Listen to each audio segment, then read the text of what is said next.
H.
Well. Look who it is. It's me. I return from the East, like a couple states away. Ooh. Hello, everybody. Hope you're doing well. Look who's late. Yeah, okay. So I was a couple seconds late. My bad. Okay. Wah. I was late, but I'm here. Okay. I hope you've all been good this past week. I had a great time traveling. You know, there's lots of cool stuff that I saw.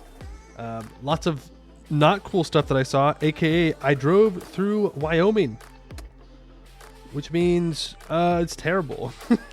Wyoming's bad, at least southern Wyoming. Northern Wyoming, when you get up towards like Yellowstone, the Grand Tetons, though, that's pretty beautiful. But southern Wyoming, nah, dude, just hills.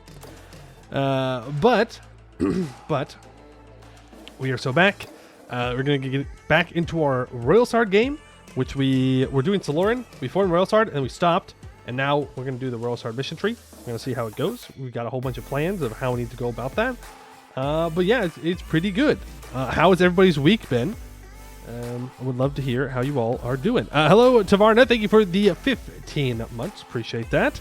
Meister Antho, Andy Durr, Vornix. Hello. Morning Solace, thank you for the 19 months. Appreciate that. You return, as do I. Captain Walrus, hello. Yes, there's finally content again. Froyo, hello. Crown Snow, hello. Super, hello. Vlackod, hello. Yes, late. Wah. Have I missed anybody? Lulistan, hello. Looking good. I'm always looking good, but thank you. Duker's mom, hello. Bitter old guy, hello. It's no Kansas. That's true. That's true. I didn't go that far east. Yeah. Ooh. I don't need to go Kansas. I'm good. I had the opportunity, but I was like, nope. I'm going back west. Vesper Tales, hello. And Mr. Hello. What, Mew? No. I'm dry. I hope I'm dry. I took a shower last night, but I'm dry right now. Though it is super humid. Super humid. Hello, Zarduk. How you doing? Send everybody to Ohio. No, thanks. I'd rather not go to Ohio. Amy, I said hello. What do you mean? Well, I said thank you for the 19 months. Maybe I didn't say hello. Hello, Amy, again. East is pretty wet. Oh, I mean, there was a couple of rainstorms. Not that far east, though. Not in the path of the hurricane. Thankfully. Luckily. But no, I was in Colorado. In Colorado in the Rocky Mountains visiting my sister, and Colorado's pretty nice, you know. I think it's probably the only other area that I'd ever want to move to in the US, compared to where I am now, because it's got a lot of mountains and I like mountains. Your sub was 27 months, 19. Did I not thank you? Okay, thank you for the 27 months, Amy. Appreciate it. Maybe I did skip you. There would be no, it's I got in like a little gift store. It's the Tree of Life Celtic thing. I thought it was kind of cool, so I bought it. It was like $20. Was it worth $20? Nah, maybe not. You know what? I think it looks good. It's small, it's simple. I'm not really a big jewelry guy, but I should start accessorizing more, and so I think it works. I bought it. And then I went to eat in an Irish pub afterwards, and Spain immediately scored 2 goals as soon as I walked in the door. So that's my bad. Sorry, France. You can blame me for losing. France soccer team. Which means, since Spain won, spoilers, I guess, let's go Netherlands. I'm all in for the Netherlands. I wanted 2 options. I wanted either France versus England, 100 Years' War, run it back, or the Netherlands versus Spain, because I just think it'd be very funny if the Netherlands beat Spain. So, you know, they're playing right now. I've got the score up on my other screen. I should probably close it. But England should not bring it home. Let's go Netherlands. Netherlands all the way. And as for the Copa America, I don't care. That's at this point, I don't care, man. The U.S. men's team is just bad. We're just bad. It just is what it is. And then Canada lost to Argentina yesterday. So now I'm kind of just like, Uruguay, I guess? Colombia? One of them. I don't really want Argentina to win, just because I never really liked voting for the... I would rather vote for the underdogs than vote for the people who it would make sense for them to win. And, you know, it just seems to me, maybe I'm wrong, that Argentina would be predicted to win out of the teams left, and so I'd rather them not win. Sorry. Did I see any mountain lions? No, but I did see lots of elk at like 12 or 13,000 feet up, something like that, which they didn't need to be up there. There's plenty of grass down below. I'm not sure what they were doing, but they were on the tops of mountains, which is kind of crazy. You were not beating the Fey Simp allegations. That's okay. That's right. My amulet will protect me. It's your money. Greed is good. Dude. There was a sword shop in the town that I went to. Ooh, let me tell you what. My wallet was quaking in fear that I was going to go and buy something. But I didn't. I went in and I just looked and I didn't buy anything like a responsible adult. Ooh, but it was close. It was close. They had like Lord of the Rings swords. They had katanas. And I was like, ooh, I would love to get one. I'd love to get one. And they're like, yeah, it's like $300, $400. And I was like, I don't know. That's a lot of money. That's a lot of money that you're asking for there. Colorado, the one with based flag. I don't know. I think Colorado flag kind of ugly. If you ask me, it's literally just a red C, like a C, a blue stripe or a white stripe down the middle horizontally. I don't know. It's kind of ugly. Did the Netherlands get a goal? No, you lied. Unless Google's not updating it.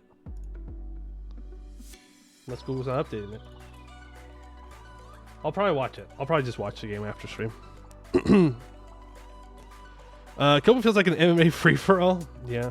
You give it a C. Yeah, I mean, it's not the worst state flag of all time, but it's also not the one that I would choose. Let's see. Oh, yeah, it was like super nice where I was. It was like 55, 60 degrees Fahrenheit. I don't know what that is in Celsius. F to C conversion. It's like 12 degrees Celsius for you Europeans. And the rest of the West was pretty much on fire, which was, sucks for them. But for me, it was great.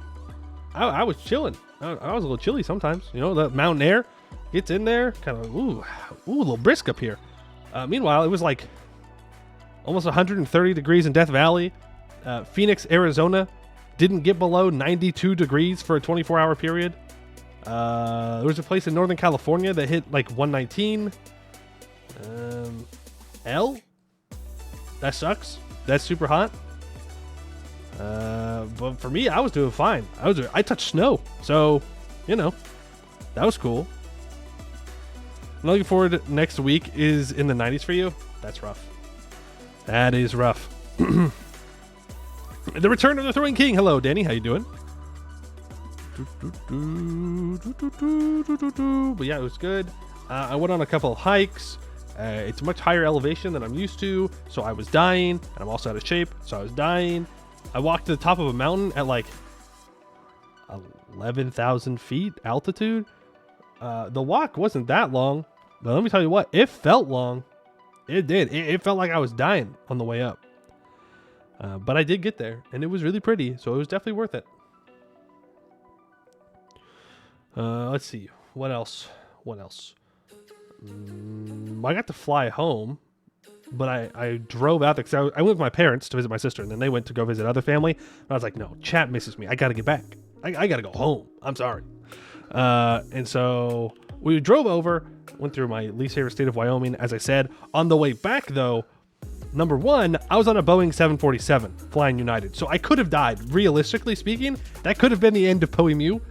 And that would not have been that surprising. So I'm very lucky to be alive. Huge. Massive. Boeing can't take me down. So I guess it's time to start leaking information about safety regulations not being followed. But also, my seat got moved to an exit row where the emergency exit is. So that's huge. That's more legroom. That's good. And then I got the whole row to myself.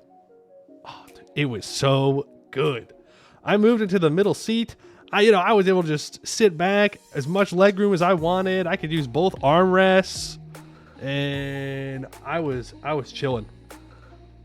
One of the best flights I've ever had. Though the windows were short. Maybe I'm just too tall now. But I was like, to look out the window, I really had to just like like look down, which was not great. But I love flying, so definitely worth it. My flight was good. Portuguese Airlines finally delivered. They pushed my flight a day a couple months ago. Now they paid out. Nice. They grew up so fast. 2.5 what I paid? That's pretty good. That's pretty good for getting your flight delayed only a day. As long as you didn't really miss anything important, then that's good money. Easy money. Pretty good. You watched Horizon at the theater yesterday. Now I want to go hiking in America. I watched Horizon as well on the first date that I was visiting my sister, because well, first of all, she went and ran a 5K, so I had to wake up at like friggin' 5:45 in the morning, which, by the way, is 4:45 Pacific time. So I was essentially waking up at 4:45 in the morning to go watch my sister start the 5K and finish the 5K. At least I didn't have to run it, though. At least I didn't have to run it. And after that, we went to watch Horizon because she had to go and work. And it was fine. Horizon, for those of you who don't know, it's a Western that just recently came out. It's supposed to be about this grand story of people that go to settle in this one place called Horizon. I do have some criticisms of it. Number one, it feels like they're trying to tell too many stories. There's too many characters. There are so many goddamn characters. And some of them die within the first movie. Like, there's supposed to be like 4 of them. The second movie comes out in like a month or something. And some of the main characters that you get to know die. And they introduce new characters right at the very end whose names are never said. And you're just kind of left like, well, wow, okay. Sure, man. Sure. It just kind of feels like it's a little bit overambitious. And I think I would have preferred it if they focused on a couple of stories instead of lots of stories. But it was enjoyable at the very least. If you like Westerns, you'll like it. You want to go hiking in America now? But yeah, that's fair. That's fair. It is very pretty. I'll tell you that. Love Yellowstone, so I'm sad not a TV series. 3-hour movie is too much. It was like binge watching a miniseries. Yeah, it was. It's 3 hours. It's a long movie. Long movie. Luckily, the theater I went to see it and had very comfy seats though. Very comfy. You could like lean back in them, and you could put your feet up. It was good. There's something special about America. The best places are where no Americans live. Okay, number one, funny. Number two, I think it's just because it's where nobody lives. I mean, it's just the idea of it being kind of nothingness where you're not really going to run into many other people that you can go and chill at. It's true.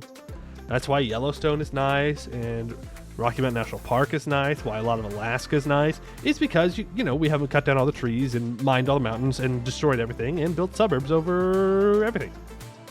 It's kind of nice. Hey, Master Mope, how you doing? It's where nothing is. Yeah. I don't know. I get it, though. I get it. I mean, you go to these places, and there's not a lot of buildings. It's just some cars, people driving around. It's like, yeah, okay. Without the cars, this would be perfect.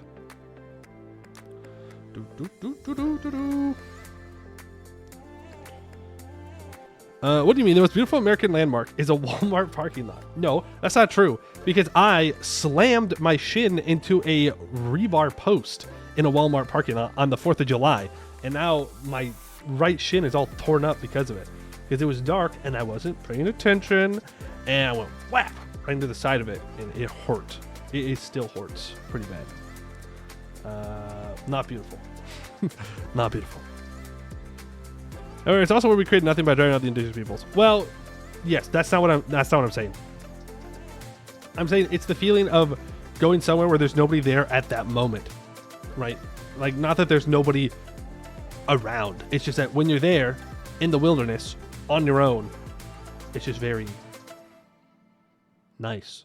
Monkey brain go, ooh, wilderness. I like wilderness. I don't like Walmart parking lots. Is Target or Walmart better? I don't know. I don't know. I didn't grow up with either of them. I grew up with a different store chain. So I'm going to go Target just because I specifically don't like Walmart. That's my my personal crusade against Walmart for no really real reason. But I feel like, you got to pick something in this world to hate. Walmart's a pretty good choice. Let's see. What else did I do? I went to a Renaissance fair. That was pretty cool. Unfortunately, we went on Kids Day. So there were a ton of kids. Also another place where my wallet was quivering with fear. I didn't buy anything though. Let me tell you what, I wanted to. There was all kinds of little like statues, handmade statues that were made, some like clay pottery that I was looking at that was like, ooh, that's good stuff. I like that. There were some like metal cutouts of different things. There was a really cool dragon looking one that I was like, I want that. I want to buy that. But no, I did not. But it was really fun. There was the juggling performance was really funny. They did a really good job. There was a witch trial, which was pretty good. Got to see some jousting, which was awesome. They did have mead. I didn't have any though. Any precursor relics? No precursor relics I could find. Let's see, what else do they have there? There was a funny Celtic show. They played bagpipes. They played like some modern songs with bagpipes. There's something about bagpipes that when I hear it, I just go, it's time to fight the English. Like, it's in my blood. I can't help it. I hear the bagpipes and I'm like, yes, it's time. It's time. Free Scotland right now. I do love a good bagpipe. There was a witch trial. Hey, it was a base witch trial. It was a man that was put on trial. So jot that down. Italian. I've never heard of the Italians being big bagpipe fans. Maybe I'm missing something, but I haven't heard of that. So you got Mithril. I mean, they did. No, there were some really cool, like handmade mugs there for like $80. And if I was a rich man, I would have snagged so many of them. But I am not, so I snagged exactly 0 of them. They're beautiful designs, beautiful. And there were also copper mugs, just made out of copper. They're like $35. I was like, that's cool. I'm not gonna buy them, but that's cool. It's time to fight the English. Do you have a slight idea how little that narrows it down? Okay, yeah, but I'm saying like right now. I didn't say fight. I said we got a free. Well, I guess I did say fight. I'm out here trying to deny the allegations, but it's true. We got to fight the English. Sounds awesome. It was, and they had a whole bunch of like fun, like carnival type games. There's like a whole parade with the king and the queen of the Renaissance fair, and it was really hot and it was really, really crowded. But it was a cool Renaissance fair because it wasn't like tents. It was like full buildings that they build, and it's open only during the summertime. So it was really fancy. We missed the elephants though. They had an elephant there, but we just missed it. It's unfortunate. England goal? No, you're lying. You're lying. Oh, come on. Come on, Netherlands. You gotta win these. You gotta clutch up. You gotta clutch up and win these. What are you talking about to play bagpipes, especially during the Christmas season? You can find people playing folk songs in the streets? Ooh. I guess it just adds to it then. It just adds to it. So it's a warlock trial? No, they still call it a witch trial. Yeah, look. All right, we are a very, very progressive witch trial company. We just call everybody witches. If you do something we don't like, you're a witch. Doesn't matter if you're a man, woman, envy. Doesn't matter. Witch. Get them. My buddy friends at Colorado Fest, he really liked it. Nice. Yeah, no, it was really fun. Really, really fun. I would love to go back sometime. Maybe not on like 4th of July weekend. Maybe a different time when it might be slightly less crowded. From what I read, like reviews and stuff, it's always pretty crowded unless it's raining. But I feel like Kids Day after the 4th of July, probably a peak time for the number of people going. But I mean, it is what it is, right? With all that birdie talk, you should play at Corin's Field. No. We're going to continue our Royal Slark campaign. Yes, what else? What else did I do? Went on hikes. So Renaissance Fair. I sold fireworks, I guess. I had to help my sister sell fireworks for part of her job. So I went on vacation and I sat there and sold fireworks. Yippee! I think that's about it. It was pretty. Oh, I took 5 books with me to read.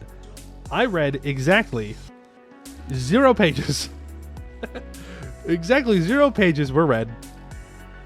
Yippee! We were just busy the whole time, or I was watching YouTube videos at night and I just didn't get around to reading. But who needs to read? Reading is for nerds. Lil Bro is back. Hello, Lenza Great. You're a little bro. I'm big bro. I ain't a little bro. Ain't no way. Some guy did call me buddy though. All right, and I got a bone to pick with this random man who I could not describe to you in one way because I didn't really look at him. I was going up some stairs to like cross a footpath bridge over this river. More of a stream, but they call it a river, whatever. And at the top, I hear someone say, "Look out, buddy!" And I was like, "What the fuck?" And look, is this guy trying to take his bike down the stairs? Now, right next to him is a ramp, for wheelchair access, or I don't know, a bike. Crazy, I know. And I was like, "You just call me buddy?" I've never wanted to push someone into a river more than that moment. I did not though, because while it would be very funny to get arrested while on vacation, I didn't want to get arrested. So decided not to, but I was not happy about it. Should have read with driving. We drove for multiple days through multiple states, and I just kind of just looked out the window. And, I was just looking, just seeing what I could see, talking sometimes, just chilling. But I didn't read a single page or watch a video or even listen to music for most of that time. At least not like individually. We're just chilling. Maybe he thought you were dressed as Buddy Holly. I have dressed up as Buddy Holly before, so I will say no. I was not dressed up as Buddy Holly. Hook me up with this backroom fireworks, the gray and gray powder. It's questionable legality. Well, we weren't selling any illegal fireworks. It was Canadian. I think it's just from Colorado. I don't know. It's hard to tell because Colorado doesn't really have an accent. Western United States moment. No accent. At least I don't think they have an accent because this is where I live. Maybe some people think I have an accent, but I think I just sound like talking. So maybe I don't know. You are nor my buddy, friend. Yeah, you're not my friend either. I was like, just take your bike down the ramp, dude. What are you doing? I don't know, but I wasn't happy about it. I almost forgot. I had, I think, the best barbecue that I've ever had. It was this like small place, and we went in and we ordered, it's like this group plate that had chicken and like pulled pork and tri-tip and all kinds of stuff. And it was just, it was so good. I'm still thinking about it. I wanted to go there again, but we did not because, I want to try out new places. It was so freaking good, man. I don't think I'm ever going to get barbecue like that again. I don't think it's possible. Everything was just cooked to absolute perfection. And my mouth is watering now because I'm even thinking about it. Ooh, it was so good. I think it was the best food I had the whole time. You speak English with an American accent. Okay, yes, thank you. Yes. An American accent. I understand that. Okay, but there's multiple American accents. Yes? It's not like they're all the same. I mean, maybe you think that, but I think it'd be pretty crazy.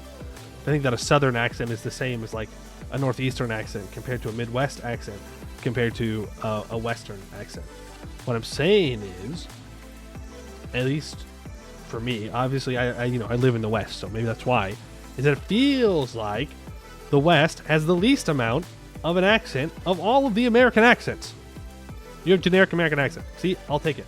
Also, that's just Hollywood. I hate to tell you this. That's just, you're just thinking of California. And it's just because of Hollywood that you think it's the default one. Make your ancestors proud and speak with a Scottish accent? No, I think, in fact, I would make them embarrassed if I tried to do it. So I will not. But even California has multiple accents. Specifically, I'm adding the Valley Girls. It's not a real accent. It's a made-up accent. I don't understand. I don't know why it's a thing, but it is an actual thing that people do. I don't I don't get it. It's not real. They just kind of do it. It's just weird. Candy, hello. How you doing? Good to see ya. And Dyslexic Frenchman, hello. Hello, Mr. I've missed the Yapology classes. Yes, welcome to Yapology 101, where we yap. Well, I was just telling everybody about what I was doing on my trip, and I think I've got everything. I think I hit all the big notes. Was ever on Steam sale? I bought the Stellaris Season 8 thing. It's not on sale. I just bought it. I was like, I'm gonna get it. But yeah, I don't think I'm gonna buy any games. I don't think I need to. I think I got all the games I need right now. California is also pretty huge, so it makes sense. Yeah, it is quite big. California is quite big. Your ancestors are already ashamed of you because of your round ears. Well, I hate to tell you this, but all my ancestors also had round ears. Yeah, crazy. Was it fun? It was. I had a good time. Hello, Modoxad. How you doing? Elf propaganda. No, I'm not an elf. Not an elf. If I had to choose a fantasy race to be, it might be an elf that I choose. But that does not mean anything. That doesn't make me an elf. Fake elf, otherwise known as not an elf. Shaved down his pointy ears. Yeah. See these bad boys? Shave them down to make them round, I guess, because elves are oppressed. I'm not sure why an elf would do that right now.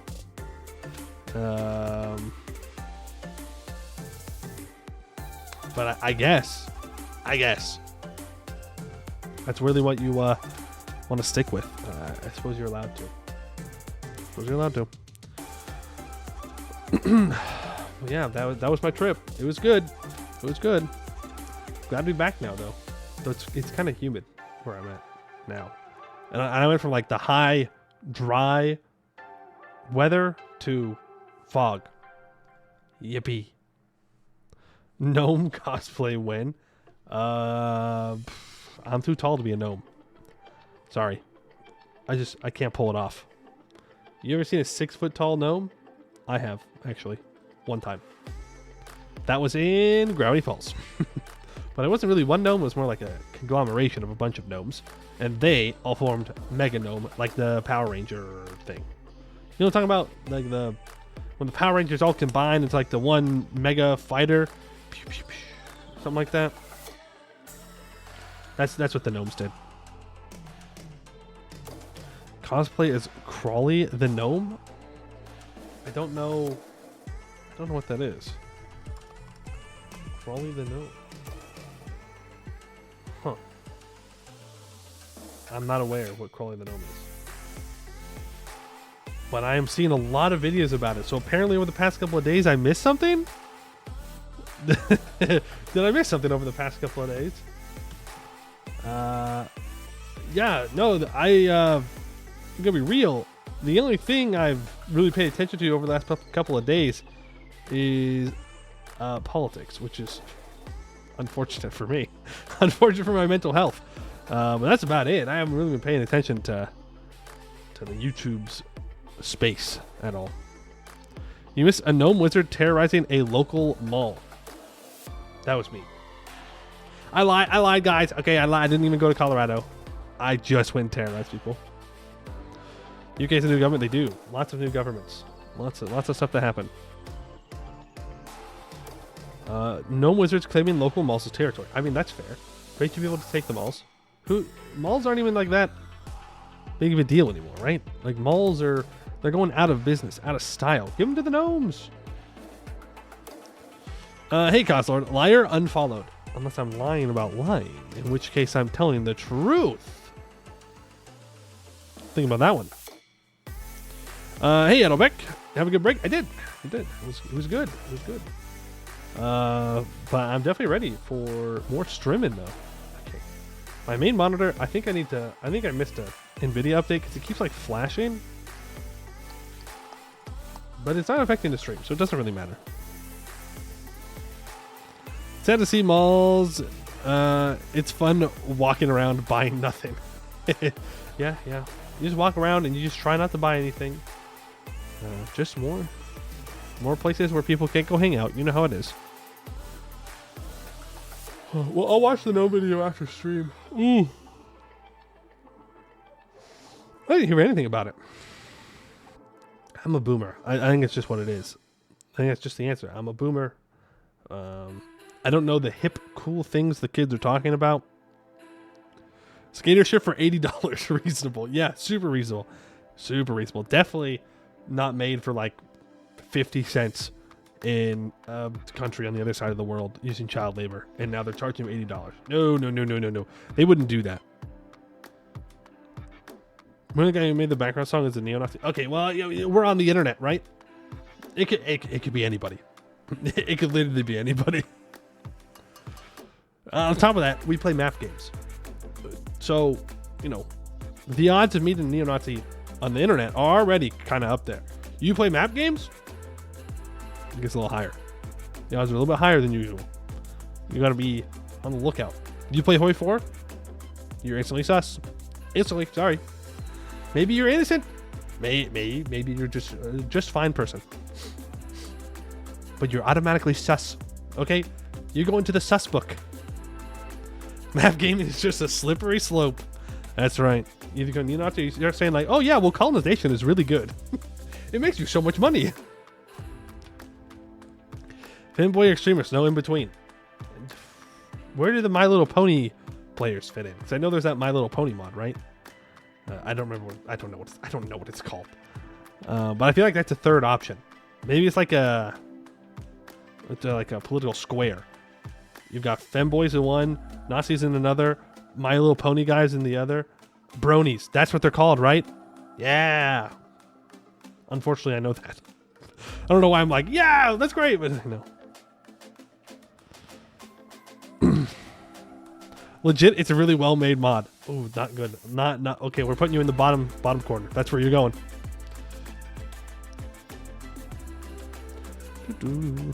Equestria Warplayer. Look, I think I'm wading into territory that I don't know enough about. All right, I feel like once I start dunking on Hoi 4 players not the extreme. What's the word I'm looking for? Not extract. In the, I don't know, in like the, I can't think of the word, okay? I can't think of the word. There's too much oxygen in my brain right now. In the generality is fine. But once I start getting into specifics, I don't know enough about the game to do it.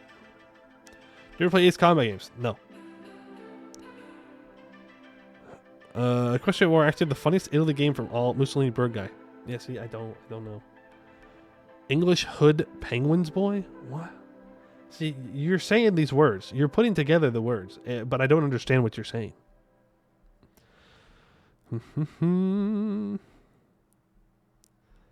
The Balkan nation nuked its borders as a defensive maneuver.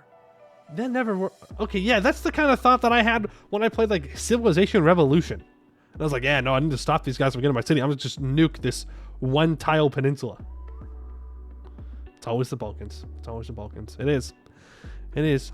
Come on, Balkans. Can you simply lock in, please? Or not? Not Balkans. Balkans. Okay, where's the Balkans located? Different. Is the Balkans like, I don't know, southeast of Austria? Bordering the United Alliance. Okay. Okay. Yeah, different. So different. This is not knowledge I need. This is also not knowledge I will remember at all. Play the Russia War mod once is generally one of the best total overhaul. Well, you know what? If you enjoy it, I'm not gonna dunk on you. But you're getting put on the list. You're getting put on the sus list.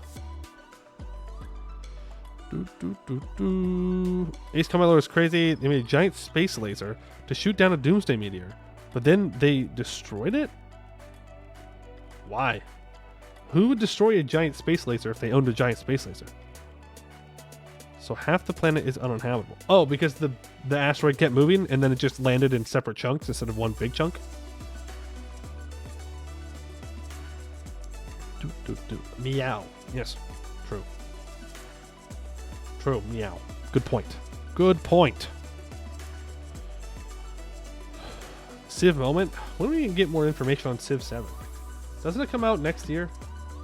Right? I want to know if I'm gonna play Civ 7 or not. Or if it's just gonna be Civ 6, but a little bit worse. I have it on my wish list. But I can't remember. It is next year that they're releasing it. They didn't use the space laser to blow up the meteor. Interesting. Didn't they say like August or September they were going to release more information about? Yeah, full reveal of its exciting new features coming August 2024. Well, it's July, so we're getting there.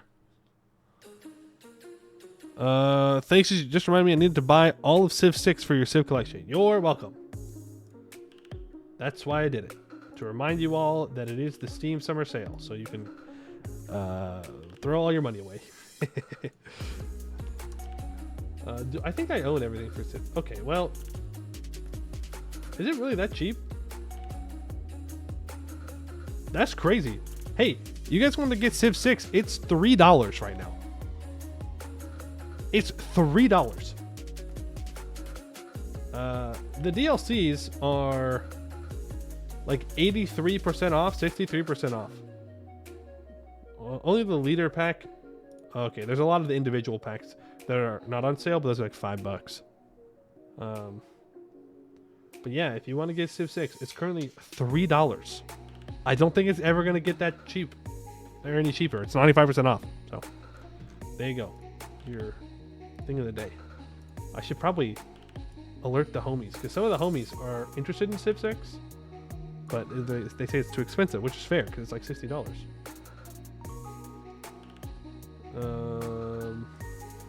Hold on. Yeah, okay, there we go.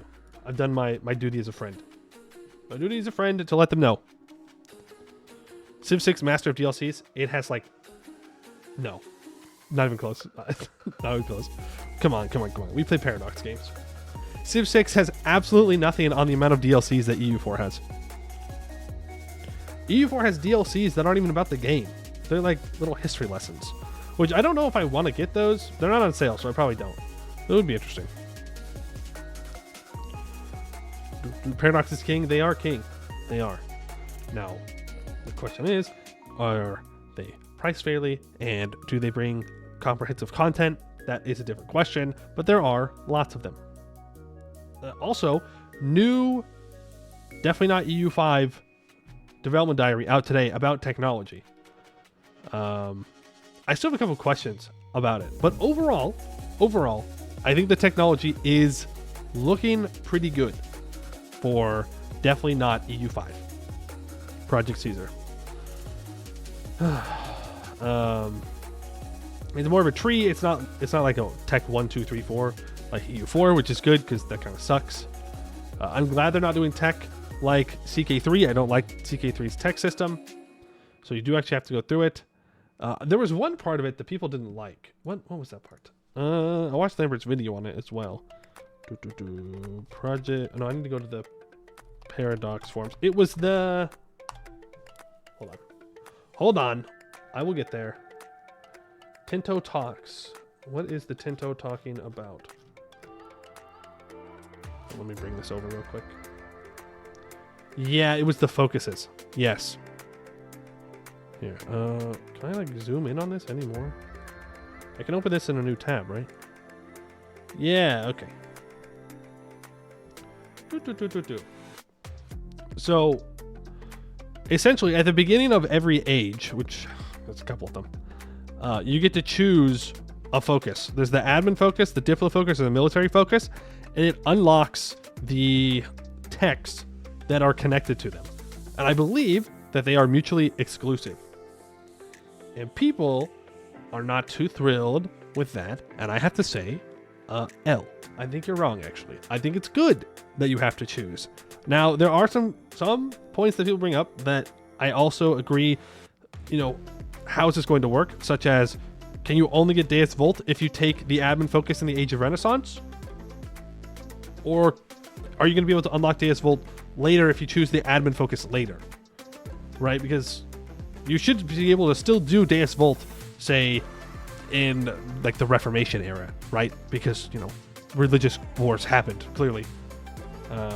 No general staff L. You choose an additional 10 text for an age. It's basically like Diggers. Right, exactly. And some people were not so thrilled with this. They were saying that they don't like how maybe they can't make marches or get Deus Vult and whatnot. But I do think it is actually good. I think decisions that change how you're going to go through the game are good and makes it so the game isn't boring. You know what I don't want?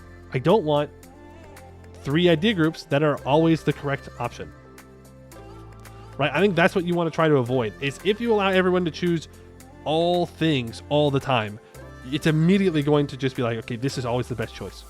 Right? Like, you're going to take espionage ideas, because why would you not take espionage ideas? Maybe you take influence, but you take espionage ideas. So I think it's good.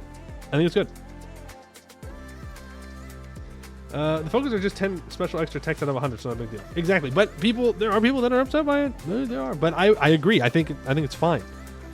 I would like to see how it works though with choosing a different focus in the next age. Like, again, like Deus Vult or Empiricism or Debt and Loans, Court Accounting. Like, are these texts allowing you to do these things, or does it make it more efficient or better to interact with these mechanics? And if you don't choose it in this age, can you somehow get access to them later if they are an integral part of what you want to do? I don't know, but I would just like to know, like, yes or no, like local infrastructure, yeah, like roads and stuff. Local man chooses diplomats, doesn't know what a road is. True. What's a road? Imagine if they were randomized. Okay. I would be much less for that. You were never allowed to take debts and loans ever. But that's Flurry's thing. And playing them very hard and being very good at the game. Okay? But sometimes I like loans. It's easy. It's easier. Well, text ideas we get random or always the same? I believe it's always the same. I don't know about from each age. I think each age is going to have different ones, but this is the only one we've seen so far. The idea group thing, I mean. No loans for you. But, oh, I see. Okay. Gotcha. I'm pretty sure at least hope that you can unlock certain things via focus or other means through switching theocracy gives you Deus Vult. Maybe. I don't know. Maybe it's like you get access to these an age early, right? Or you get a weaker version of something you get in the next age that's still better than the current age. Like, if I don't choose local infrastructure, can I just not build roads ever for the entire game? Or do I just have to wait for it to naturally spread to me? Because that could be another way to do it. I don't know. It's gonna be like Hoi 4 focus or like Imperative Rome. This is the focus. The screen you're seeing right now. This is the focus. And these are all technologies that you have to research. You don't just get them. You still have to research them. But it's added to your tech tree. I just want a little bit more clarity on how that's going to work. But I do think it's fine to add those differences. Really intrigued after CK3 victory and City Skyline 2 debacle. I'm really scared. That's fair. And I wish those were the only games we had to be worried about. But that being said, Tinto is kind of getting ahead of the game here, and they're getting direct community feedback immediately and actively are making changes based upon that feedback. If you go back, you can just watch Lambert's videos. That's what I do most of the time because it's much faster for me to do that. But they do actually make changes based on community feedback for provinces, for terrain types, for trade goods that are in provinces, for how religions are, for how the estates were. So they are actually listening to community feedback, which is a good thing, and has already made significant improvements to the game. I think my one biggest fear is that right now a lot of the maps are focused on Europe, and there are a lot of people that are very interested in Europe. They live in Europe, they play in Europe. My worry is that when we go to other places like Africa and Asia, there might not be as many people that are actively involved in kind of giving feedback to developers, and so it doesn't get as detailed as Europe has. I hope that's not true. I hope that's wrong, but we'll see. I think it's just enhancements to existing mechanics. Like this Vol is not a CB, but a war score reduction, something similar. Yeah, like that would be okay. This is the actual depth diary here. 3 categories serve each age to put 1 focus, which will add those advances to your tree for that age. Now you may think, why would anyone pick anything else other than military? First of all, there are different powerful benefits and tough choices you have to make, such as in the choice in the Age of Renaissance. So it's better admin efficiency, lower interest, better proximity propagation, cheaper mercenaries, and more. So for admin, when it's talking about debt and loans, I guess it just means that it's less interest, not that you can now take loans. So that's a good sign. Diplomatic, better merchant, more diplomatic reputation, March subjects, cheaper war score costs, and more. This was one that I saw some people were kind of upset about. So they didn't like that marches will be locked behind Diplo ideas. I don't actually care. Like, I think it's fine if you have to take a focus to get March subjects. But again, it's the question of, is there no other way to unlock them other than choosing the focus? Is it called European Universalis? Yes, but what I'm saying is, because there are a lot of European players of these games, that there's going to be more feedback for Europe, and so the rest of the world is not going to be as detailed and maybe accurate as Europe is, which would be a shame. Like, literally, it's just a shame for everybody if that's the case. There are time for actual people who give feedback on provinces in Africa respond. Exactly, that's what I'm saying, and like that's a net negative for everybody. How many of them actually use marches in EU4? Like, actually not for me. That's a good point. I mean, how often do you actually keep a march? Never? Like, Krathenor, when we played Abdel Tunger. Like, I don't know, marches, maybe they're different in EU5, but like, it's not too often when you need a march. If you're making a march, odds are you really need that extra force limit. I don't know. Isn't it better not spend as many resources if not as many play in that region? Yes, but if you don't spend the resources and invest the time into the regions, then nobody's going to want to play in them. It's kind of a self-fulfilling prophecy in that way. If you don't make it more interesting, people will not play there. And if people are not playing there, then you don't make it more interesting. I'm just saying that if the whole world was as detailed as Europe, that would be good. Like, that's just good for that's good for people playing in Europe and for people playing outside of Europe. Like, you can go colonize it. Go do the European colonization thing. Okay, whatever. But it's just better for everybody if it's as detailed as everywhere else. It'll take forever though. I'm not saying they have to like do it immediately. And because they are getting feedback from the community, it's less time on the developer's end.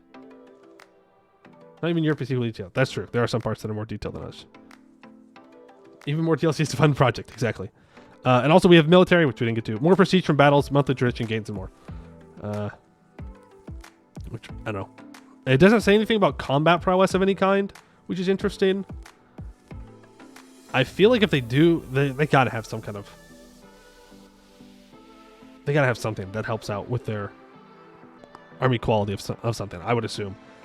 Which makes military pretty good. I don't know. When I look at this list right here, and I'm just reading these things, I'm definitely more pushed towards admin, possibly Diplo. Military is probably my least focused one, or least interested one for the Age of Renaissance.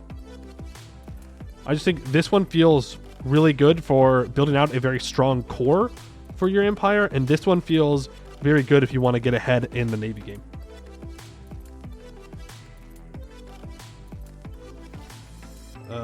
If you have to focus one specific thing, not like it. No. So the focus, it just gives you 10 other things. So there's still like the base mission tree, and there are basic tech tree.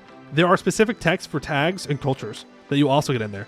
And then on top of those, you get to choose your focus in admin, diplo, or mill, which gives you 10 additional technologies that you can research. So it's not like this is all you can do. It's what else do you want? What do you want to be really good at in this age? You want 0 mill modifiers because mill ideas are the worst. Everybody always takes them. True. Especially for multiplayer. If you give military bonuses, they're going to take military. Just the way it is. How is game fabrication like a special attack? That seems insane. I think it would just make it maybe cheaper, maybe faster. Again, like debt and loans. It makes it cheaper, lower interest. I would like to see what these techs do in depth more, but they might still be working on them. I would at least like to see these 30 techs and see what they do. That way we can look at this and get a better idea of what the point of a focus is. Like, is it something where you're going to really be missing out if you choose something else? Or is it you're trying to emphasize something to be good at? Funny if mill becomes the new diplo or people just ignore. It would be funny.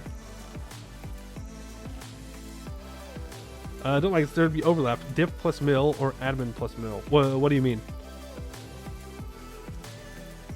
I don't know. All this is stuff I have to wait and see how it is in the actual game and how it plays. True. I mean, at the end of the day, yeah. That is a good point. Seeing as at least one thing is, I expect we're definitely in a not final number stage. We are very much not in a final number stage, from what I understand. Since they're still actively like changing the map in drastic ways, I don't think we're near the final stage at all. I would say we're still a year or two out from EU5's release. Maybe a year out for official announcement, 2 years for release, something like that. I don't know though.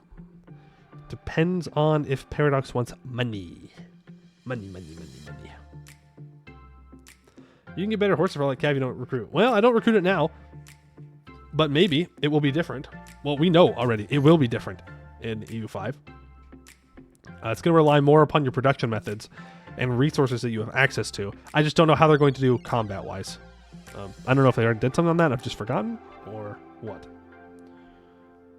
You would focus on 2 and blend them based on your tag. I feel like I'm focusing military for the next 100 years sounds so god-awful. So, maybe I'm just misunderstanding. You're saying that you would focus on 2 and blend them based on your tag. Well, from what I understand, you can only choose 1 per age. I don't know if maybe I'm misunderstanding what you're saying. Are you saying like you would combine ages? True, focus doesn't mean only, but I also feel like it would kind of undermine the point if you can switch between your focuses. Maybe you have to finish it and then you can choose a second one?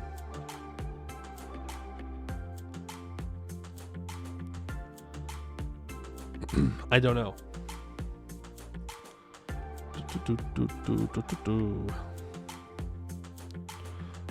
Focus doesn't mean only. You want to answer that, you get 10 techs extra.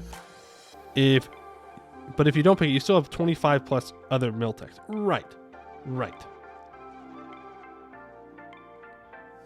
But I don't think it's what Furry was saying. Maybe I'm misunderstanding. But it sounds like I don't know. You also have a lot more ages. I think 9, so they will be shorter. True. Well, was that ages or was it institutions?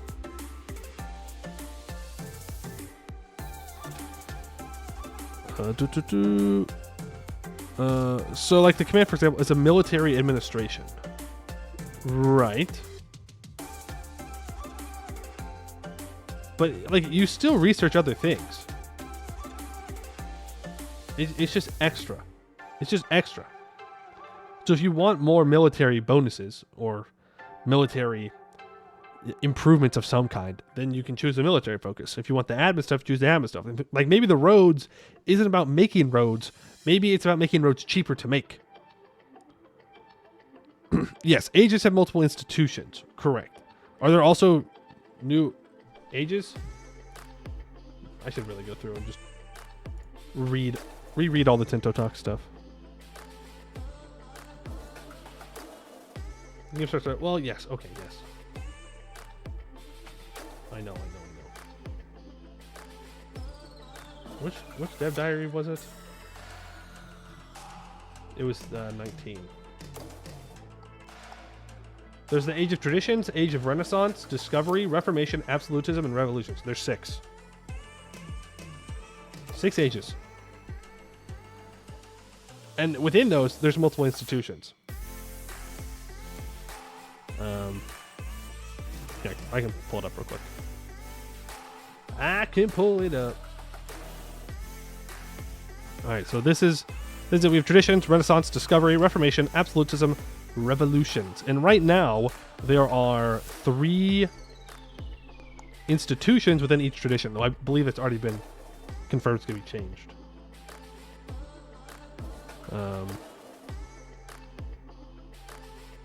Bad with numbers, I studied math. Hey, you know what? I don't know if there's anybody that's truly good at math. I think people that are good at math are just really good at lying. That's my core belief. After frequent requests from our community, we decided to do a gift for all our players. We will implement Voltaire's Nightmare Europe map in EU5, and we will double the number of provinces. Well, I believe this week is the week that we get to see the Holy Roman Empire. So we'll see how that goes. We'll see what it looks like. About 1/3 of text in the first 2 ages won't need any institutions, which is cool since it means that they aren't the be-all, end-all. True. I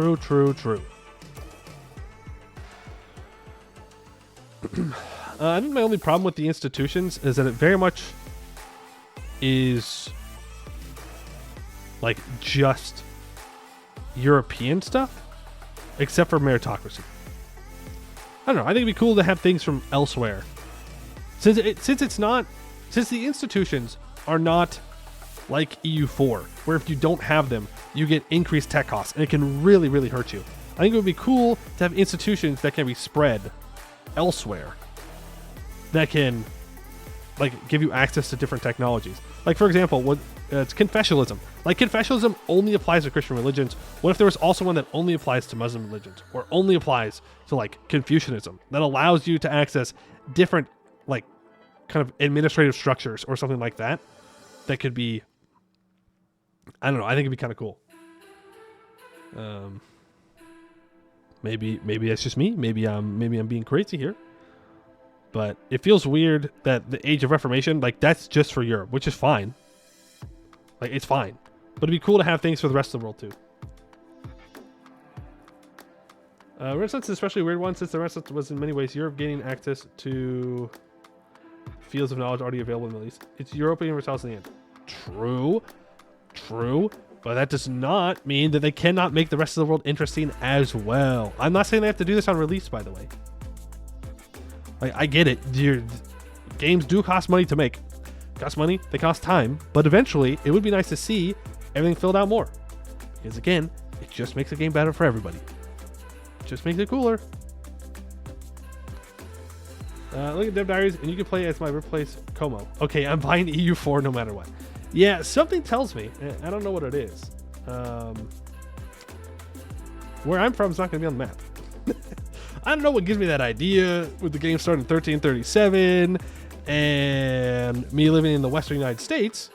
I have a feeling I'm not going to get that choice.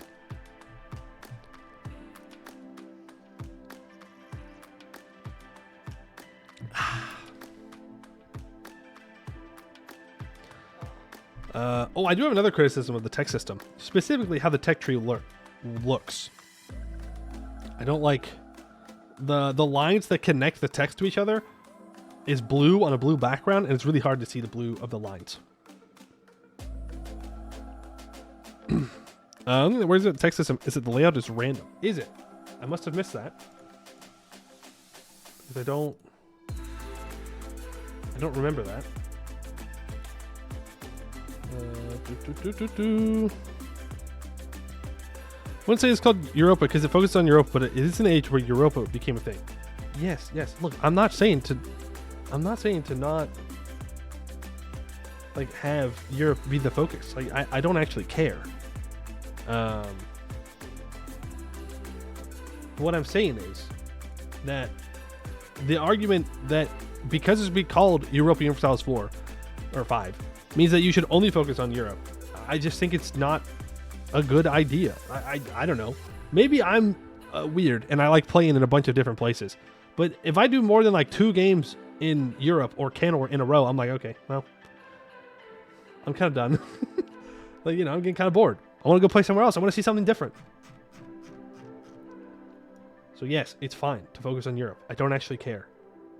But that is not an excuse to not create content in the entirety of the game. Okay, we sort by reaction score, and then I have to scroll all the way back down.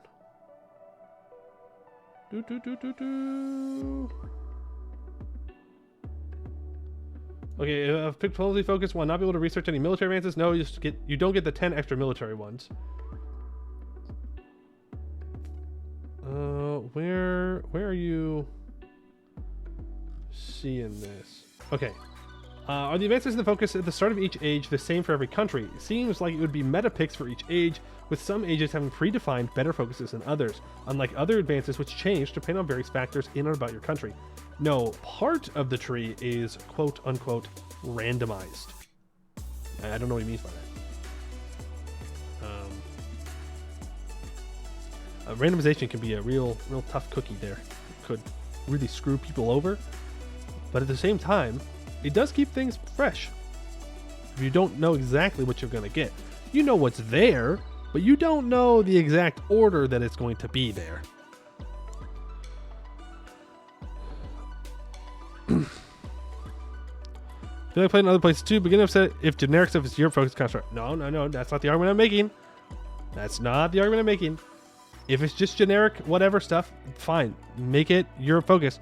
What I'm saying is that there should be less generic stuff and more custom made stuff. Again, I'm not saying it needs to be there on release.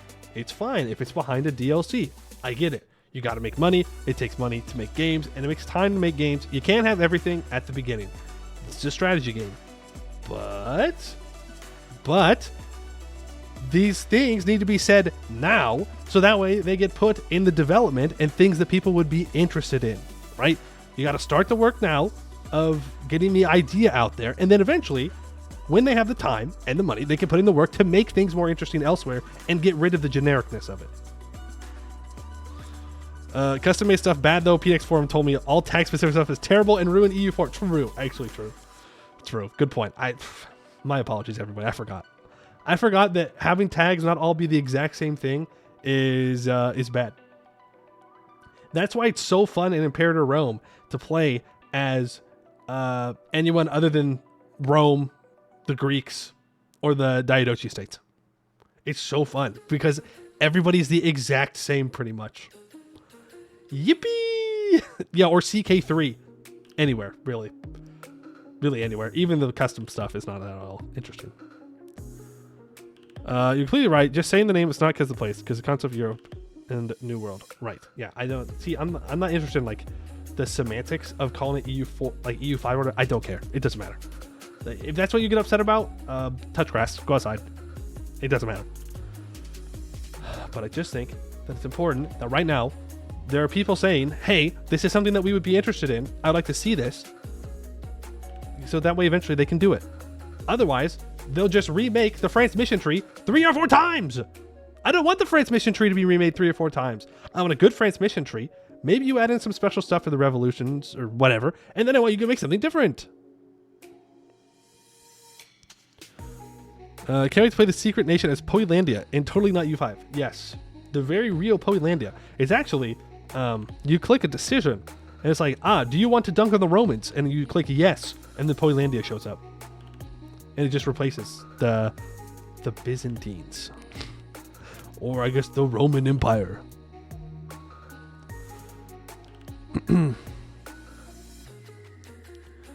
So Europe's mismatched chunk of content because colonization is so trash. Yes. Well, next week they're talking about exploration, so we are getting to the colonization stuff, which I think is going to really make or break the game.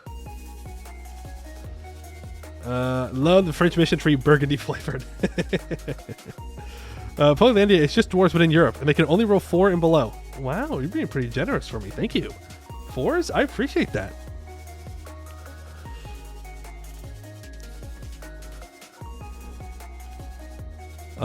Every age is different unique text. So if you don't pick loans in age X, you will never get cheaper interest ever. Ever? Like ever? Like there's not another tech later on that can also reduce it? Like even more? Like it could add up? Let's see.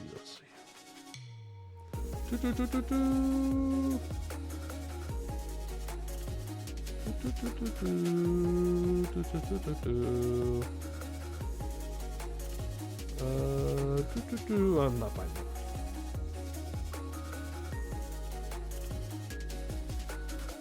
Yeah, okay, there it is. One thing I do not understand, need clarification on. Start of each age, you select from an administrative, diplomatic, military focus, which adds certain text to your research pool. At what point do you get to research text in the other 2 branches? Do you get them once you finish the current branch at the start of the next age? I.e., if you choose military focus in the Renaissance, when later on, if ever, do I get the text from the admin or diplo branch? You pick one, and the ones you don't pick, you don't get ever. In the next age, you have a choice of another 10 from the pool of 30. See, that has 136 dislikes. And for those 136 people, I say L. I don't know what you want. Like, it's an optional 10. It's an optional 10 text. Okay? As long as it is not literally gating core mechanics of the game, I think it's great. Otherwise, the worst thing you can do is have a choice where the choice doesn't actually matter. If I can choose military focus right now, and then I can get the other 2 later on, then you choose the military focus every time. Right? I mean, that's just the answer. If you will always get access to everything, you will always choose military. Because that way, you don't lose. Gamers hate FOMO, but it's a good idea. It is a good idea. I think it's good. I think there's some explanation that needs to be done about what these texts do. I think that would really help is if they went down right now, just do like 3 or 4 of them. Say exactly what those texts are going to give. So that way people have an idea of what it's actually going to look like when you choose like what are you actually getting and what are you losing when you choose them. But I think a choice is good. Can't wait to play my command game. Pick only military focus every age. You know how it is.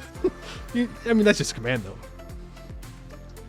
Instead of quality offensive inno every game. Exactly. I think choices are good. It makes sense that people are against it. I get it. The idea that you're going to lose out on something is not good, especially when you come from EU4, when really you don't ever miss out on anything. Like, you always get institutions, you always get tech, you always get every subject type. There are some special ones that people get, but they're not like crazy, right? So actually having to choose something that's going to make a difference in your campaign, I think is good, because then you can play France and you can start with an admin focus, and then you can play France again and you can start with a diplo focus, and you can do totally different things. I think it's good. I think that's great. It's like having a mission tree, but it's just your technologies, and it's only 10. It's 10 technologies. It's not that big of a deal. Making gamers make actual choices instead of feeling like a god past 50 years of gameplay? Heresy. True. There can also be game rules that change it as well, so it's not set in stone. Yeah, fine. Put in the game rule. It's like, yeah, you can choose them all. I don't care. I just think choices are good. Having consequences for your actions are good. I think, yes, it can make the game frustrating at points, but it also makes it more interesting in the long run. It makes it more replayable, and I think it makes it more fun. I just don't feel like they really pushed the envelope with a tech tree with age choice unlockables. What would you rather see? That's not like me trying to I genuinely, what would you rather see? If you have ideas, I get it. If you don't, it can be hard to come up with that stuff. Ultimately, it will come down to how the system is implemented. True. Can we please game? Don't ask that. I will game when it's gaming time, and I will yap when it's yapping time, and we're still in yapping time. There will 100% be a mod that just adds all text to all choices, and it's going to be so overpowered. Which really amounts me. Poland has 16 unique text. Yeah, it's going to be super overpowered, and it's going to... it can be fun for a while, but eventually it will get boring. We're really interested by CK3's culture innovations, and thought there could be something to iterate on expand greatly. Really? Because I am the opposite. I don't like how CK3's tech works. Pretty much at all. Number one, it's very easy to game. Number two, even if you don't game it, I still feel like it's kind of boring. You just click it and it's like, okay, see you in 30 years. It's like, oh, okay.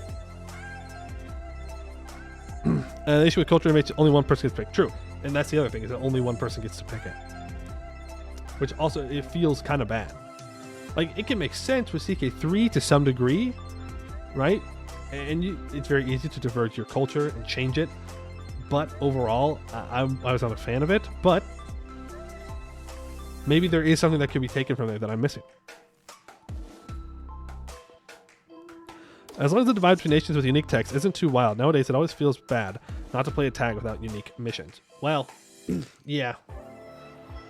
That's more of a power creep thing, though, which is a very difficult thing to avoid. You know, you have one mission tree that gets 5% morale, and then the next one, in order to make it more interesting, gets 7.5% morale, and the next one gets 10, and then you go to 15, then you go to 20, and then you go to 25, and it's like, well, okay, now if I add in a mission that gives 5% morale of armies, it's not good, it's bad, right? It's a weak mission tree, and nobody wants to play a weak mission tree. So I think it's just kind of how it works. It's really, but I don't know how you would stop power creep. I don't know if there's a game that has stopped power creep. Probably known just chatting streamer. Hey, we're just chatting, okay? We're chatting about games. We're chatting about U5. Come on. Hey, Isaac, how you doing? Still yapping? Still yapping. Should be clear. I like it as a means to model how knowledge develops, not necessarily how it ends up playing. Ah, okay. You're talking more about like the kind of the vibe and the feeling of, is it like a time scale thing that you're interested in? Are you talking about like the like generalization of technology? It's not like one specific thing. It's just kind of like a kind of broad idea. So far, the only glaring issue with the system is a lot of the buffs don't feel very punchy, but we shall see. I think it's good, actually, that they're not punchy. Though I understand your sentiment. Because when you invest time into something, you want a response, right? You don't want to invest time and resources into doing them and be like, oh yeah, you get 1% increase. That sucks. It sucks. But the problem is, if you do make it very punchy, then you automatically make a meta choice. Like, there will always be a good choice if there's jumps that are too big, right? The difference between 1% or 2% morale, not the end of the world. The difference between having 5 to 10% and not having that is pretty big. So you would always rush that. So I think it's more about showing the gradual change in technology compared to like instant change. But I do see what you're saying. And that is something they have to address, is they have to make it still feel good to tech up. I don't know if they have to do that with like sounds or graphics or something, but you do need to make the brain go, ooh, dopamine. Yes, I like teching up. That's a good thing. There needs to be something to encourage you to do it other than just, I have to do this because that's the only way I can get further into the tech tree. Always better to start low than turn the valve up if need be. True.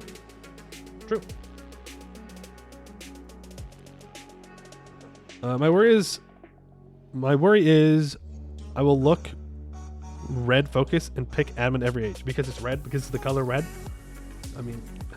I don't know what to say about that one. That's just okay. Yeah, I don't know. The admin one looks most interesting to me because how much are you really going to be able to expand? I think another thing is we don't fully know how the game works yet. Obviously, like, we have pieces of it, but there's still a lot of empty pieces in the puzzle. I think one of the big ones is how exactly control is going to work and how it interacts with autonomy.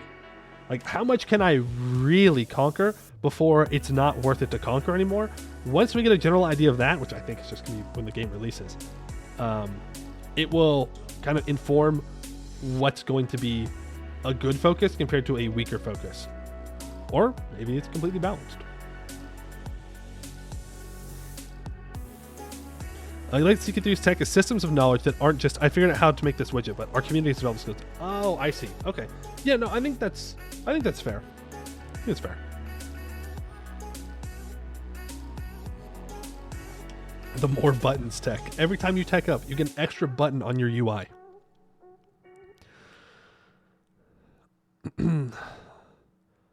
But you can't stop me from getting minus 100% AE. I cannot. But they might. Because one thing that has been made explicitly clear is that they are trying to reduce modifier stacking. Because that's the biggest unbalancing effect in EU4 that there's just nothing they can do about at this point. Like literally nothing they can do at this point. You know, you can tag switch, you can take ideas, remove them and take new ideas. There are missions you can click, decisions you can click that you can just stack modifiers. I think they're really trying to avoid that and make it less of a modifier stacking game and more of a kind of grand strategy planning game, which I mean, I'm more interested in. But some people may not like that, which is, it's valid to not like that. I have no idea how to limit conquest without using AE in the coalition system. Well, one of the things they're doing is they're doing control. So the farther away land is from your capital, the less you can actually control it, the less you can actually use of it. But there does need to be some other mechanism, I think. Because otherwise, you just conquer all the land right now. And then, yeah, it's not useful. Maybe it makes the estate stronger. But eventually, I'll be able to control it. Something that really needs to be done is they need to make sure that the non-combat, non-war part of the game is engaging. In bigger, what CBs and peace deals will we get and how will they work? I would guess, and this is a guess, it's going to work a lot like Imperator, which makes me a little worried. I don't really like how Imperator pieces things out. I feel like you can take so much land in Imperator compared to EU4. I do like how aggressive expansion is more internally focused than externally focused. I believe Johan has mentioned that there can be international organizations that form against you if you do become more aggressive. I don't know if I'm pretty sure he said that in a response somewhere. Don't quote me though. Could be wrong. Maybe I'm just coping.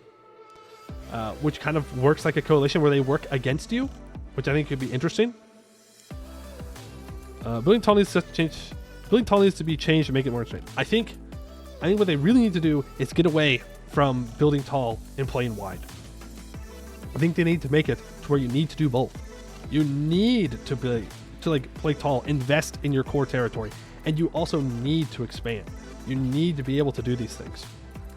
There was a crazy thing that Johan essentially confirmed today, though, where there will be playable countries that don't have land. I don't know how that's going to work at all. That's mind-blowing to me. But I'm interested in that. I don't know what he means by that. Is this like can I play as the Catholic Church? Can I play as like the Teutonic Knights? Can I play as a banking family? I don't know. I don't know. But I want to know.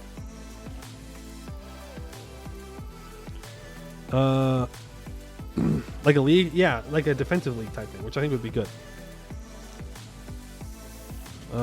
What about tags that were historically tall? Which tags that were historically tall are still around? Is my question. The banking country in the very first dev diet? Right, but is it just restricted to those, or are there other ones? Maybe like Native Americans, they don't own any land. I would not hold my breath for comprehensive, like, Native American content. Yeah, I wouldn't hold my breath on that one. But maybe they are landless. But I think they'll probably go with the more migratory idea from EU4, even though not all Native American tribes were migratory.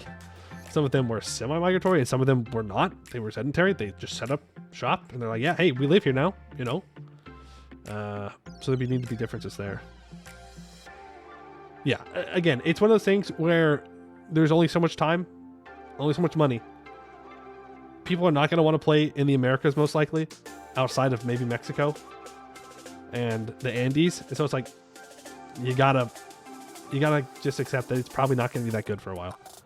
Hopefully, one day, it is made interesting and fun to play in, and doesn't cause the mega federation blobs that happened when they changed that in 1 point. Was it 3.1?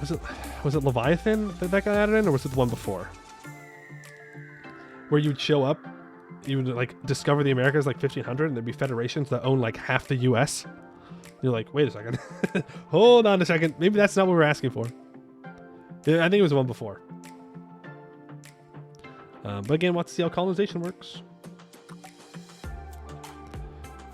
Because the American would be cool as shit. Yeah, hopefully they do eventually make it really cool and interesting to play. Something that always bothered me about Master of Orion 2, you would have to choose between three trees: nuke bombs, nuke missiles, or nuke reactors. This seems so artificial to me. I think I may have knee-jerked at the focus tree because of that. I mean, that's fair. Because if it was where you could only take admin, diplo, or mill techs at all in age, yeah, that would suck. That would suck. But as long as it's just like a bonus and not the focus, I think it's fine. I think the word focus, not to get into semantics here, the word focus might be a little bit of the wrong word to use because it makes it sound like that's what you're like doing. Like that's the thing you are going to do, when really it's just a bonus on top of what you already have. Modern students are just not actually working and introduced the most boring tags ever known in strategy. That's true. I remember I was there. I played. I lost my what's that tag in India? The one that uses the Rajputs. Muar. I lost my Muar game because of Leviathan. Just cooked it. Fully cooked it. Had to redo that whole achievement. I was almost done with it too. Interest might be a better word.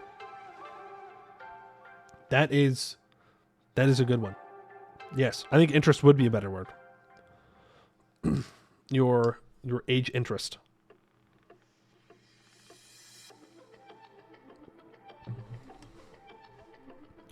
It's dangerous. They don't think through how to eventually make it fun. Now it might never become fun. True. Are you saying people on the internet didn't read? Oh, I would never say that. I mean, that'd be crazy. That'd be crazy. Merchant Republics and CK2 win. I would love to see Merchant Republics and CK3. I would love to see trade in CK3. Wouldn't hold my breath. Not for a while. I really hope they add South American mission trees. True. San Marino, Monaco, Liechtenstein, Andorra, Bhutan, for example, are still around, and they are pretty tall. I don't know if I would consider them tall. I would consider them existing. Yes, they do. They're there. They're real. I don't take that away from them. But it's not like they did anything, right? It's not like they ever became powerful. They're just there. And maybe that's part of the struggle, but I don't think they necessarily played tall. They just survived. And I don't think there's a way to make, a one province minor stay interesting if you only stay as a one province minor, unless you have a really crazy diplomatic system that I don't know would fit in the game.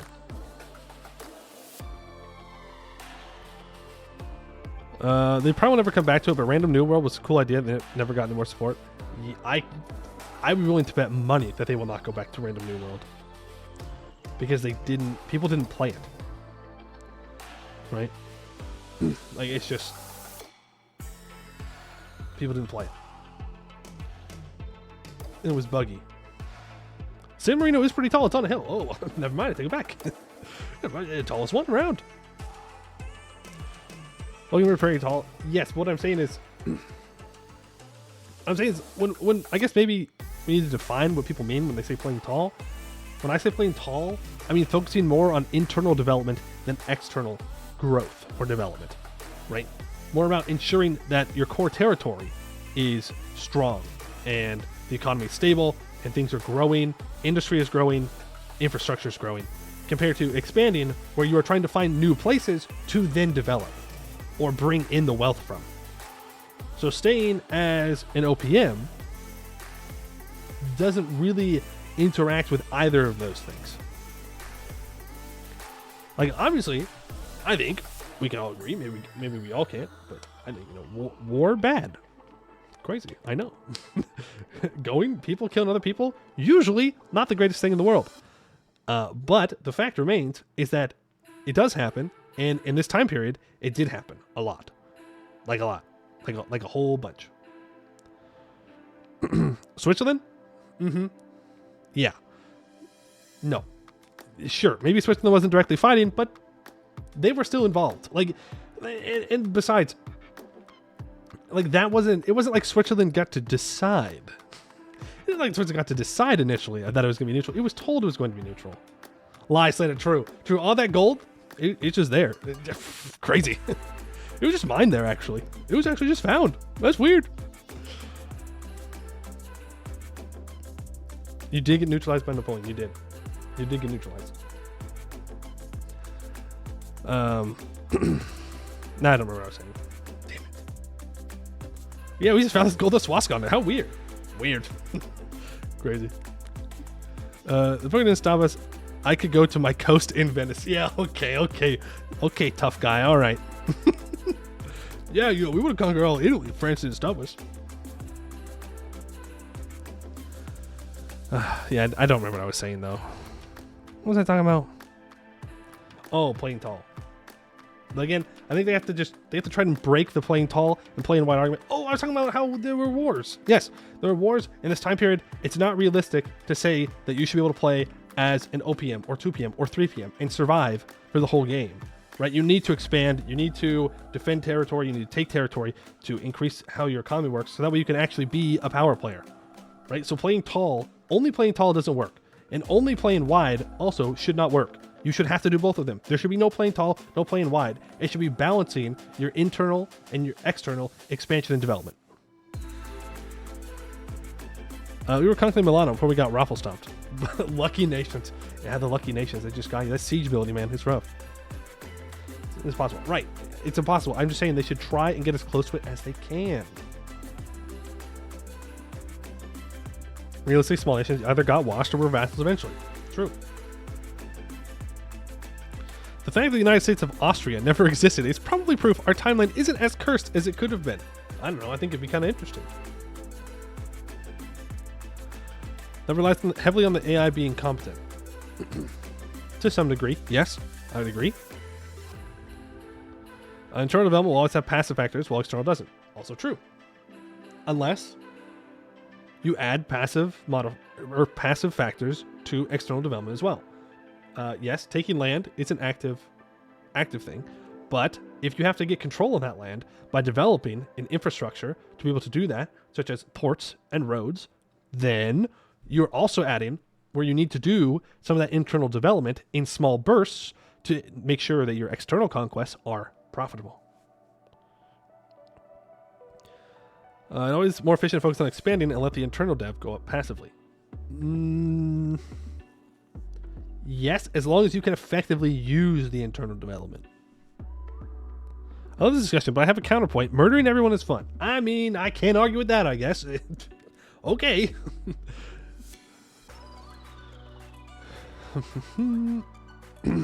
That's internal development, though. But you're doing external development to do more internal development, so that way you can do more external development. That's what I'm saying, is they have to be interconnected. If, like in EU4, external development and internal development aren't really connected, because there's not really internal development.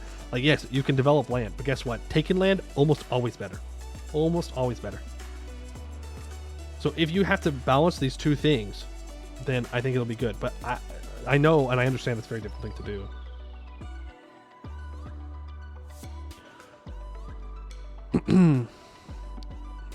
The Mongol crying said, just kill everybody. Just kill them all. Who cares? The perpetual conquest machine. Right. They need to find a way to break the perpetual conquest machine. Or just give me hordes and let me raise an EU5 and I'll be happy. Honestly. Just let me click the raise button and I'll be good. So our army see the sights. Don't be fired out of a catapult into a city after being deliberately infected with the plague. Yeah, but that's only the annoying people we send in on that. So, just don't be annoying. Making wars actually cost population means you're spending internal dev to get external dev. Yeah. But you're almost always going to get more people than you lose. The question is, can those people then be used in an efficient manner to develop your nation, to make more money, to gain more soldiers? That's the thing. If you're in doubt whether to go tall or wide, just conquer the whole world. Exactly. That's what you want to go against. Pirate nations are pretty tall. Pirate nations. I wonder how they're going to do pirates. I'm sure they're going to have something for them. I don't know. I have not heard anything about pirates. Maybe they was mentioned in replies somewhere. But I hope I don't have to raid coastlines like I do right now, because that's annoying. I'm sure it will interact with the maritime presence. Or I think it's what it's called. In some way. But playable pirates that aren't countries, please. You're just some annoying little guy that just runs around and takes things. Pirates, click one button the nation. Oh no, you click one button multiple times. You can't leave that part out. Click one button multiple times. And if there's another pirate, you have to try and be faster than the AI.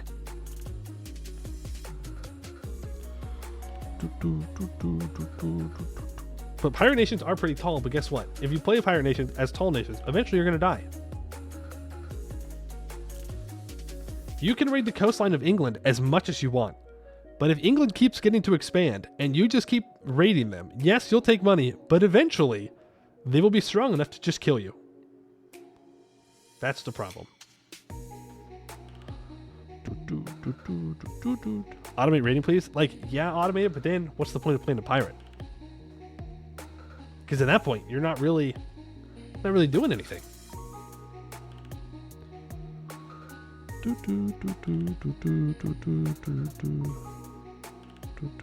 Like real pirates, yeah. I mean, eventually the pirates got. There's only they can only go for so long. There's only so many pirates. History shows eventually even the Vikings get washed. Exactly. Like you can take as much as you want, but eventually you're gonna get outclassed. People are gonna figure out how to beat you, and then they're going to kill you or convert you, I guess. Eventually, everyone does get got. True. But, I mean, I'm more focused on the time period that EU5 will take place, which is after the Vikings, obviously. But, still. Gotta add Davy Jones to the game. True. Add Davy Jones to the game. Barbary Coast, meet Marine Corps. Yeah, exactly. If so, why the Somali pirates still exist? Dog. They have a whole ass country. There's a whole ass country called Somalia out there. Fun fact. Obviously, not everybody in Somalia is a pirate. That is a whole country. And they are opportunistically trying to make money, right? And they were not the Pirates of the Caribbean, specifically. Country somewhere. Well, it's there. Okay, it's on the map. They get the map. They get the country name. That's not true. I can stack my loot from rating modifier to 1,000%, right? I wish. I wish available loot worked like that. Look at the whole country. Okay, look. You know what I'm saying? Okay, I get it. It's more complicated than that. Blah, blah, blah, blah, blah, whatever. What I'm saying is that eventually the Somali pirates will be wiped out. I mean, that's just the reality of it. They don't really have another choice. It's not like they can easily develop things in their nation because it's just the reality of things. But like eventually they'll lose. Nice for playing tall in real life. Yep, they were. How'd that go?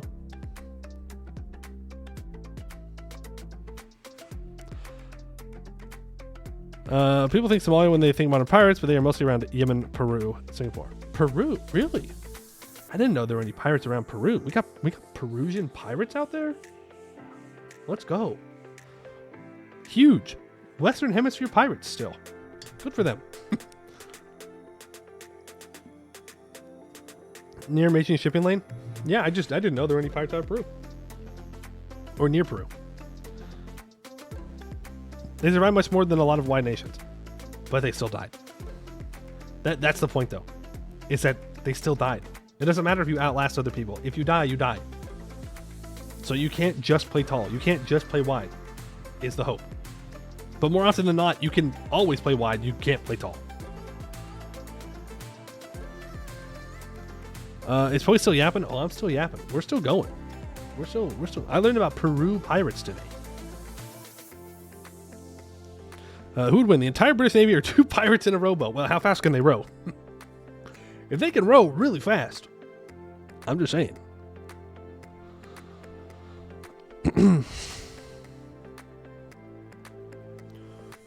You can only steal so many times before the person you steal from becomes simply too big. Exactly. You can steal from one ship, but if 5 other ships get through, eventually they're going to have the resources to wipe you out. You're a Brit and you bet on the pirates. Yeah, British Navy is not what it used to be, that's for sure. Did the pirates take maritime ideas? Ooh, that's a good question. That's a good question. You know who else took maritime ideas? Us. We did. As Royal Sard. I think we should probably get to gaming, yes? It's been almost 2 hours of yapping. I mean, I could keep yapping all day. I mean, I could keep talking about EU5 all day. Maybe I should do a stream where we just talk about EU5 and we go over the dev diaries. And I give you my thoughts and ideas. Then I can just clip this stuff and turn it into a YouTube video. Easy. Easy claps. But for today, we should get to EU4. Anbennar. Remember, greed is good. Greed is good. That's true. Will we get some Ariellen gaming eventually? I don't know. When you say all day, you hear a 24-hour stream. That's not what I meant. Just so we're absolutely clear, I did not mean a 24-hour stream. Also, the Netherlands need to score another goal. There's still 1-1. Probably going to clip out his smartest comments and chat's dumbest. Yeah, of course I am. What? Hello? You think I'm going to let the YouTube only viewers know about all the dumb things I say? Absolutely not. Absolutely not. 24-hour bathtub yapping stream. Dude, I just die of like hypothermia. Or I'd run out of hot water. Like, that's crazy. Honestly, don't know if I want them to expand the exploration system much from EU4. I would like to see a total rework. I think it's kind of boring just to put an explorer on boat, send boat out, discover things. I would like it to be much more in depth. I would like it to be much more planned. I'd like it to be a little bit more expensive, but more rewarding if you are able to find places first. Yes, please. Netherlands score another goal. I don't think I could take another 60 years of English commentators yapping about winning a tournament. That's true. We're bringing it home. We're bringing it home. No. Simply because we know you won't stop talking about it? No. Not going to happen. Stellaris stories when exploring is so much fun. True. True. I might be playing Stellaris tonight after stream. I don't know. I mean, I haven't gamed in like a week, so I got lots of gaming addiction to catch up on. All right, so if you were not here about 1 week ago, we started as the nation of Saloren. We completed the mission tree. It was a pretty short one, but essentially, we became a vassal underneath Lorent and just finished our independence war against them. We were able to take away most of their vassals, that being Southroy, Redglades, Sorenkost, and us. I believe we left Kiliande and Iondar as vassals of Lorent. We are allied with Sorenkost, Redglades, and Gwed currently. We are going to save favors with Gwed and Sorenkost, so that way I can break Sorenkost's alliance with Keterata and then break Gwed's alliance with Sorenkost so I can kill Sorenkost eventually. For right now, though, we have access to a brand new mission tree, which is a pretty long one, which is pretty cool. The mission tree is completed, except there is some Sarhal venture to do stuff. I'm not too concerned about that, though. So we'll see how it goes. Keep streaming, watch the stars. Well, I have some errands I have to do at some point, so I don't know. We'll see. Well, I won't be streaming tonight. That's for sure. Yes, I did want to vassalize Vanale. True. We've just gone out of the Independence War, as I said. We took 4 provinces. We took these 3 because there's a center of trade here in Oldport. I wanted to cut Lorent off of the coastline, and I was just able to take Redfort, so I did. Gives us a border with Laurentane, which if we can get Laurentane and upgrade our centers of trade, we can go from 39% to probably about 60%, which would be pretty nice. Now, we do have 5.38 war exhaustion, which is pretty bad. We have basically no manpower, which is pretty bad. And we're going to go to war with Vanale pretty much immediately. They are allied to Lysaean. I can even call them my homies. But I don't think I want to co-belligerize Lysaean. Like, I could humiliate Rubyhold. Where is Lysaean? We're still here. Like, Rubyhold is a rival of mine. I mean, getting the power projection would be nice, to be fair. But we have to get through a mountain fort to get to their hold. But Saloren costs us 12.7 troops. Who is the other one I can call in? Appleton? Oh. I'm still allied to Appleton. No, I don't think so. I think that's a mistake. But we will call these guys in, though, I think.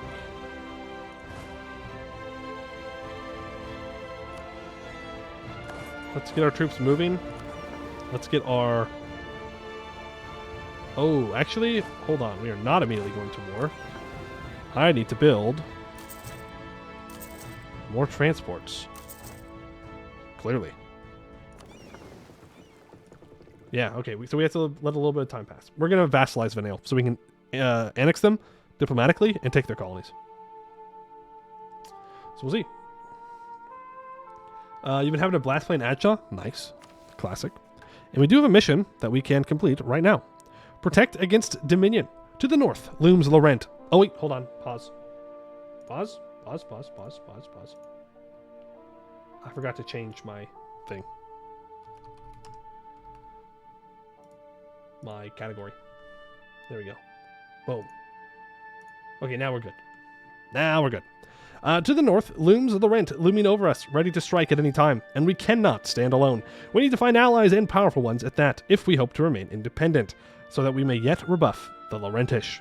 With 25 years, we gain +1 Diplo reputation. And now, I need Lupus to have 20 development, and we need 50 crowns. Well, the development I can do. Boom. The crowns we'll have to wait for. Now we need 80% manpower, 100 monies, low autonomy. Saloren needs a courthouse. Adventurers needs 60 loyalty. Army sites 80% of the force limit gives us 10% morale of armies for 25 years. An army organizer would give us 5% professionalism. Okay.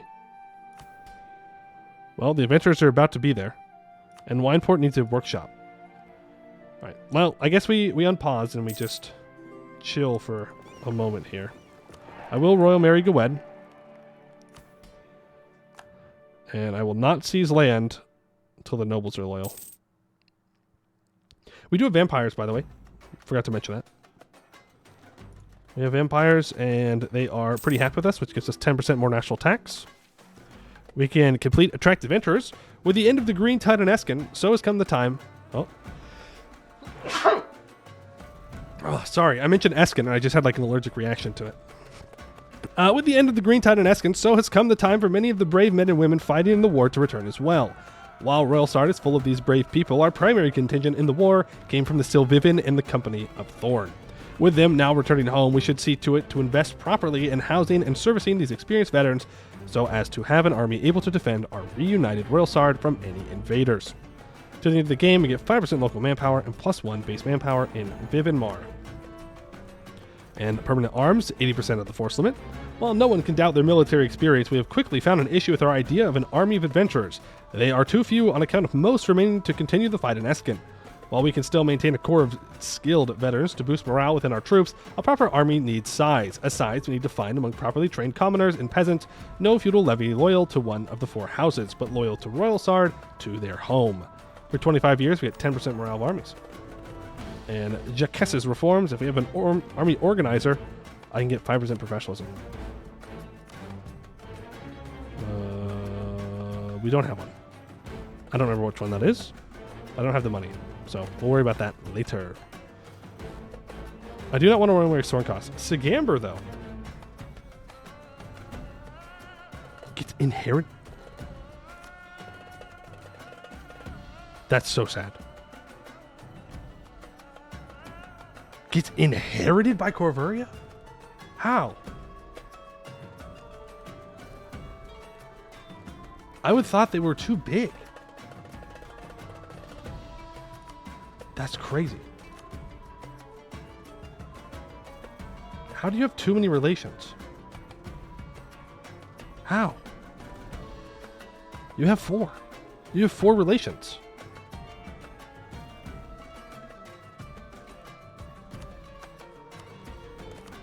I'm going to improve relations with them. Apparently there's a short 5-year window or so for inheritance if it doesn't exist. Yes, but I had thought that it was also based upon the development. You had to be a certain percentage of more development than them. Can't you break alliance? Yeah, but it will make them hate me more.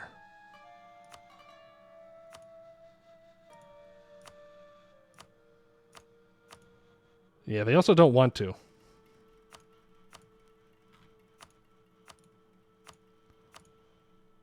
Yeah, no. We're just going to have to hope that they change their mind. We're going to have to hope that we can get them friendly. If I ally them, maybe they'll then royal marry me. I think if I ally them, it'll work. And I need to improve with the Emperor, believe it or not, for a mission. I have 1 loan. Okay. We'll wait on ceasing. I don't know if the tree has us leave the Empire. I currently have no interest in leaving the Empire because there's a lot of expanding inside of it that I need to do. So I benefit from staying inside. Okay, someone's going to attack Frozen Maw. Okay, Frozen Maw is losing the rebellion. 2 diplomats does hurt, though. That's true. It is what it is. I want this royal marriage so bad. Who are you? Lesnampar? Ciliande. Hey, Ciliande, frick you. Vicious Mockery. Let's go ahead and ally Sagamber. Magical elite dislike subsidized students. Traditionally, magical education has been restricted to those who could afford it, which in most cases has been the nobility. With their focus on state-run magical institutes, some mages of the Old Guard have complained that mages of common background would only harm the art of magic, demanding that scholarships and subsidies for poor students be cut. I'll take their loyalty, actually. Okay, we ally Sagamber. And then we get the royal marriage. And then they die. It's no longer an inheritance. Of course it's not. Of course it's not an inheritance anymore, but that's okay. Sagamber P, you'd be fine. I could take Diplotech, or we can take... Or no, it's admin. I think I want to take this admin tech so I can continue on my mission tree here. So I think we're not going to take that expansion idea at the moment. We do have lots of edicts that we can turn off. Development here. Defensive here. Defensive edict here. And then we're good. Fun fact, Arnon is the one that canonically creates the Empire. Yep. Yep. I didn't know that. Sneaky little Arnonin. Sheniande is 42 years old. Wait. I will take a personal union on Sagamber if that's fine.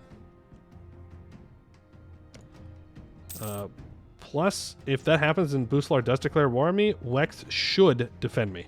Should. Build the Imperial Embassy. We have 50 monies. While we shall repeat our commitment to a strong imperial seat, we should also strive to play the game of houses amongst the other leading nobles of the realm. Let us create a magnificent diplomatic district in Lupus to house and entertain our imperial guests, and more importantly, curry favor with their powerful masters, solely for the betterment of Royal Sard, of course. Gain 2 base tax, and for 25 years we get 20% improved relations. We can reaffirm imperial ties. We have at least 3 Diplo rep. On this day, the imperial throne, blessed by Castellos as regents on Halan, with the full backing of the princes of Anbennar, do declare that the royal Sardi are the frontiers and suzerains of the Western Dame's Head, as the imperial crown of Anbennar does lay claim and command the Western Dame's Head. We gain 10 prestige. And now, if the emperor has 100 opinion of me, then we can gain 100 mill points, and for 25 years get minus 20% fort maintenance, and a permanent claim on the Carnitaria area, which is this one. Now, Ilvandit here does have cores. They're not super far away from accepting vassalization, so let's start improving relations with them. We don't need to keep improving relations with Sagamber. So let's max out our relations with Goed. It's definitely more important to me. Oh, we maxed out our mill points. Oops. Oopsies. We'll encourage development here. We will get rid of devastation. Is there devastation anywhere else? Yes, there is. That's still being cored up, though. It's fine. Do I have any general slots open? I do not. Actual Royal Star campaign? Yeah. Actual Royal Star campaign. Alright, there is that colony completed. So let me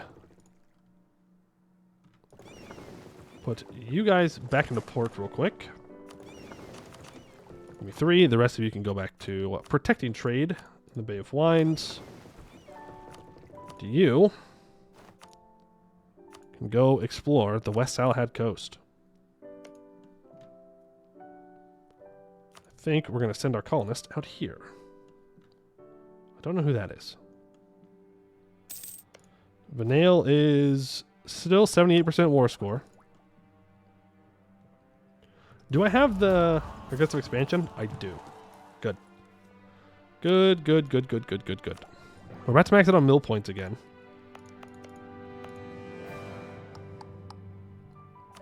We can carry to development over here. Do some more mill dev. That works. Come on. Die. Please die. Please die. Give me the personal union. You don't need to be alive anymore. Just become my subject. You know you want to. You know you want to do it. In Bitbucket, all the ideas for Empire Nations are changing. Are they going to work on the older mysteries too? Really? I didn't know that they were changing ideas. Like all of them? Like all of them, all of them? Let's bring our boats back up so they can get back to protect and trade. Trade here. Thank you. Ambitions. Oh, they're changing all their ambitions. Really? I did not know that. England goal? No. No, no, no, no. That's illegal. That's illegal. Oh, and they're an extra... Oh, no, dude. Does that mean I'm going to have to vote for Spain? Come on, man. I didn't want to vote for Spain. Man. All right, where do I need to build this workshop?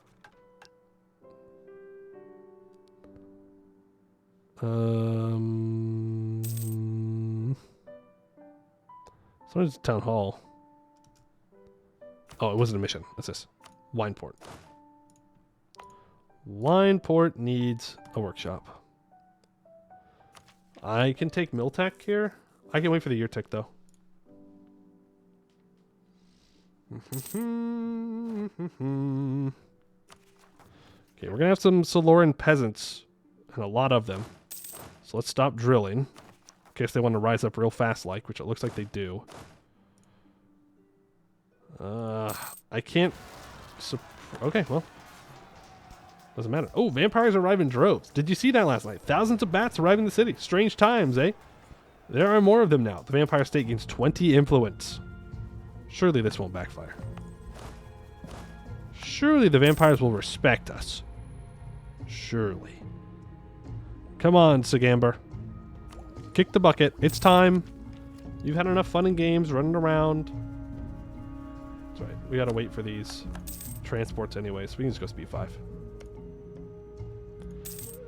Oh, max out mill points. Speed 5. Bad. Bad speed 5. Do some development of mill points. With that color, you have to have vampires? True. True, no other way about it. I don't need to state that. I will state this, though. At least half state. I want to try and take admin tech on time. Oh, I could absolutely vassalize this guy. And I can break my alliance with Appleton. And ally you. And with a little bit of trust, I have to pay off my loan. Yeah, pay off the loan. We can get this guy as a vassal, and that's reconquest on Lorent, which is really nice. We can go ahead and marry him. Thank you very much. Can't forget about my tech. I have to remember. Mill tech time. Truce with Duran is up. Okay. Take mill tech. We take diplo tech. Make sure we're not too far behind. What's our leader like right now? 436. That is 61 years old. We have a 255. Are they a powerful mage? Yes, they are. Ooh, okay. And they will become my vassal right now. Boom. Perfect. So now we have reconquest on Lorent for 28 development. That is Imperial land. Correct? Yes. Small country needs to fire. Yeah, we still have a while for small country, but hopefully. Hopefully. Come on. Die. Please die. Please die. If I seize land here, the vampires will be mad. Not if I sell seize.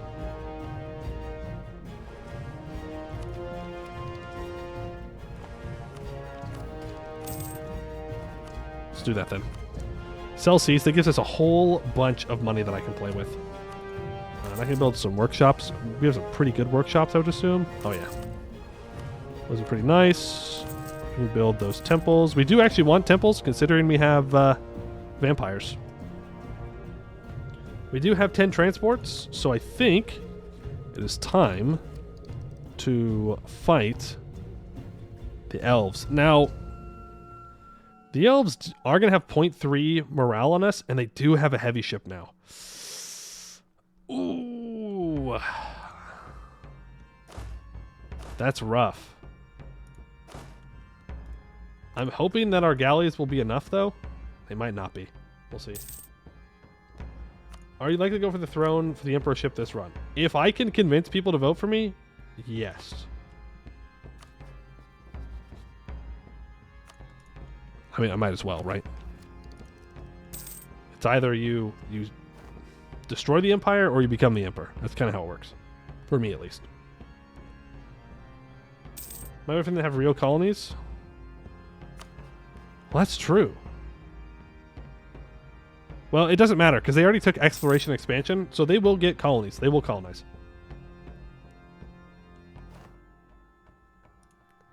There's never a reason not to go for the emperorship. I think it'd be kind of a pain in the ass. It's a pretty good reason. Okay, bring these 2 transports over here. And Isobel's Dream, the city that never sleeps. Another competitor in Aelant here. We'll not be playing Isobellan. Okay, well, let's do this. Who wants to be an admiral? Bum, bum, bum, bum, bum, bum. We only have 32 Navy tradition. Not great, all things considered, but I do need one. So now is your time.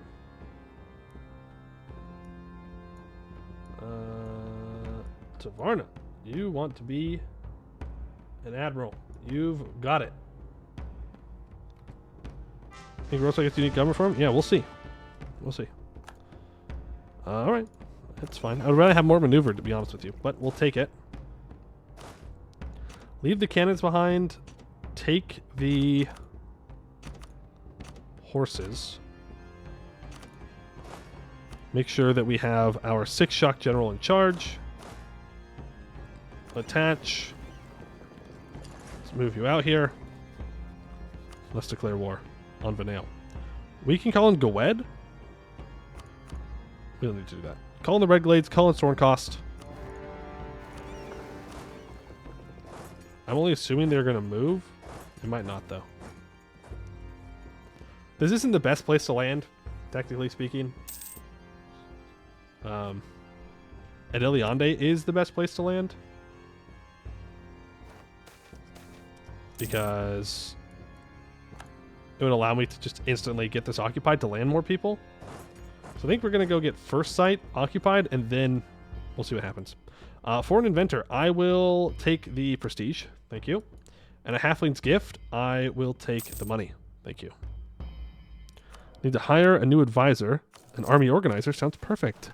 For Jacques' reforms. Jacques Silvivin was a competent Royal Sardi commander during the Lilac Wars, while he served in our war effort early on in the war. He was later fired by the ruling Royal Saloren under vague accusations of treachery that we now know in hindsight can see was due to being part of the rival Silvivin family. Competent and experienced, he had not been fired. He may very much have led us to victory during the disastrous Battle of Redfort. Nonetheless, while the years have gone by, he still lives, looking spry for his age, and has even developed upon his old ideas to fit the ever-changing battlefield. Now we shall not commit the same mistake that was done during the Lilac Wars, and instead we shall use his knowledge to make our army one that any Laurentian knight fears. Spry for his age, huh? Just a very spry old man. What is shocked with admirals? I actually have no idea. I guess more damage from the shock phase? I don't know. All I know is you just want morale. Or maneuver.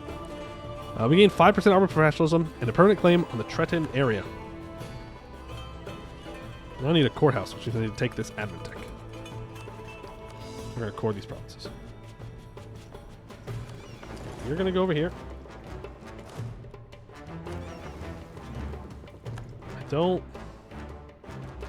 I don't necessarily want to fight his heavy. The Sorncost does have a heavy. He's moving into the Fogged Sea. Okay, let's bring the troops over. Since we don't need to worry about Lysaean. That was interesting. Okay, we sank 3 ships. Proof engagement chance, or disengagement chance for our ships, which is nice. I need to remove my embargo on you. This is just 4 infantry, so this will be fine. That is a stack pipe onto the elves. Let's go ahead and honestly just send the 3 cannons and 1 guy onto the nail to siege it down. Put the 2 shot guy, or siege guy, sorry. 2 siege guy in charge. We'll pop out. We will destroy his 3 light ships. Actually, we don't want to destroy his ships if I can help it. Royal Star did not get the message. We get an instant wall breach. Very nice, and we will loot this. Remember, the goal is subjugation. Let's go and get the Far Isle occupied. Hydrate, you got it. We are buying the Island of Anbennar early. That's true. We're buying it with blood. Lorent enters into a military alliance with Lysaean. Not a big deal. I should build a spy network on Lorent, so I can make some more claims on them. He has a hell of a lot of allies, though. We're going to need to attack one of his allies to break him apart from like Pipec and Riveria and Wex. Great Orty might be our best bet, and then we just fight Riveria and call in Goed. That's probably what we end up doing. Truce with the Rent expires in 1502, though. So quite a while. And we still need to improve relations with Wex. Hey, Sigamber, you're the funny 69 number. Can you please die now? Well, to be fair about the Lorent Alliance web, I did not break his allies when we fought him. So it's kind of my fault. Oops. Oopsie daisies. Okay, we've maxed out relations with Moonhaven. Again, I don't want to sink his ships. One of our ships is sank, that's fine. We have plenty of money. We need to transition into having heavy ships anyways. Vanale, why don't you just become my vassal? It's going to take 92 war score. We take Lysane's capital, though. We should be good. There we go. So, I mean, it does make people mad, but I don't care. Not enough. I don't want their money. I just want them to be vassalized.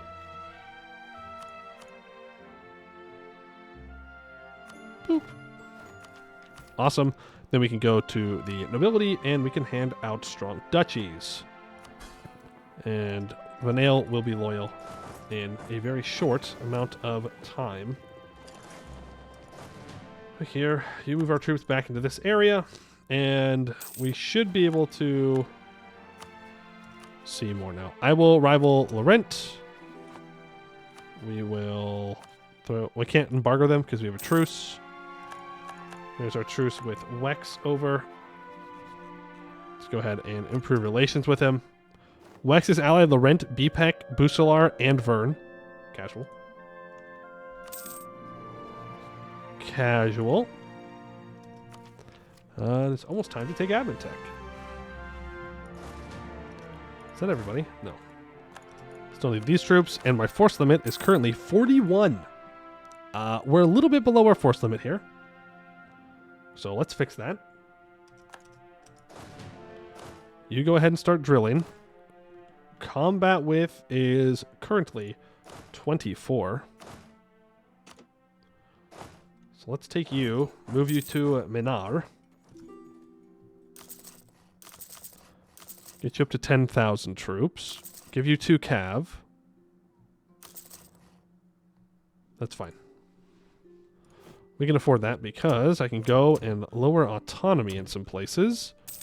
It won't give us enough force limit to meet that, but it will get us closer. And then we'll have an actual military that people will be afraid of. There's the courthouse that we need to build in Saloren. Let's go ahead and do that. We're now caught up on admin tech. We can begin to go and take more admin ideas for our expansion ideas, which would be pretty nice. I will claim... Oh, it's just a regular claim, right? Because we have not taken espionage ideas. I will claim Lorentane. 53 devastation. That province is basically useless. Funny. And let's start improving with Vanale, because they can give me maps. And you should get a colony soon, hopefully. We might need to... yeah, we might need to pay for his colonies. Yeah, I was just thinking that.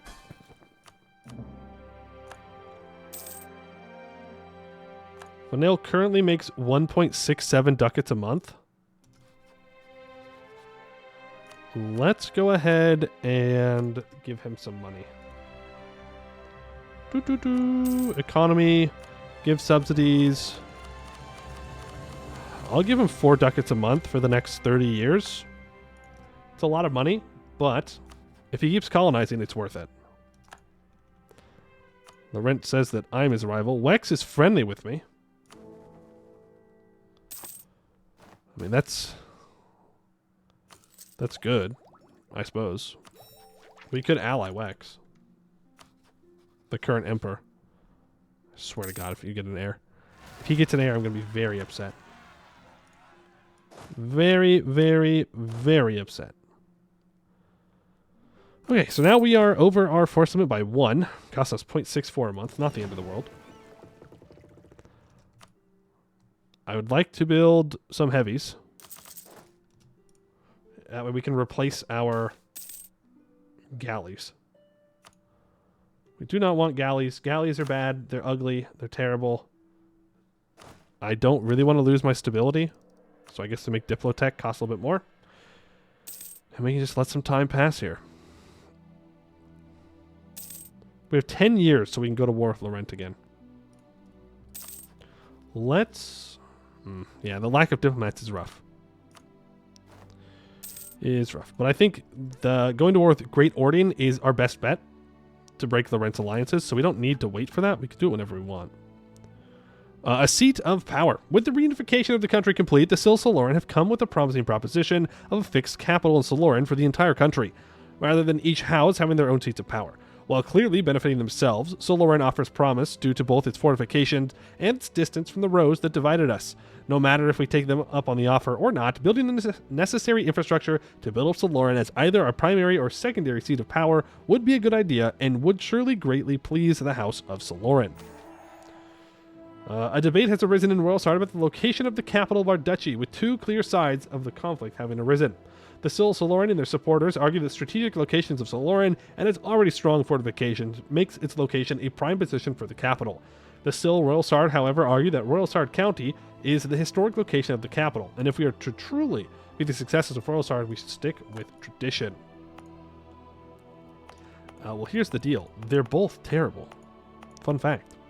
I would rather have it in Tornair, but given the decision between Saloren and Royal Sard, I would rather have it in Saloren, to be honest with you. Gives us 3 development in Saloren for a long time. We get -7% local construction cost and dev cost, and we get +1 stability. Yeah, and it also gives staff, and we started as Saloren, so I think it makes sense. We are still the Saloren dynasty.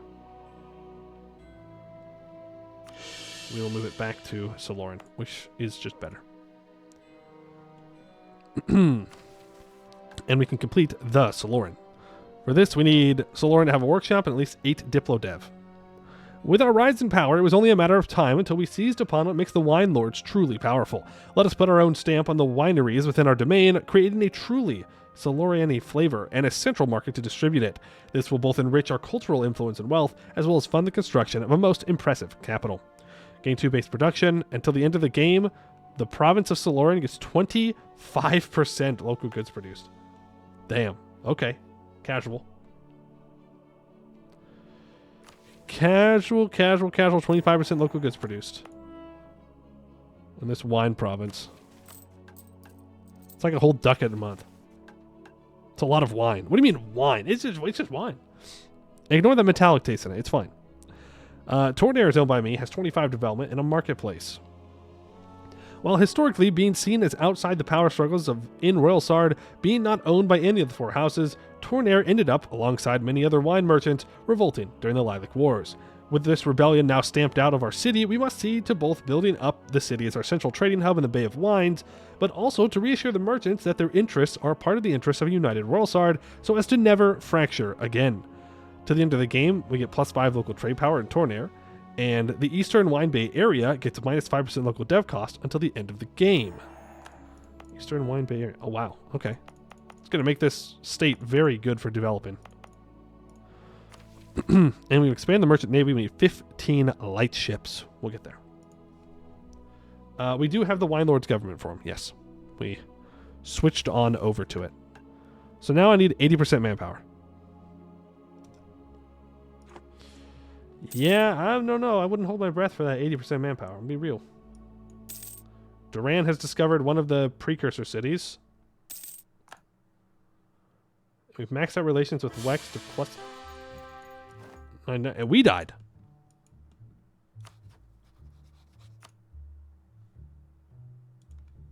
We died before Sigamber did. Which, honestly, is fine. We now have a 255 in charge.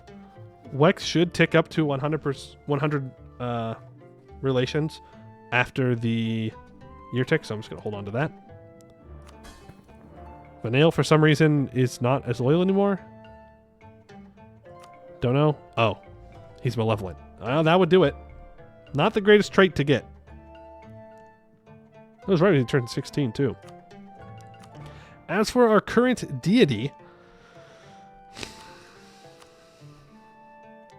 There is definitely an argument to be made to go for Minara for the improved relations.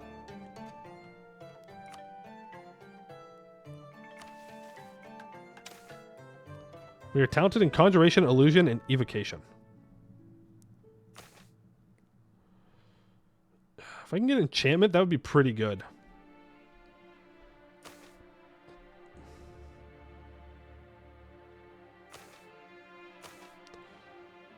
It's a lot of resources.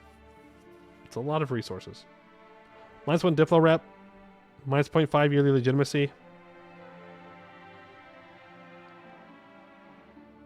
But I do think it's worth it. Enchantment's just very good. Even level 1. I think for now, we're going to go with Minara. We may switch over to Castellos, though. We are running out of time for Castellos, to be fair. Is it really worth studying magic with a dude that will eventually die, though? Yes, it is. It most certainly is. Hey, look at that. Moonhaven's voting for me. How old is Wex? He's 41. Let's start improving with the other electors, shall we? I could ally Dame's Crown. They're not a bad ally. I don't really have the slot, though. Because I'm studying magic. But it would secure their vote. Oh. It already has. Interesting. Very interesting. Improve relations with you, and we still need to improve relations with you. Our royal marriage with Gowed is over.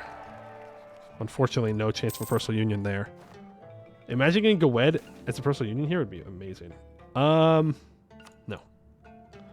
We're not going to pay that money. We're going to chill here until we get our Sagamba personal union. We don't need to royal marry our vassal. It's fine. Let's go for higher development colonies. We could start our golden age. If we wanted to. You know, when we arrived in Rosar to set up an empiric society, I'd imagine that we would use wines in front to cover our feeding, but gods damn you lot, you got a little bit too much into it. A contentious vampire, army of vampires, that fanboying over the wine. Look, if we can just convince the vampires to munch on wine instead of people, we'll be good. Wex is 100 opinion of me, and we need to have at least 50 diplomat power. As a member of the Empire, we should petition the Emperor to invest in lands and defenses as a border frontier of the Empire, to both enrich the Imperial lands and strengthen them against the would-be conquerors against Anbennar's many enemies. We are, after all, the first point of defense against a Lorentish invasion of the West Dame's Head. Lose 50 diplo points, gain 100 mil points. For 25 years, we get minus 20% fort maintenance and a permanent claim on the Carnataria area, which our vassal has reconquest on. Are you... Okay, he's loyal now. So let's get to building a spy network on Great Ording so we can attack good old Lorent indirectly.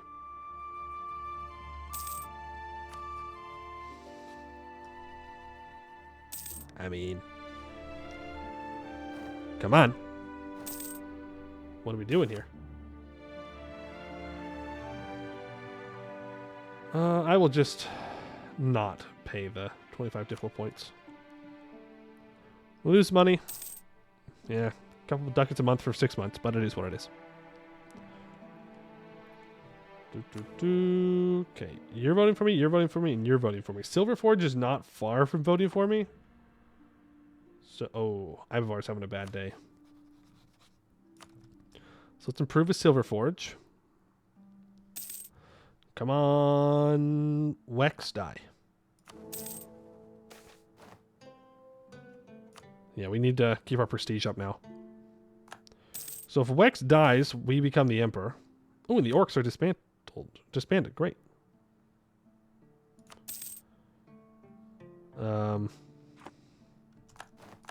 Yeah, we're just kind of waiting for people to die here. Vanale is apparently disloyal again. I'm not sure why. I'm not sure why they feel so big and strong. I guess they took Miltech to catch up? I don't know. Don't know. How many heavies do people have? I don't want to overbuild my heavies. Gwen has 6. Durant has 4. So if I go up to 8 heavies, that will probably be pretty good. We could sell C's again. So let's do that. That's another reason why Vanille is not super loyal. But I can spend this money. Can upgrade some centers of trade to level 2. Yeah, we just get them all upgraded to level 2. That will give us more control over this node. Silent Repose is... Huh. Silent Repose is Regent Court. Isn't that an interesting one? We need to overbuild heavies. Well, I only need so many, right? Don't need to have like 30 heavies right now. I don't need to pay for them. But I do need a certain amount. I can make a claim here. Pull this back. I do want to try and get up to 80% of my manpower for the mission. And that would be really nice because it gives us permanent manpower recovery speed. Should be super cool. Super, super cool. But I'm not sure if we're going to get away with that. Old Pantheon Heretics. That's different. Don't remember those guys. You deal with rebels on this side of the Bay of Wines, and you with this side. Sucks that we don't have a direct connection here, but Madelaire is currently not really in the cards to fight. It's too much aggressive expansion. Too much. We can complete the next expansion idea, though, which gives us an extra diplomat, which is huge. Which lets us complete the legacy of the Aldresian Crusade. During the Aldresian Crusade against the White Pestilence, many Royal Sardi knights and commoners left their homeland, feeling the pressure of Laurentish rule, and fled eastwards to join the Crusade, where they hoped to gain glory and help defend the lands their fellow Royal Sardi had settled in the borders during the War of the Sorcerer King years prior. After the Crusade was over and the Pestilence had been eradicated, some Royal Sardi Crusaders returned home, but many chose to stay and join their cousins, finally helping supplant the suppressed Milkori tribes that inhabited the borders. The Crusade brought much fame and respect for the Royal Sardi and Canor, and their efforts in it were never truly forgotten. +1 yearly prestige. Very, very nice. Silverforge is now voting for us. I can shore up my relations with Dame's Crown. Make sure they stay friendly. There is the Old Pantheon Heretics that are dead now. You can drill. You can drill. We just gained a little bit of professionalism here. Yeah, you're fine. I mean, to be fair, we are still in recovery mode from our Independence War. That was a rough one. Luckily, we're no longer dealing with the what's it called? War exhaustion. We can do a lot of development. Let's expand. Get up to 35. I just want to use our mill points. Maximum manpower is 44%. I don't know if we're going to be able to get what we need here for our manpower. We'll see. Expand the Merchant Navy. A powerful navy controls the oceans around Lensinor and protects our interests abroad. While we cannot hope to match the navies of larger nations, we can expand the merchant marine of the state, increasing our own profits and creating a bulwark against hostile elements seeking to ravage our independent merchants. For 15 years, we have 20% ship trade power plus 10 merchant power.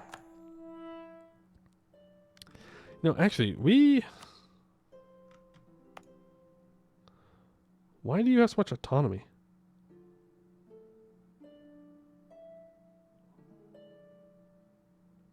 I don't know. It's going down to 0.1. I mean, I can help it out by building a courthouse, for sure. Lower autonomy in those spots. Build that. Build that. Just make more money. But this needs to be under 10 autonomy for what we need for our mission. Treason against Rolsard. I will take the professionalism. Thank you. Dog. You're so old. You're 74. It's time. It's time. It's time for you to become a subject of mine. It's okay. I'll treat you well. I'm not going to annex you for a long time. Long time. Exploit dev for manpower? No, I'd rather wait. I don't like exploiting mill dev unless you absolutely have to. I mean, absolutely have to. Ooh, Wex passes an imperial reform. The fool. The fool.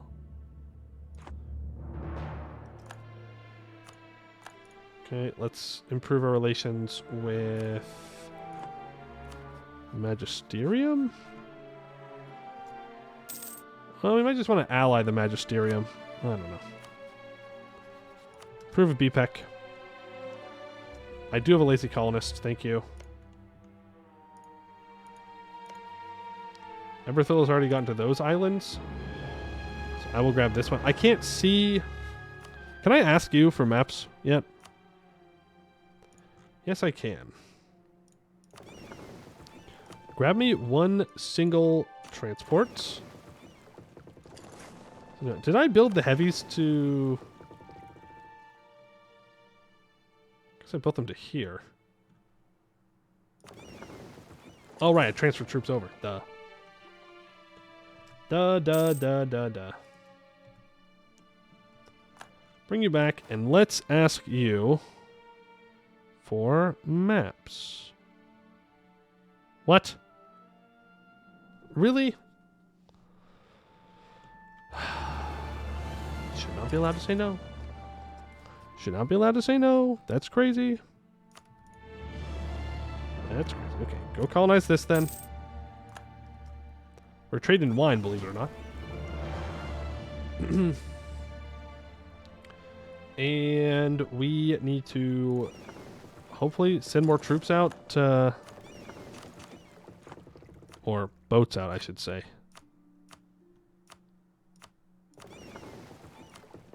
To explore. We can't go this way. If I can get tech, Duran has found a second precursor city. What in the absolute hell are you talking about? Like, hello? A second precursor city? Really? Lucky them. Lazy Vanale. Yeah, it is a Lazy Vanale. I don't know what's happening. I don't think they're colonizing very much. The fleet has declined. It really hasn't. It really hasn't. In fact, I would go as far as to say our fleet has gotten stronger. Where are we trying to get development at right now? Intaben? Just make the nobles happier. That's fine. You got no allies? Duran? Damage Temple in South Roy. But again, it's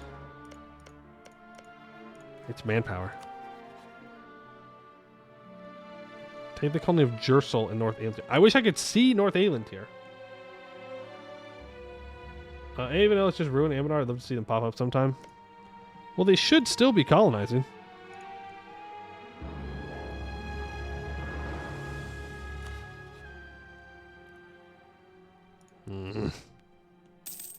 If I had the manpower. I mean, we could, but I don't know. I don't know. I'm really against exploiting that. Really against exploiting that. So this just in. Okay, there goes our explorer.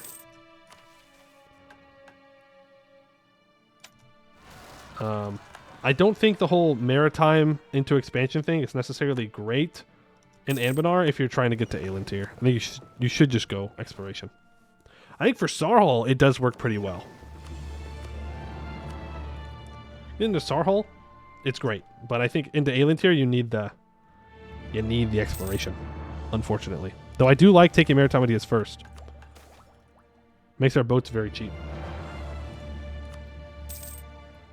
How are the French treating you? Pretty good, I think.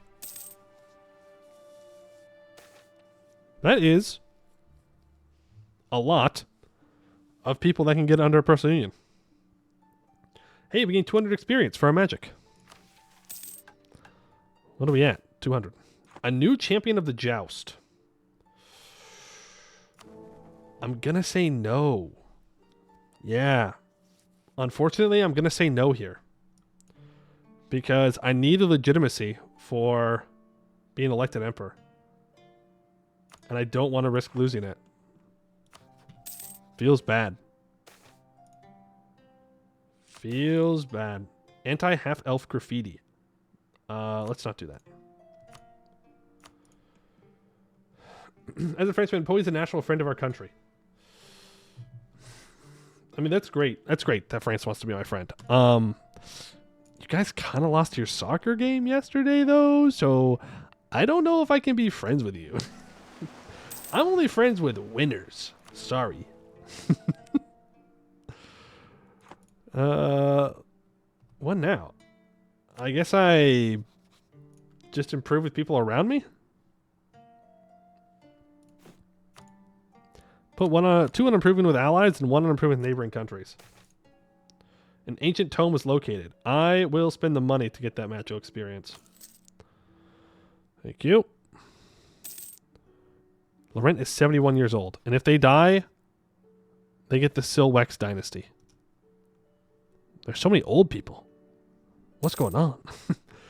What's going on with that? As a Frenchman, Poe is no longer welcome in our territory. Yeah, you know how it is. Swords and plowshares.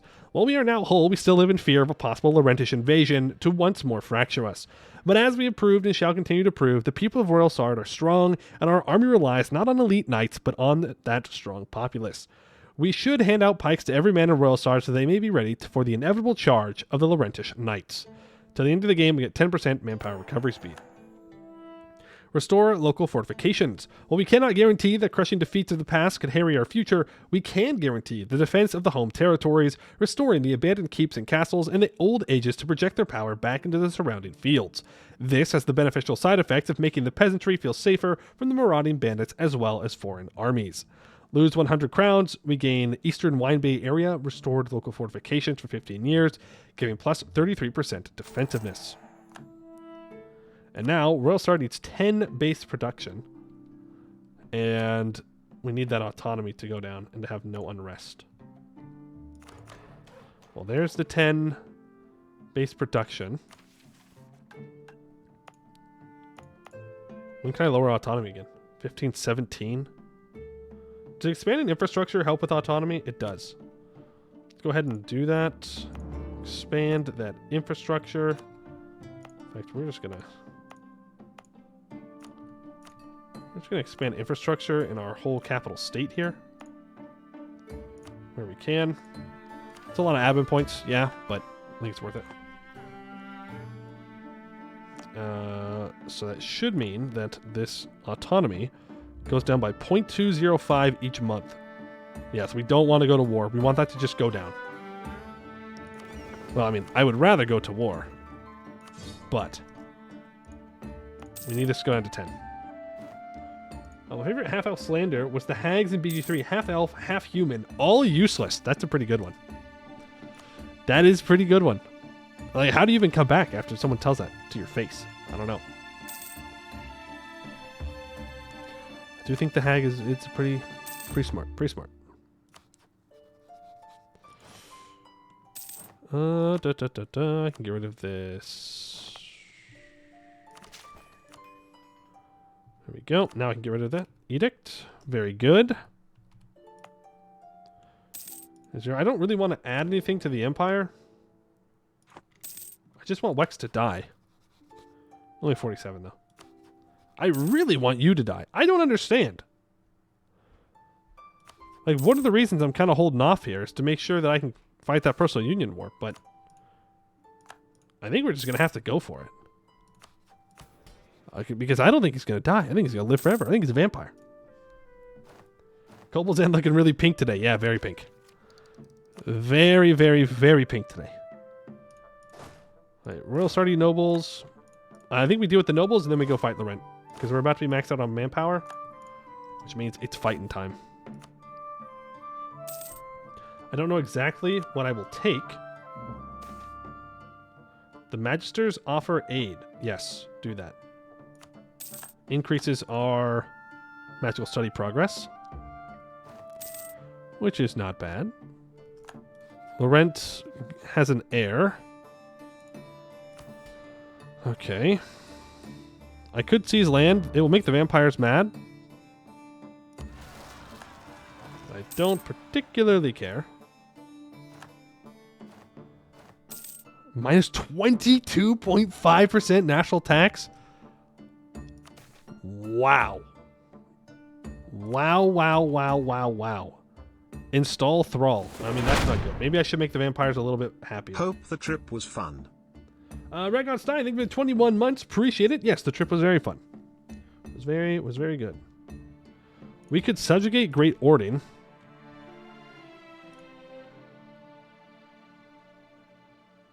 Nah, let's do what the mages want. There we go. Put an all power cost guy. We need to give... I need the vampires to be happy with me again.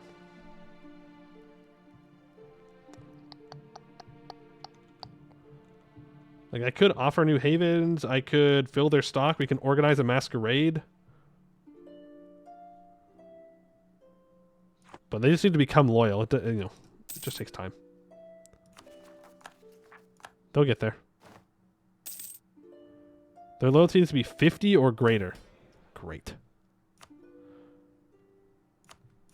Maybe I should have made them a little bit happier. We might have to fight that. Alright, tier 4. I think it's very well... There are two paths we could go with this. Number one, we could click Maintain Balance of Power and get an additional Diplomat. And 5% all estates loyalty. Sounds pretty good.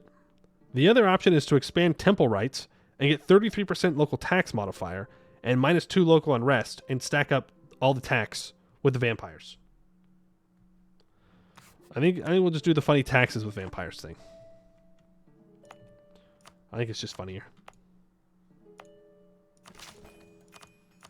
There we go, get that up to 10.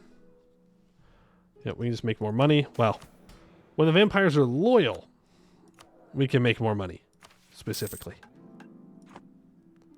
It's kind of a core thing about that.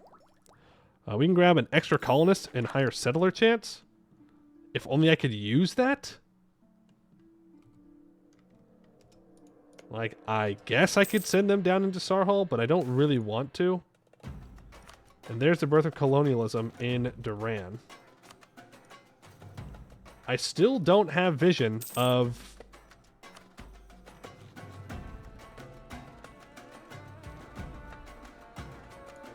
this. What I can do, though, is build a spy network on Duran and steal the maps. Duran is willing to royal marry me? Weird. Very weird. When you become emperor, you get one more diplomat anyways. That's true. Doesn't Sarhal trade flow into the Bay of Wines? Yes, it does. But I would have to send troops down to fight these 10,000 troops. Something I don't necessarily want to do, but could do. I want to colonize Aelintir. That's the goal.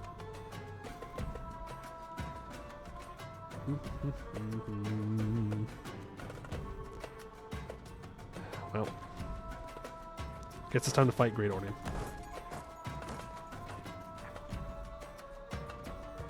Let's just provoke these guys.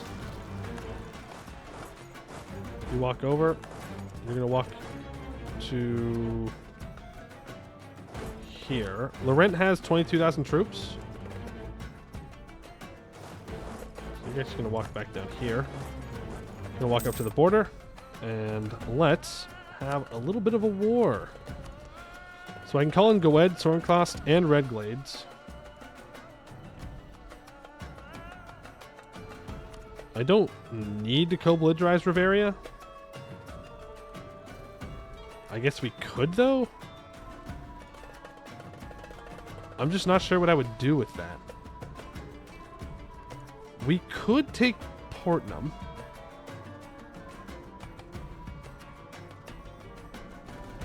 I'm not sure what I would do with that, though. Like, the Dragon Coast trade node isn't really much for me right now. I can't pull it to my node. Well, we'll co-belligerize him because it doesn't really hurt.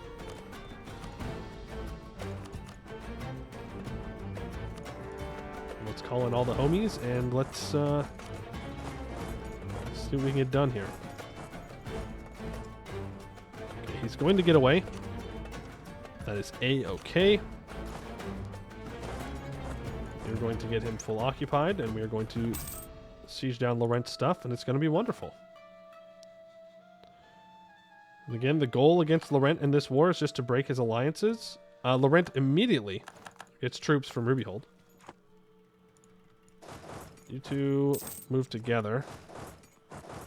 You're going to move over to Castile, and we will contest Lorent's troops here.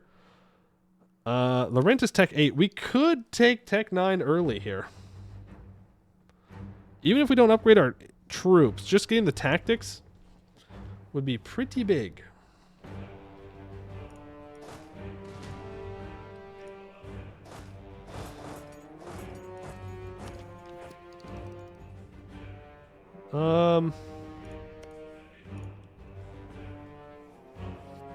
Yeah, let's do it. Let's wait for a month tick, and I think I am gonna... Oh, military reform. Well, that's nice. Let's get that 20% morale of armies. There is an argument to be made to take the Diplo, though. It is a pretty good argument, but I'm gonna take reform the army and the navy, I think. I'm gonna do both. To wake them all in for himself. It doesn't matter. We're not taking anything from Lorent. Not taking anything from Lorent. We're fine there. Let's go ahead and upgrade into adventurer bands. There we go.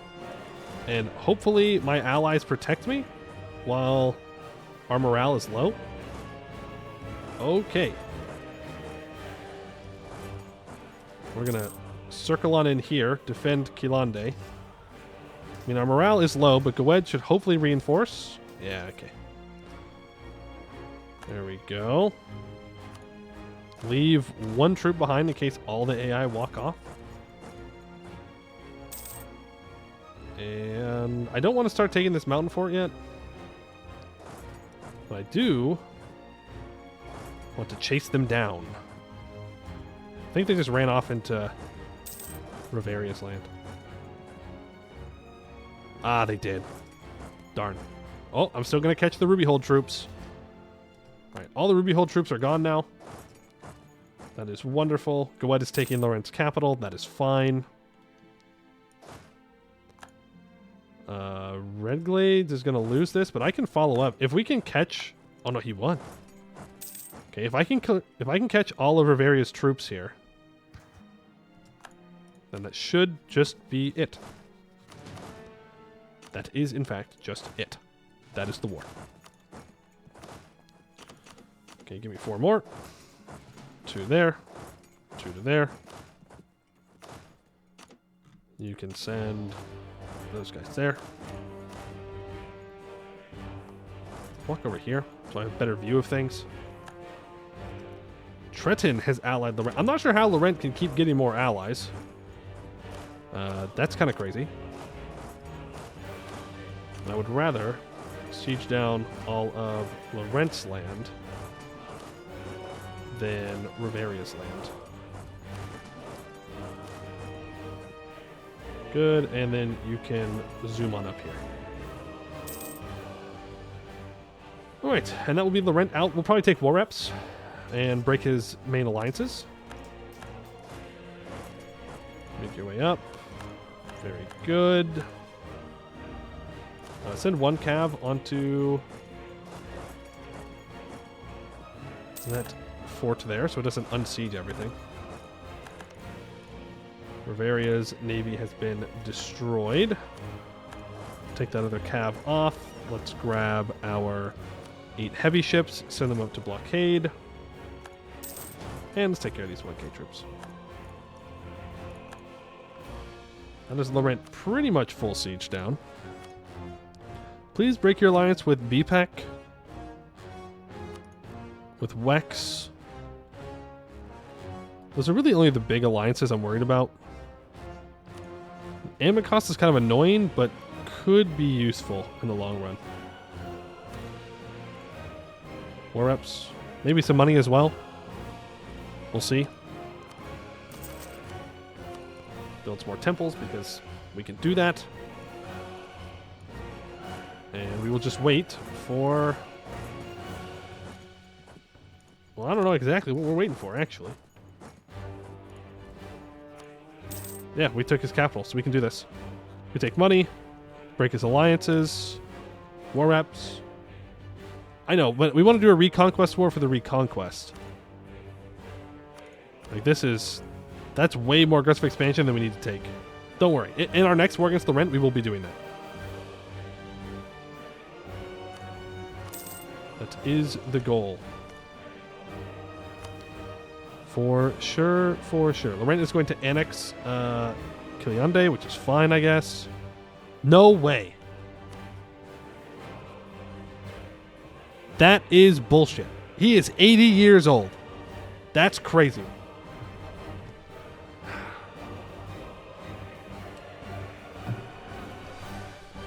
Average EU4 moment. 80-year-old somehow pops a baby out.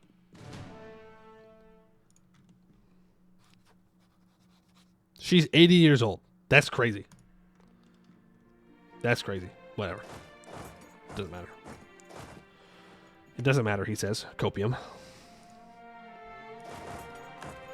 It doesn't matter. It doesn't matter. It's fine. Copium. Like, I'm not even worried about it. Copium. I might have to sell titles here. In fact, I can sell titles to get these guys up to 36 loyalty. I need them to get to 50 so I can stop this disaster. Yeah, I know. I know she's a mage. You're kidding me.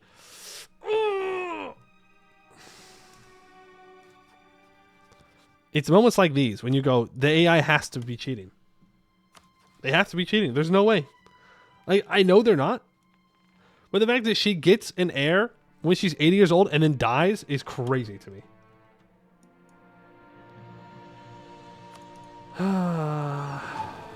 It's fine. It's fine. I'm not even upset about it. I don't even care, man. I don't even care.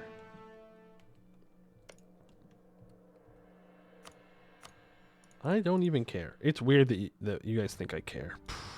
That's 33 aggressive expansion? Whatever. Fine. Riveria. War reps. Money. Break your alliance with Lorent, please.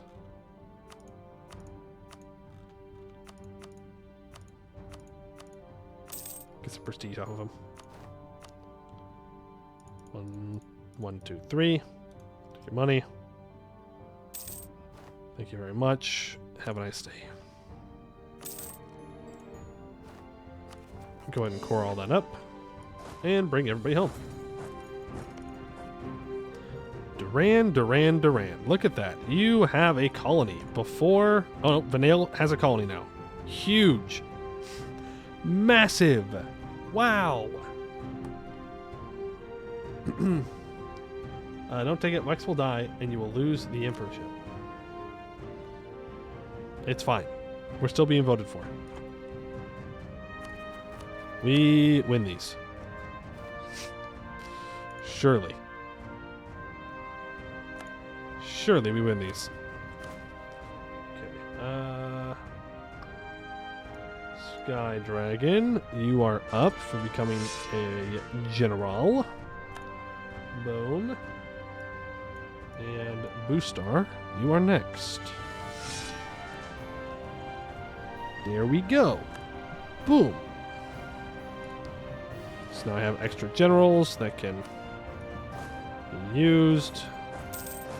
We do need to fix the stacks again.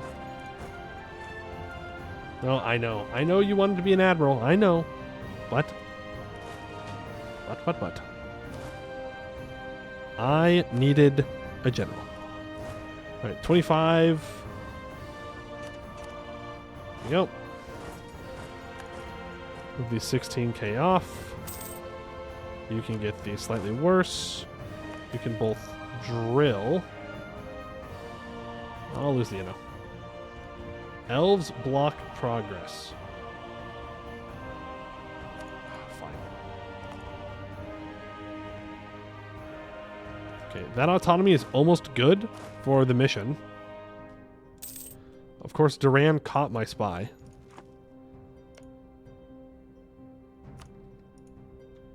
Aggressive expansion is, not great. Not great for sure. I would like to take Einathan off of Duran. Conclave of Magi. We can afford for them to lose some loyalty. I can't co-belligerize Southroy, but that's fine. I'm just afraid that if I take land off Duran, they're going to go form the DTC and be really annoying. In honor of the Duchess of Sagamber? Yeah. Istalor has more votes? No. No, I do. I have 3 votes. Istalor has 2. Don't know why the Magisterium is against voting for me so much. Same culture group. Higher Diplo rep, legitimacy, prestige, relations, because they're allied probably. Yeah. Well, if I want to become emperor, I think we need to start making some alliances. Honestly, I'm good breaking my alliance with Sagamber now. I'm pissed. I am pissed, dude. I think Allied Dame's Crown makes the most amount of sense. Well, no. Allied BPEC makes the most amount of sense. We're just going to have to pay the extra Diplo point. When we're done with our research, it will fix the problem. I would really appreciate it if Wex kicked the bucket at some point and died. That would be great.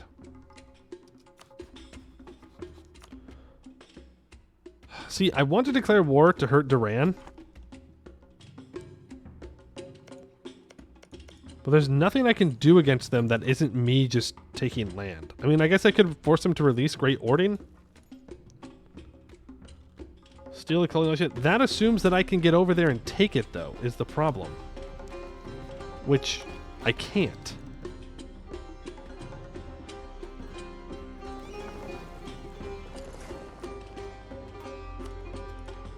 Like, I can't go occupy it. But maybe we can steal it. I can call in Red Glades. I can call in... Well, what does Storm Cost want? Okay, I just want to make sure that they know that, like... This is the stuff that I want. Call in Red Glades and Storm Cost. I don't need to call in Gwed. Unnecessary. Unnecessary. Okay, there goes most of Duran's troops. And there goes Duran's heavy. Let's get our boys onto the siege. To level 1 fort, apparently. This guy thinks he was allowed to be a colonizer with a level 1 capital fort? Hello? AI is getting a little bit too cocky. A little bit too confident in themselves, I think. You can't just do that, man. And let's make sure that we are improving relations with Silverforge. Keep them maxed out. And Moonhaven. Please vote for me again. I am without a doubt the best choice for Emperor. Just saying. I'm just saying. I'm the best choice. I will not sell you out to the Lorentish. Sure, maybe you think that I am just a Lorentish, but I'm not. I'm different. We're like better, cooler. Okay, so I know that I can't take everything from this guy. So instead, I will simply devastate the hell out of him. I have 2,000 ducats. Why did nobody tell me I had 2,000 ducats? Supposed to pay attention? Okay, well, I want to save that so I can upgrade a center of trade. Probably Tornair. Ooh, and I can explore. More of Sarhal. Yippee. Okay, let's add all these provinces into a trade company. I don't want to state them. Oh, I can see a little bit of New Durham over here. Just a little bit. Start pulling more trade from here. We've won the Siege of Duran. We can send 3 cannons up to help out there. And I will let my allies go deal with the Damish Temple. What's up with Lazy Colonists though? Yeah, but there's nowhere I can use it that I want to use it. I need to get over here. And my loyal vassal... they'll do it now. They will give me the maps of the North Ulos Lament Ocean. No! Oh my god, dude. I'm just gonna annex you. I'm just gonna do it.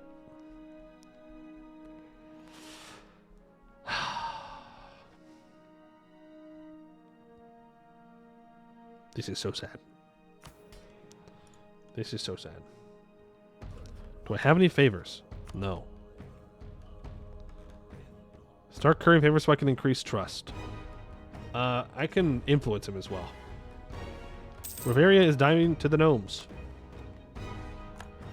On the siege of Southroy. Vanale. Let me influence you. Boom. I should also influence you. And you. And you. To make sure that they all stay voting for me. Unfortunately, the Magisterium doesn't look like it wants to flip back over, which is fine. I influenced you. Will you give me the maps of the North Ulis Ocean now? No, you won't. Ah, man. How many favors do I currently gain? 0.23 a month. Okay. So, Duran.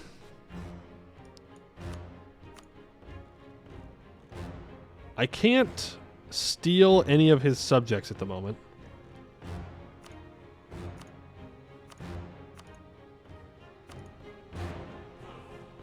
But I can force him to... Well, hold on. I want to take this. For sure. At the very least. No, hold on. Let's just peace out Southroy. Southroy? I thought I just saw an enforced religious unity, and I was like, wait, what? I can't enforce religion on him. I'll take your money and your war reps. Have a nice day.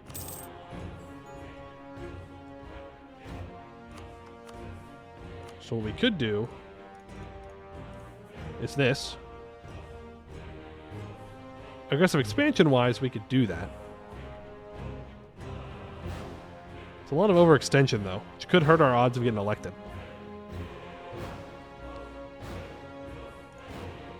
The other option would be to skip taking Duran and take Lenesk. It's a little bit less aggressive expansion, and it gives us the two two ports. Again, my only concern is that this forces them to form the DTC.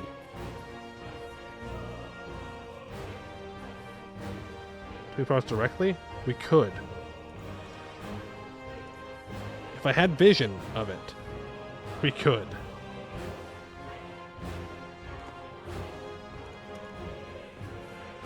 But I need the vision. XenoPSU, hello. He's Dak. That's right, we are so Dak. Wex is 52 with no air.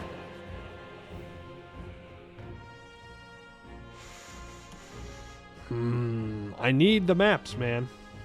I need the map. I mean, we could just sit in this war for a while, I guess. That's the other option.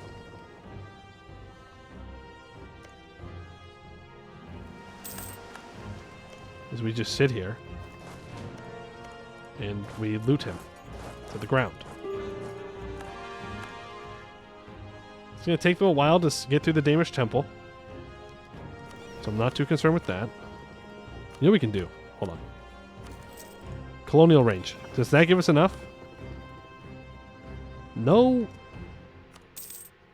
There's no way that's true. Like, there's actually just no way.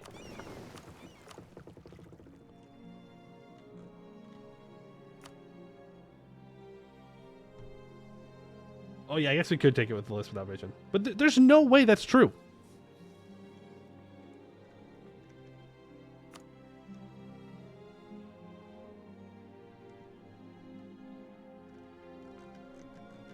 There's just no way. Where's my colonial range?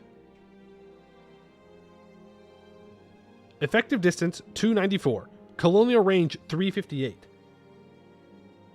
There's an arbitrary line you can't cross without Explo. Really? Really? That sucks. We can complete cooperation with the peasantry now. Our nation is built upon the people, and on a grander scale, the nation reflects the desires of those that live there.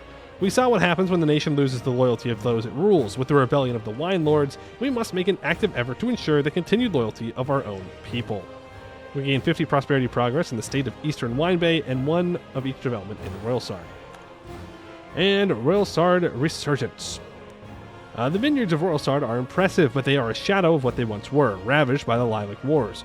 We shall rebuild them, even more grand than what they were. They shall be the crown jewel in our rebuilt nation, a treasure we shall not lose again. And that gives us 5% local goods produced modifier until the end of the game in the Eastern Wine Bay area. And then we can complete Thorn Crown's Dynasty. Long has Royal Sard been disunited, even during the Lilac Wars, where we were nominally united under Rian VII. Still, Royal Sard, the nobles of the realm bickered and backstabbed, and the end result, we all suffered. The time has come to put petty house politics behind us and move forward as a single entity. For what is good for one Royal Sardi is good for us all. The event future of Royal Sard happens, we get the Royal Sardi elective government reform, which gives 75% production of wine, and we get a term duration of 8? Wait a second. Oh, man. Stamp cost minus 10%, plus 40 max absolutism, plus 5% noble loyalty, 10% noble influence, merchant guilds minus 15% influence.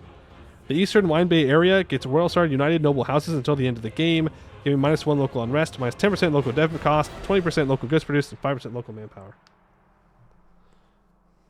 Yeah, no emperorship of the EOA for us.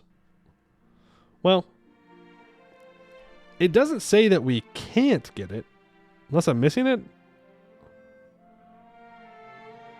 Because we're still a monarchy, technically. But in practice, it's probably not going to go too well for us.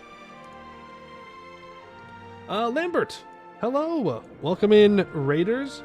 I hope your Anbennaring was going well today. Bada bing, bada boom. There you go. Nice little shout out. How was stream? I hope it went well. Was today a single player day or multiplayer day?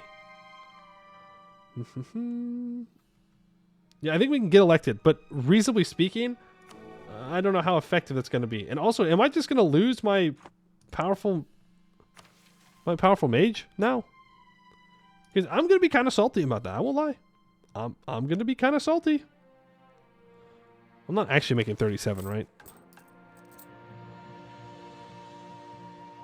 Huh. Oh, the vampires. Oh, the vampires are no longer disloyal. So now we make stupid money. Okay. But if you are already elected, then it will cause an election. Also, I think we're going to have this disaster fire.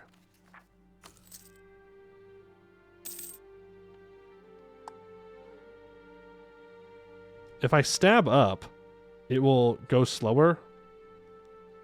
Right now, it will start in 1505. I mean, we can just sell titles. Oh, in 1507. Okay, stab up. Now, it's 1506. That's not enough time to sell titles.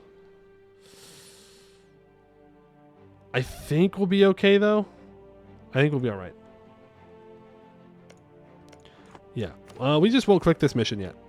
We'll wait till after the war is done.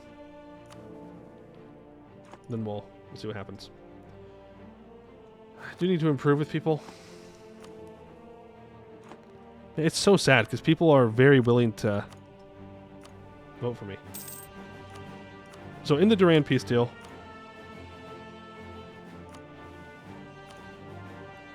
let's clear it. I do want this province though. And let's sort by giver. So New Duran is the person who we want to take land from. So that's 4. There's apparently 1 province that I cannot take.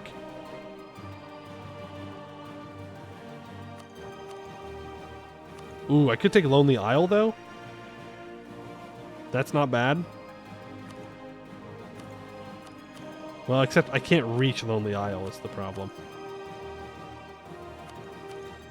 Anything that's like super low war score,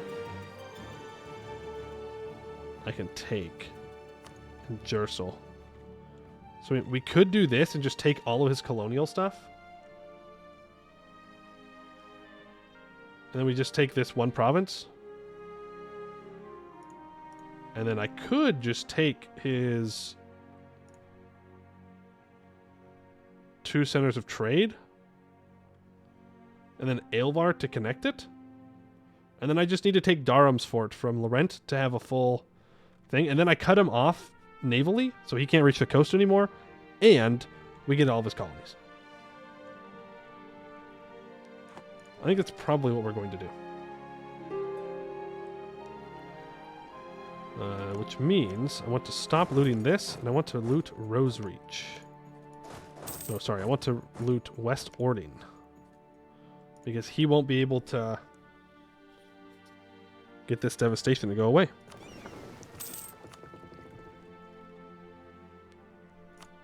Okay, I guess you go in here. The other argument is just keep building a spy network on Duran, which I should probably do.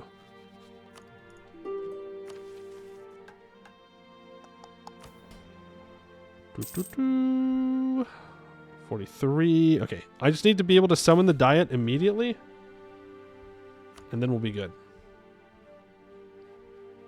Then we'll be so back. We'll be so back.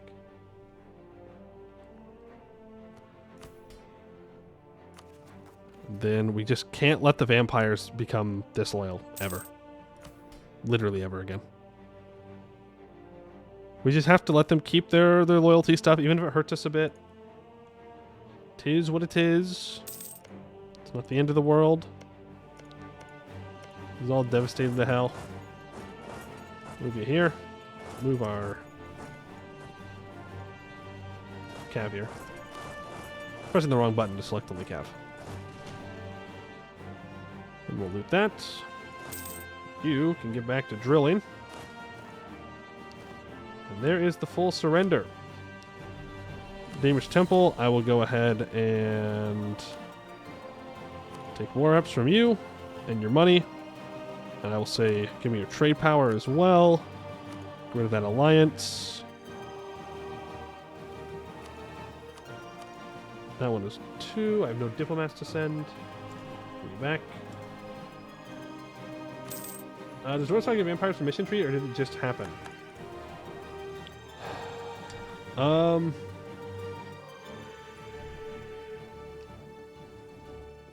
it was an event. Yeah.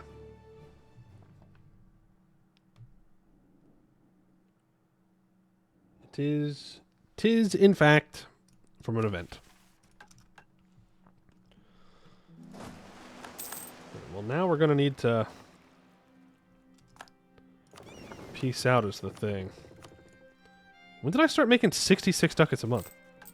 Or 33 ducats a month? I don't understand where this jump in money came from.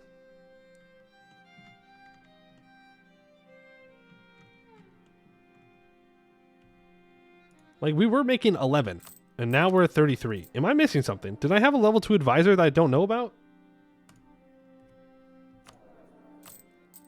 War reps? No, war reps are only 3. Spoils of war are only 3. So it's just 6 less. I mean, part of it was that the vampires got loyal again. Well, I guess the vampires got loyal, and I passed the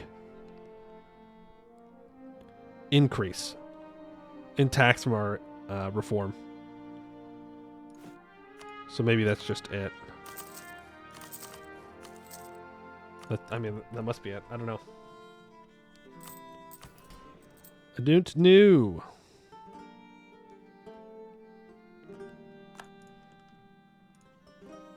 Right, Duran, are you ready to peace out here? I can take a little bit of money as well. Alright, and that uncovers some area. Just want to make sure that I don't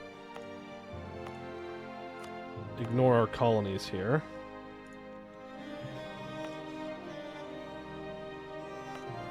Okay. Well, let's go ahead and... This is apparently too far. Funny. Yeah, I mean, we just got to start colonizing all this up, or coring it all up, I should say.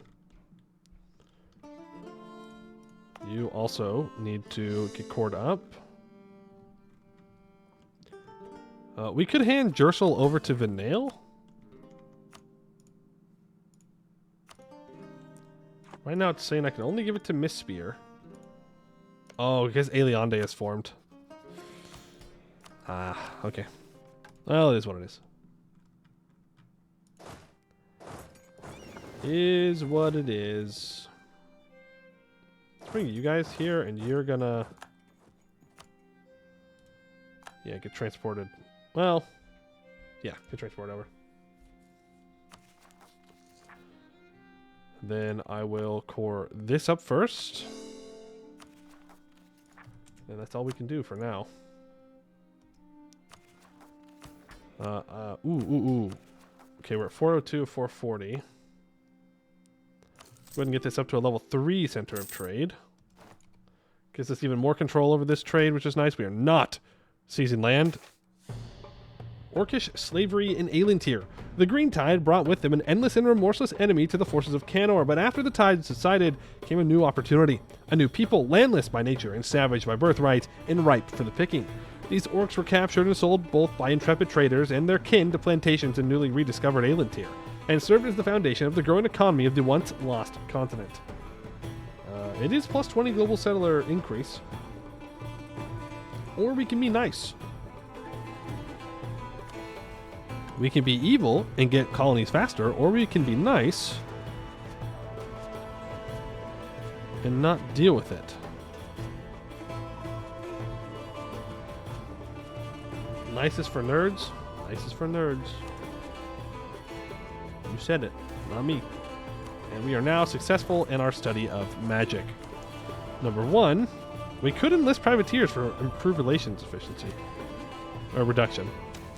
Number 1, let's go and cast some enchantment spells on diplomats. And honestly on the estates as well. And that will give us some improved relations with people. Number 2, we will lose the study in magic modifier. Which means people are very secure in voting for us. And I have that additional relationship slot back. So we're no longer losing Difflo points per month. We're down to making 20 income a month. And that is fine. And we... I'm just avoiding clicking that button.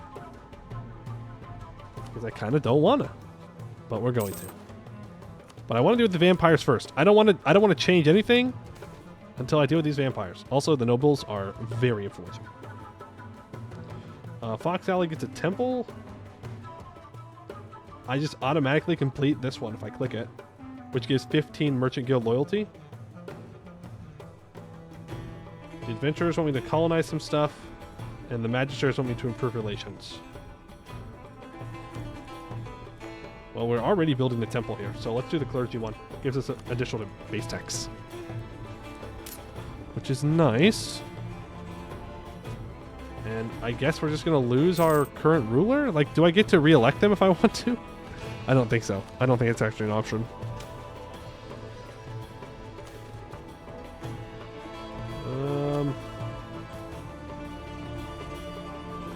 I guess I can cast an illusion spell. 10 mil points for 2 prestige. Huge. Who am I rival to? Just Lorent. I will rival Catarata as well. And I will issue an embargo on them. Let's get my power projection up over 50. Okay, we need to keep the masquerade going for vampires. I really should give them something else too. I could give active concealment, but that's less governing capacity. That's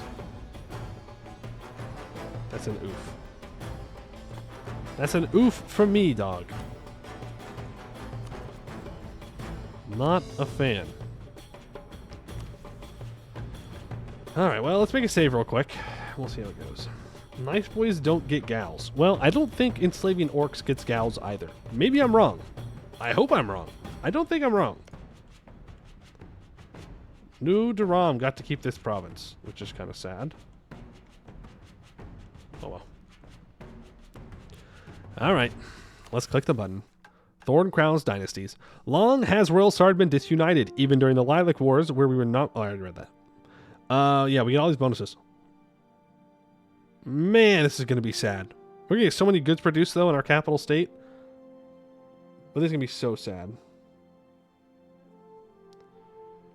It gets you orc gals, I guess. Oh, yeah, well, maybe in some ways. Maybe not in the good ways.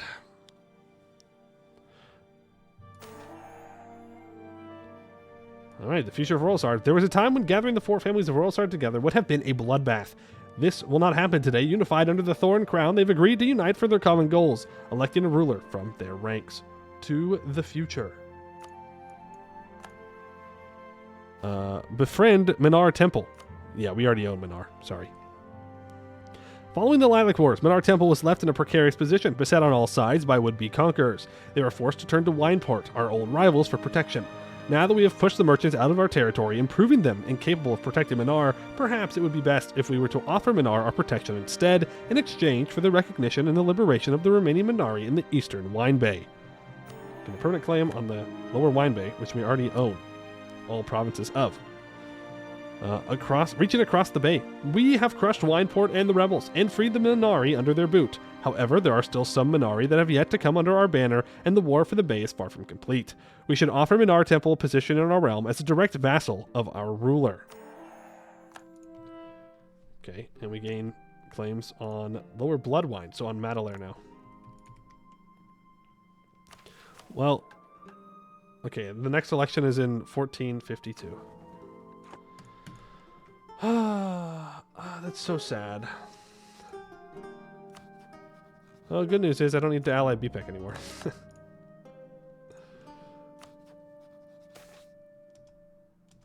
And I can ally Wex instead. And, oh, I see. So I can either re-vote her in for 20 Republican tradition and get a 366. We can go for a 423 Survivan. So Royal Sard gives a 542 And a Silnalup gives us a 254. I think we just re-elect. We have 20 Republican tradition. We have max Republican tradition. We only lose 20. So I think I'm going to go for it. I know that I need the different ruling families. Looks like I need a Silviven. And I need a Silrosard, but it's alright. Sack of Duran. Oh, I need to control Duran. No, dude, no. Man. Oh well. So we need to take these two provinces out. And then we can go after Duran and loot it and whatnot. All provinces in the eastern Wine Bay area need a farm estate. Yeah, okay, I'll get there. Like, it's worth a lot of money, a hell of a lot of money. Tier 2, we should go for republicanism. Always. We always go for republicanism. And consolidation of power? No, frequent elections. Lower the election term. Religion within the republic? I guess we go for the tax again. There we go. Now we're all caught up. Okay.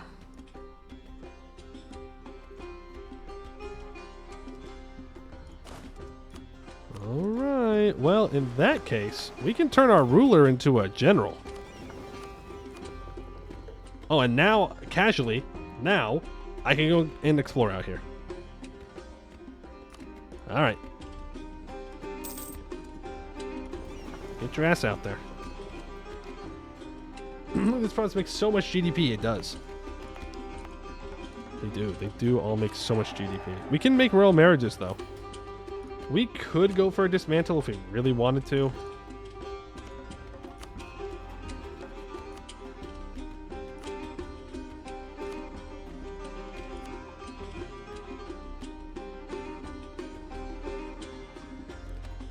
I don't know how I'd get to war with Wex. That's the only thing.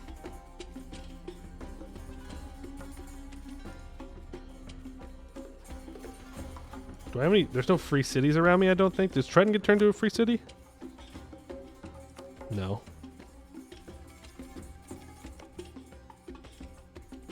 And my dumbass broke Wex's alliance with Lorent. You're still the Empire? Yeah, I am. I guess I could just leave and then declare into the Empire.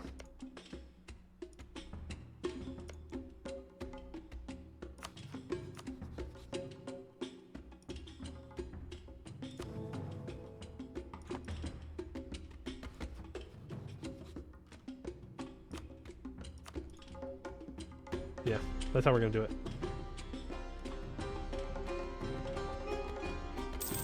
That's how we're going to do it.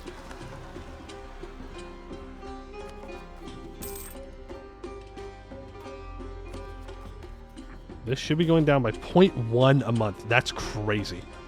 That's going to take forever. The Mural of Castellar. News from alien tears arrived, spread widely by the order of chroniclers and proclaimed by Telemite criers in every major town. In a ruined precursor temple, a mural with chilling implications. A scene of utter destruction and ruin, a great fireball rising from the middle of a continent, raining stone and lightning down onto the land. Off to one side, a man is seen descending from the clouds. He wields a scepter in one hand and is extending his other arm in an effort to contain the explosion, lightning streaking towards him as he does so. The extended arm terminates in a stump instead of a hand, and a great silver cloak covers his left side and partially obscures his missing leg. The artist's inscriptions have been partially translated, and our scholars believe they labeled the figure Castellar, god of the sky, and the explosion is denoted simply as the end. The documents of discovery and rubbings of the mural are widespread across Canor, and are spreading like a wildfire through the scholarly halls and elite circles of Halcon. In Lorentaine and Gowetten, Anbennar and Selmaldor, and even in the ruins of Castaneath, the rumors are starting to swirl. The precursor elves saw Castellos die and wrote down what they saw so we would know. I will take the Dibble points. Thank you. And soon we'll be able to colonize in more places. Tell him mentioned. Tell him mentioned.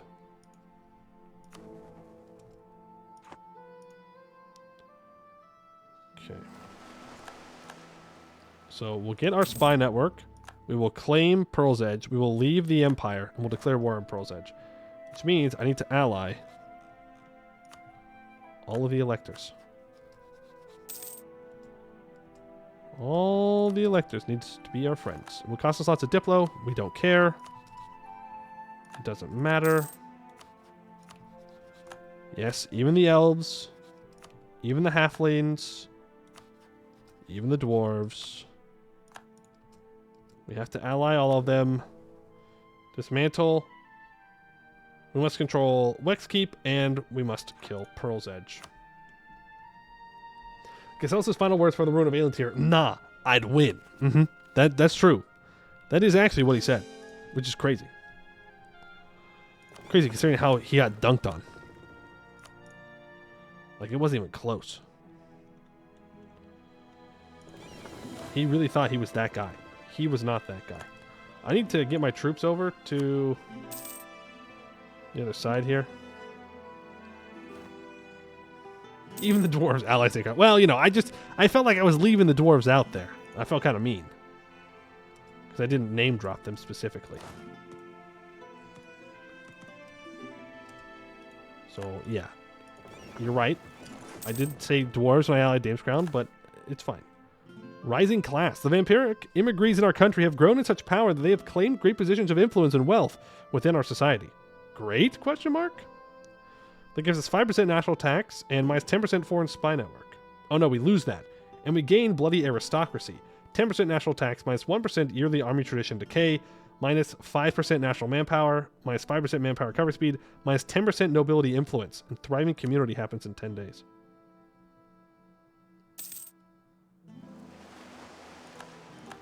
Did it happen somewhere else? It must have happened somewhere else.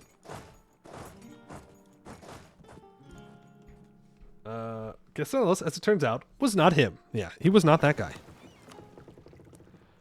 Okay, let's go ahead and explore the ruined CC. Oh, Riveria's colonizing for me. That's very kind of them. Appreciate that, Riveria. Thank you. Let's go ahead and send an insult to Ketarada before he gets taken out by Aketa. Jad doing Jad things. Sarian, though, staying alive. Happy to see things are going well for these hard-working Emirates. True. True. They're working hard, all right. There's no doubt about that one. Working hard to, well, I don't know, suck blood, I guess. I can get trade efficiency and 50 Diplo points or just a shit ton of money. Money. Money for sure. Oh, you don't produce wine? Gross. What's the point of you even existing? No wine? No life. That's how it works here in Royalsard. Is Command commanding? Yes. Funny. Yeah, they're definitely commanding this game.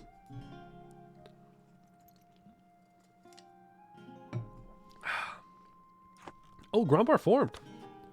They were losing, though.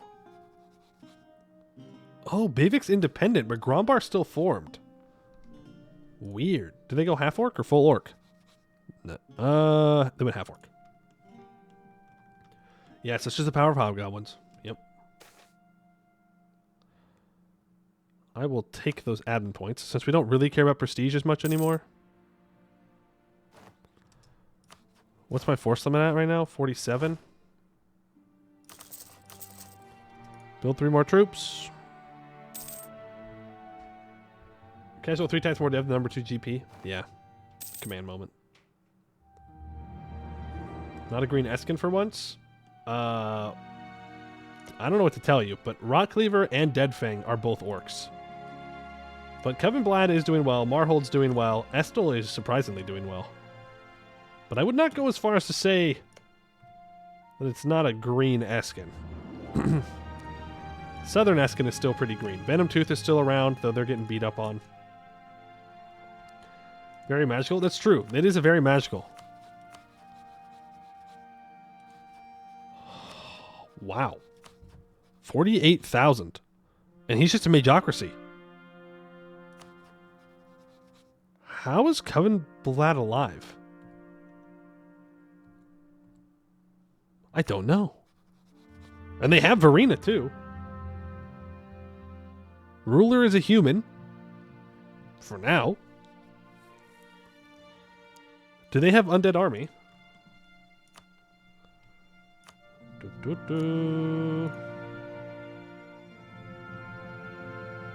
Force them to 56. Yep, they do. I guess that's why. They have Army. Can the AI Verena actually achieve Listrum? I don't know if the AI is capable of doing it. No. Alright, we're going to claim this. We're going to go down to speed 4. We're going to get our claim. We're just going to confirm. Dismantle. We just need to control Pearl's Edge and Wex's capital. If we declare war here, it does not call on Wex. But if I do the funny and I leave the EOA, boom, that automatically kills Imperial Authority. I can immediately become a kingdom, which is great because we were getting a little low on governing capacity there. And now I declare war here, and it will call on Wex. It will call on all of Wex's allies. Bipek, Busalar, Vern, Damish Temple, Gisden, Rosar. Okay. This is going to be one hell of a fight. We're going to have to occupy Bipek's capital. But that's not the end of the world. Can I convince you to break your alliance with Wex? Nope, not even close. What about you? If I had saved up favors, we probably could have done it. I don't really care, though. It'd be interesting to have AI Witch Kings from time to time. You can. Just click on the Great Conqueror variants. You'll get them. Yes, we're going to disband the EOA.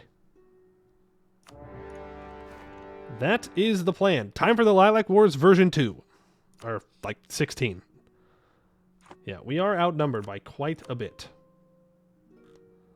We need our music. I love Enemy of the Emperor. All right. Step number 1. Turn ruler into a powerful mage general. Step number 2. Cast war magic.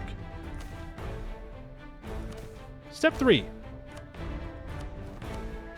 Convince one advisor. Step 4. Kill everything and everybody in our way. Good plan.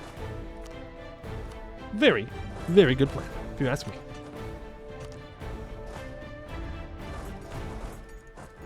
Step 5, lose. No. Step 5 is win. Step 5 is win. Hello.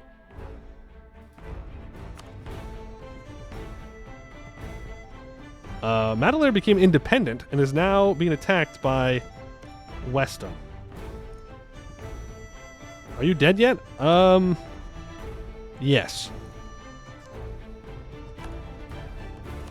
Let me grab my heavy ships. What's my naval tradition at now? 61?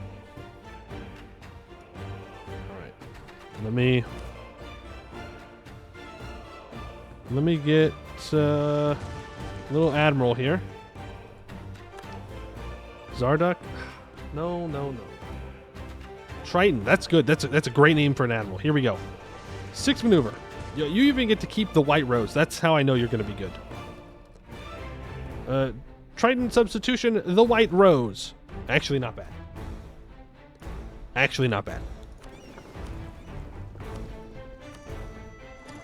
Let's get you out there. Sorry, Zarduk. I think you're getting retired.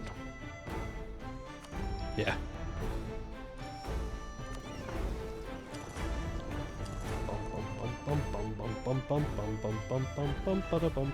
Now, what I need Goed to do is just distract Arboran for long enough for me to get something done.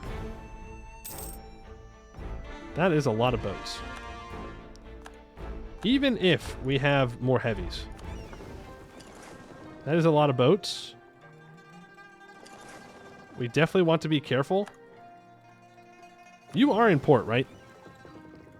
I'm pretty sure you're in port. I'm pretty sure? I'm pretty sure.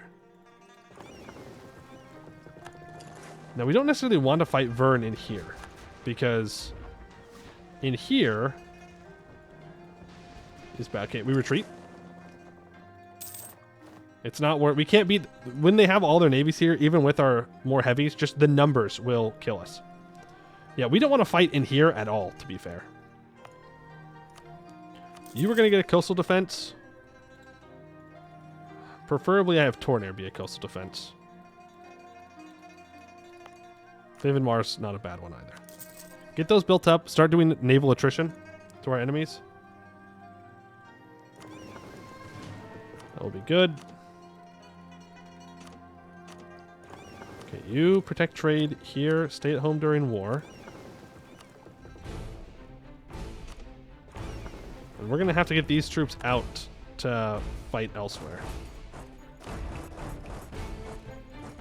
Remember, I need to occupy Pearl's Edge's capital. Then we need to go and grab Wex Keep. And we need Deepak.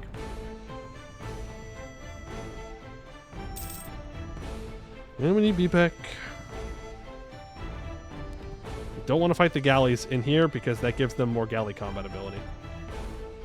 I guess... Wait a second. Why does Jewel Point Bay count as an inland sea?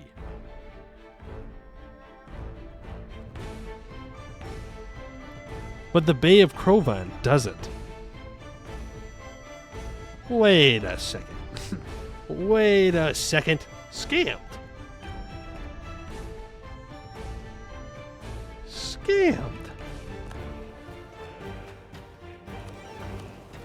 I see an opportunity to take out two little guys there. Boom. How are we gonna do here? I don't think we're gonna do well.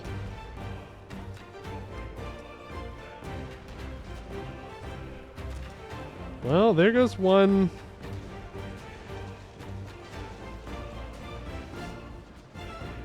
No, this is okay. We're gonna take out one of their galleys. Okay, we gotta go. Okay, I threw. We should not have stayed in that long. We should have just ran away. Give me 4 more heavies. They just got too many goddamn boats. Too many goddamn boats for us. Which is a little concerning, I won't lie. You need to go and deal with these 11,000 troops. Take that general with you. This is the big greed, of course. But if we are successful, then it's going to make this run much less painful. Get you back down here.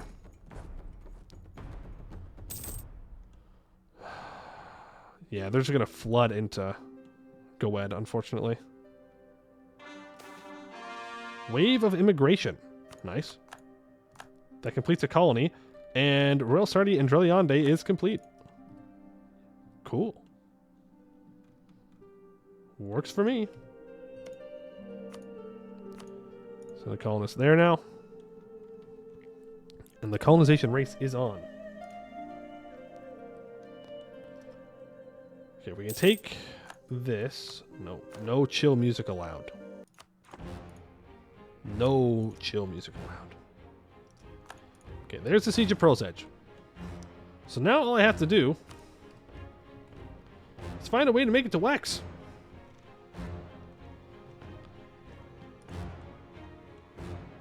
I think it's time to head north. Now, we'll probably lose these sieges down here, to be fair, but we'll see how it goes. It's fine.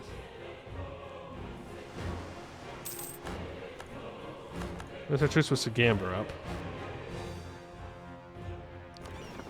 You keep exploring. I don't think they're going to come out here to stop my explorer. I could be wrong, but I don't think they will. And we can always hire mercs, by the way.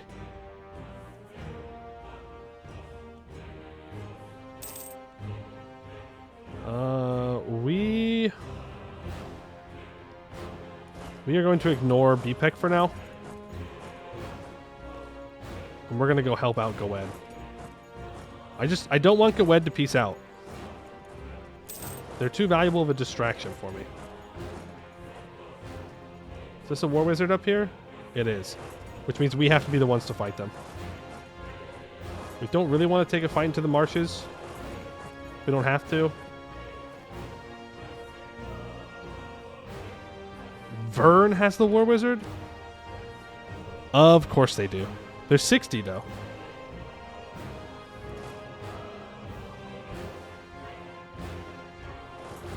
Let's just let them leave. You get there on the 7th. I get there on the 7th as well. I don't know whose tag goes first. It is us. So that is the end of those troops. Stack wipe those Wex troops. Stack wipe Napes Bay troops. Let's try to not let Arborand get out of here. They're running around with a lot of troops down here. They are sieging back Pearl's Edge's stuff. We could just consider hiring a merc stack right now. Like the adventuring company. And then just defending down here.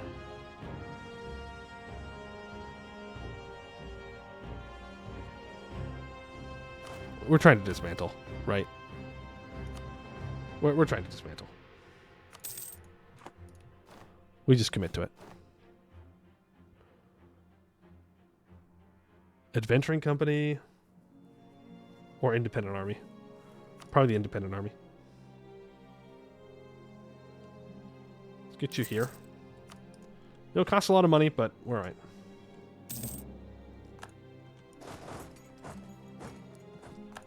Oh, he's gonna get away. It's unfortunate. We might be able to cut him off at least 15k.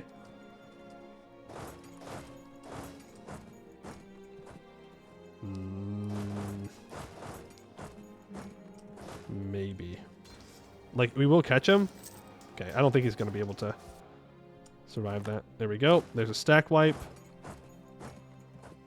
These guys are so low on their morale. If we can catch them...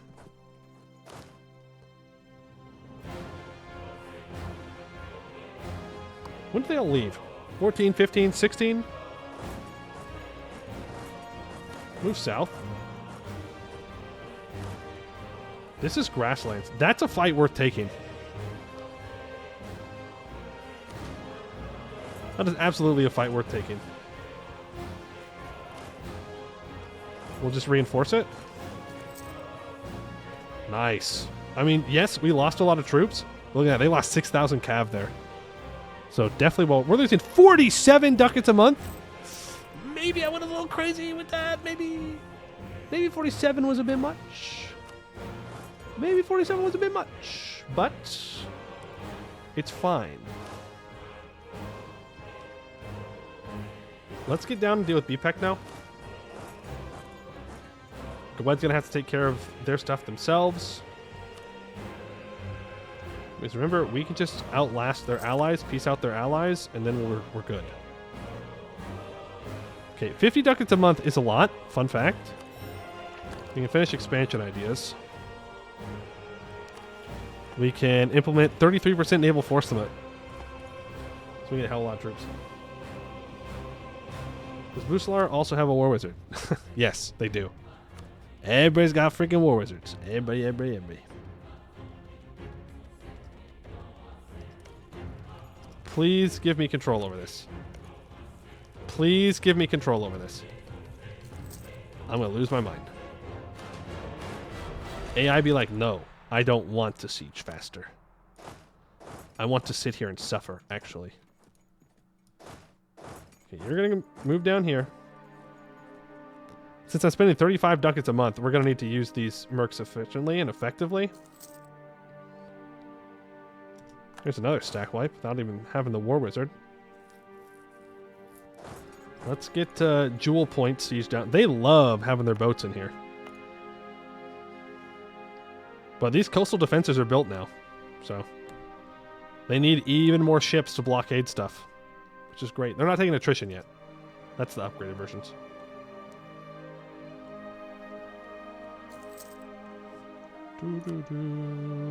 BPEC's on medium, but I can't let BPEC out. BPEC has to suffer. They have to suffer. It's just the way it is.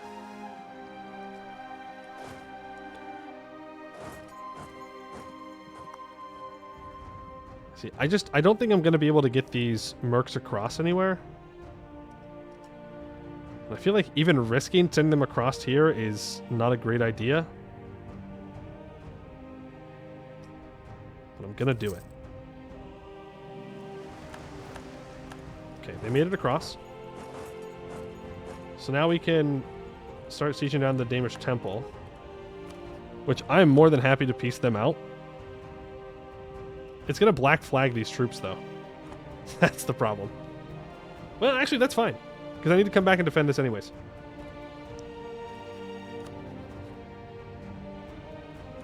Option number 2 is I siege down Varavar first, then we come back and step on this. And then we... Did Trenton just... You son of a gun. We siege this down, we black flag here, we take a step back. We have black flag. That is the other option. Go ahead and barrage. Come on. Give me this. Thank you. Step on the moon mount. White piece him. We don't get black flagged. We schmove out. We're going to go here first. They are all blockading me at the moment. If we can get through BPEC quickly, then we can go and contest up north. And now gain conquest against Westham. That's fine. Oh. Yeah, actually, that's pretty good. Because that means that we can complete the Duran mission soon. Ish. We still have to go to war with Madalir, though. But hey, that's... No, that's actually bad. We might return Duran to Duran. We'll see. Pretty sure they're raking in a chunk of change blockading those rich provinces. Yeah, probably, but there's only so much I can do about it.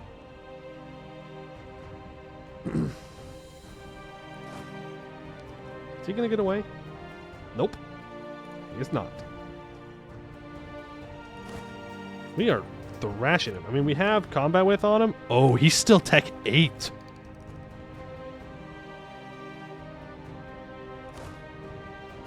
Yeah, that would do it.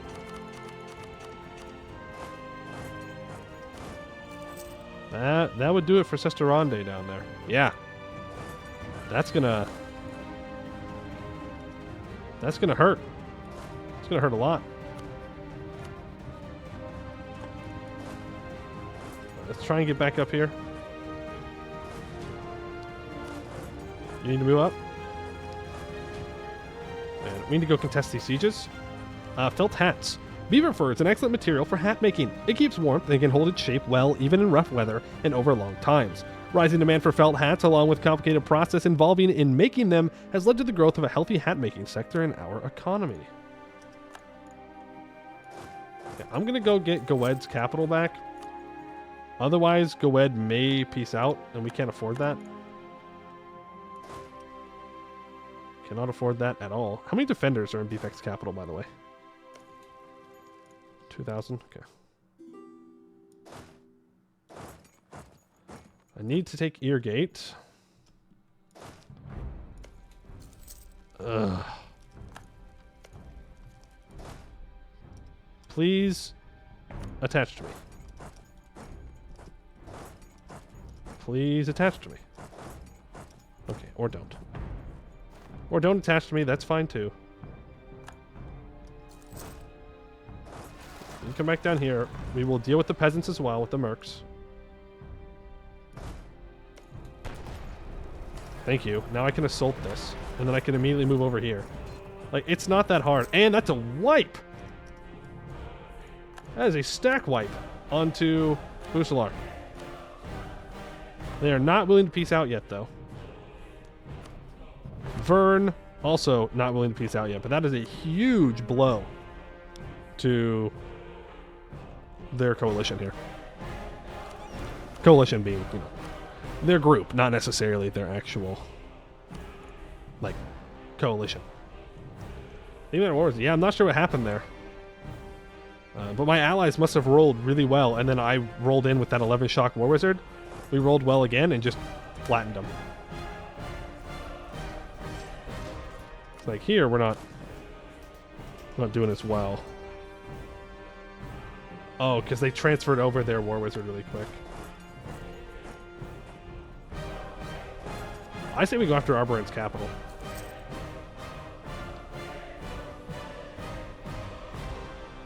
We just go straight for the jugular here. We try and get Arborant out. Because it's 21,000 troops, and it's a bunch of forts that we have to make our way through. You need to go deal with the rebels, please. They're destroying... Well, my prosperity's already cooked. Doesn't matter. And these 10k are still sieging down BPEC. And as long as we keep the pressure up here, people shouldn't walk down and contest them.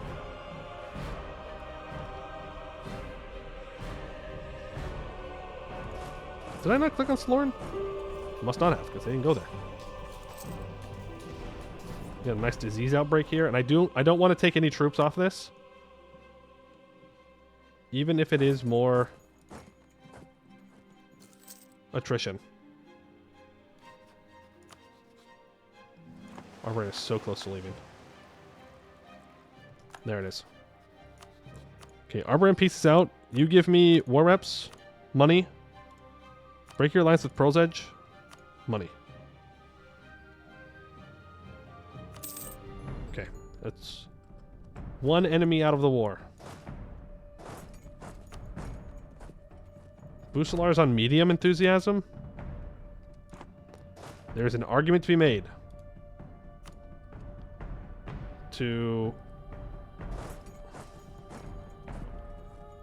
Never mind. Right, we have to get through Orda Aldresia, and we have to get through Gisden. I could go on a trip through Eskin, though. Anbennar would give me access. And Rotcleaver would also give me access. And then we just roll down to Bucelar's capital. It's risky. Well, let's go on a little trip. Who doesn't like going on a trip? I like trips. I just got back from a trip. Let's go on another one. We're going on an adventure. Apparently, we're taking out some troops on the way down. Who needs Diplo points? Diplo points are for losers.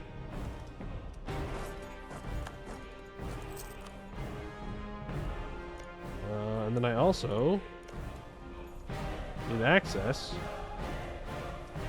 through you, I guess? Thank you. Well, first, let's occupy Dove's Wall. Unfortunately, those Minar rebels are going to have to wait. Just going to have to wait. We're going to occupy Dove's Wall, so if I get black flagged here, I can unblack flag these troops. And bring the mercs back across. There's the siege of BPEC, so now I just need Wexkeep, and I can dismantle. I have no path to get to Wexkeep. I'd have to get through 3 guard. But I definitely want Bucelar out of the war. They still have a lot of troops. If I can just get Bucelar out, unblack flag, then I can go after 3 guard, Wexkeep, and yes, we can cancel the war access.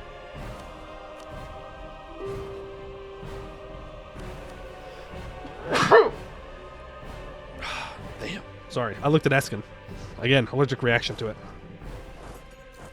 You know how it is. Thank you, thank you. Okay, we need to go deal with these Minar rebels. Shout out to my allies for dealing with it. You just got to hold on a little bit longer, Goed. A little bit longer, and you'll be good. Now, Bucelar, you're allied to Westham. I would love to break that alliance. Can I say that? I would just love nothing more than to break your alliance with Westham. These 10,000 troops, yeah, I'm not really sure what I want to do with them. I don't want to send them up at the moment, so I think we'll just leave them here. There's another loan. There is taking Busalar's capital. Let's go ahead and break his alliance with Westham and with Wex. Give me war reps and some money. We do get black flagged.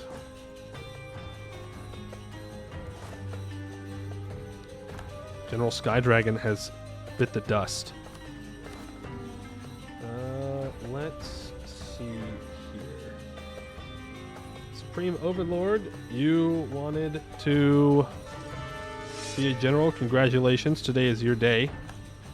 All right, not bad. You shall lead the mercs. Please don't do mercenary things. I will hydrate that. What are we fighting for? We are fighting to dismantle the Empire. I was going to be elected, but then I became a republic, and I went, actually, monarchy, cringe. And so now we're destroying it. I need to organize that masquerade again. Masquerade. Okay, the Empire is very loyal now, which is great. It's going to take forever for this install thrall to go away. We can just never make our vampires disloyal ever again. Ever. Which feels kind of bad. But, I mean, they're vampires, so I don't know what I was expecting. Sesteronde gets their army, part of their army, wiped again.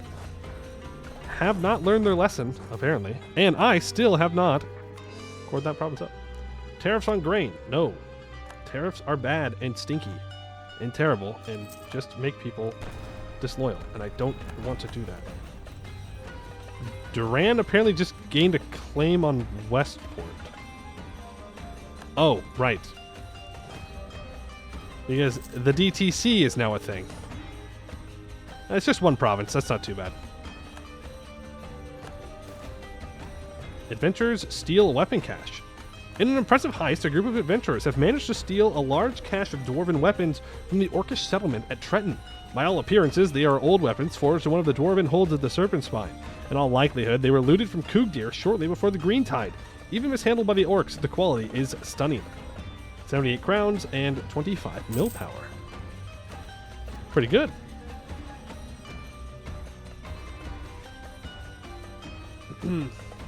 Also, who won? Who won the game? No. That's so disappointing. All right, well, I've always loved Spain. Spain's great. I love Spain. Who doesn't love Spain, right? España. All right, go ahead and barrage this, and we can end the war. Because I don't need to take anything. Like, eventually I can, but I'd rather just dismantle and then walk away. Hey, Matthew, how you doing? Not really had time for games, EU4 Anbennar for some time. Have there been any big updates to Anbennar since the Africa sort of one? Yes. There was one just recently. That added in a bunch of content everywhere. Some of the tags in Sarhal got some, not very many, but there were some. But there has been another major update to Anbennar, yes.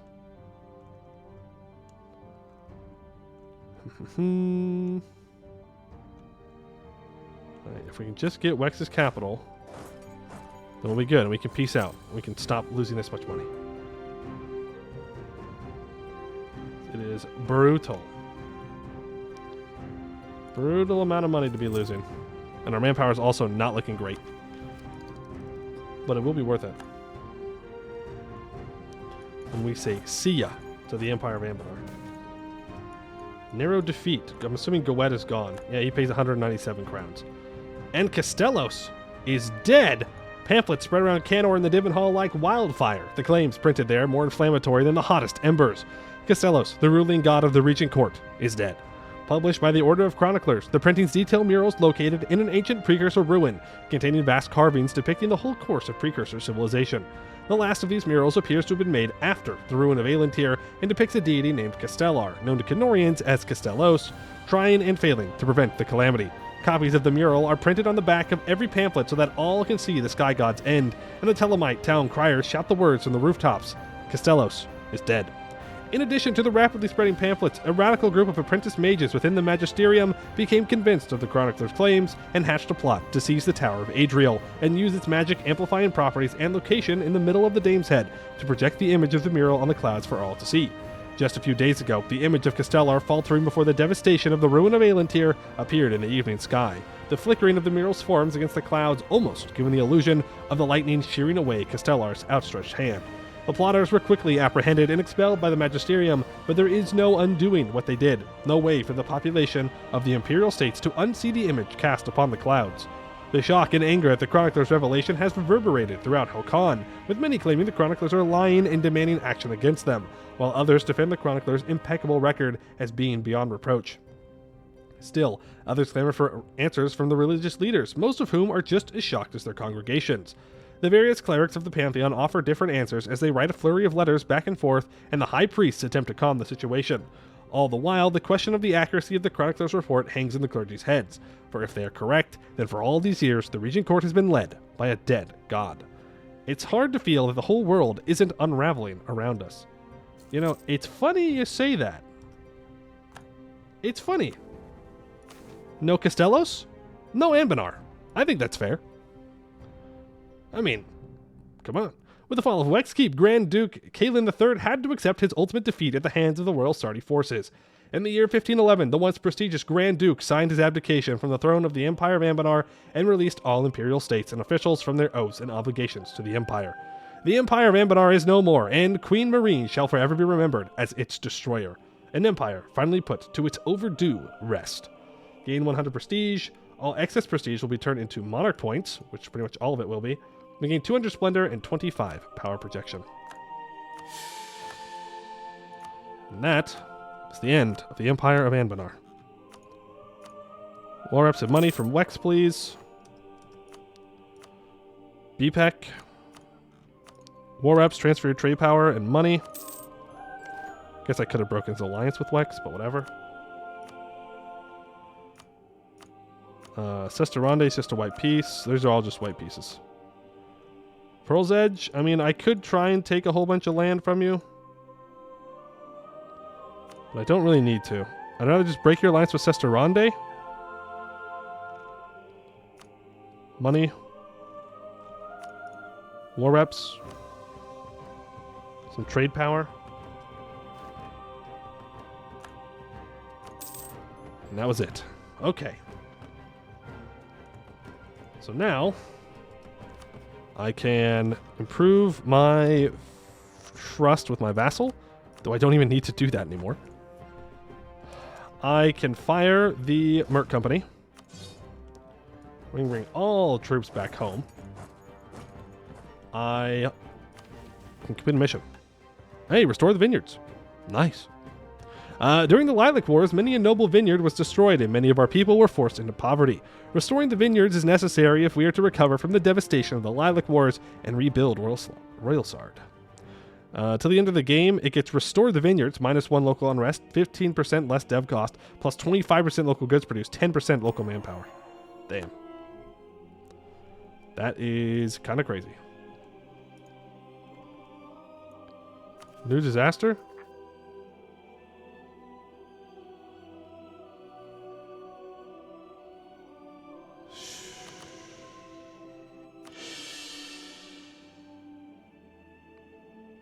Yeah, I can't have negative stability either. Oof. I feel like we're going to get installed Thraldon. Unfortunately. Join a coalition against Westham. It's just me. Now I can break my alliance with Silverforge.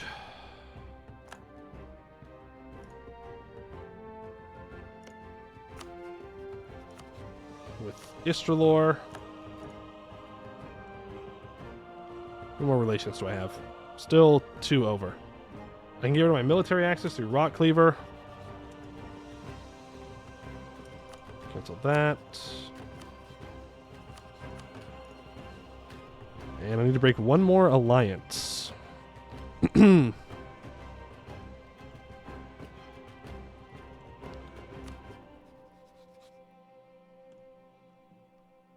Probably the Magisterium. There we go. Do the adventurers have vampire hunters? I would imagine not. I would imagine not, but... No, there's holy paladins.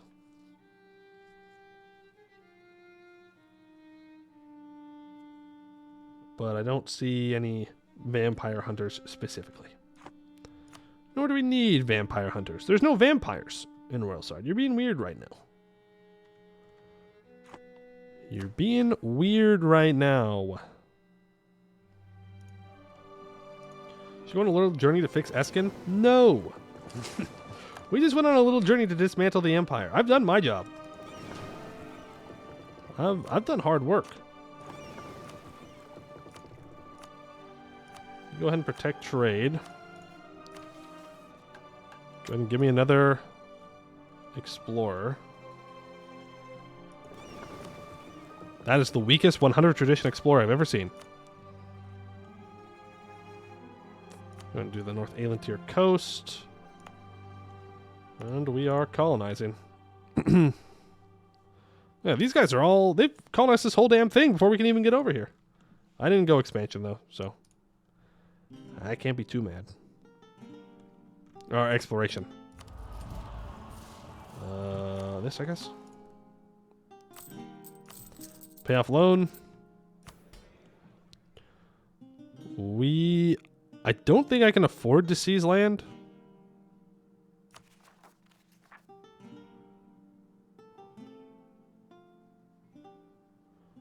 Yeah, they have to keep 50 loyalty. So if I want to seize land, I need the vampires to be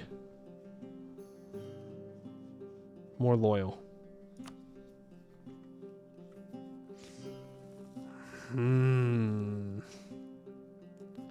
We could give out active concealment. It's less national tax. It's less governing capacity. I think we need to do it. Give them a gift, holy water. You know what? Oh, man. Not a bad idea. Right, give that reinforced speed guy a shot. Marhold gets the Coronite Proclamation. There will be no League War, though. No chance of a League War.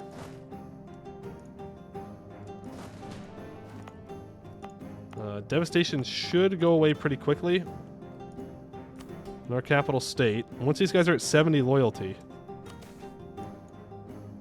we'll be good. So we can do that. We have lots of adventures on Adventures Wanted. How far are we away from getting colonialism? I feel like we should be pretty much there. Like, how quickly is it gaining in our capital? 1.56 a month. Let's go on the advancement effort. It doesn't help that there's devastation that slows it down, but it's fine. The dismantle was the League War? Yeah, pretty much. If the Empire State is hidden, how do they conceal their state lands? Do they pretend to be part of the aristocracy? Yeah, they pretend to be nobles. That's kind of how it goes. That's why they take away noble influence, because they're kind of like taking their spot in the power structure.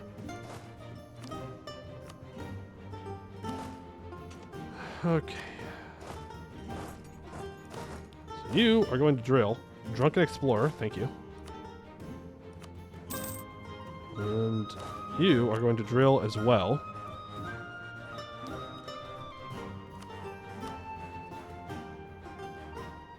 Unless we just want to go to war with Westham right now.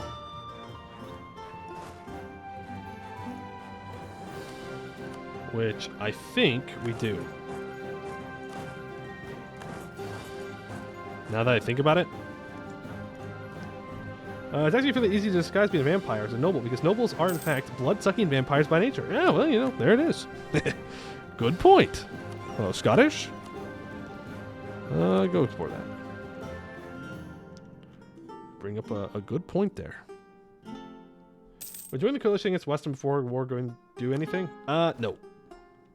Nope. Because I'm the only person that can join it. It's just me. I think it's almost time to ask Sorenkost to break their alliance with Katarada and ask Awed to break their alliance with Sorenkost so I can go kill him. That would be kind of nice. But my number one priority is this lower Bloodwine area.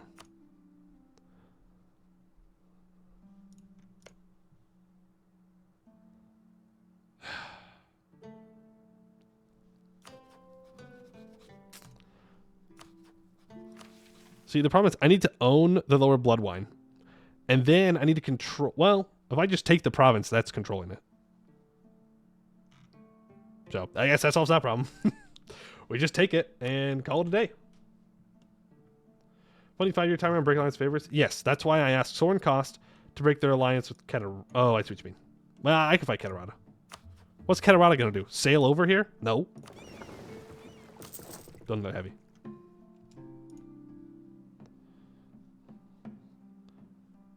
Really?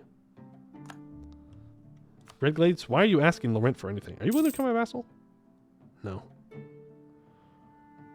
We only have 2,000 troops, though, so I kind of need to stay allied to them.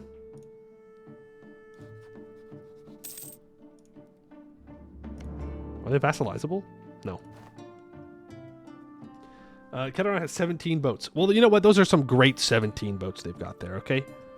It's the best 17 boats you've ever seen. Don't be a hater.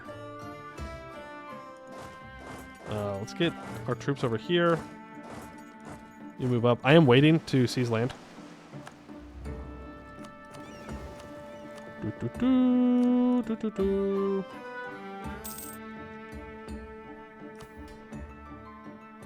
Need this to go up to 70, please.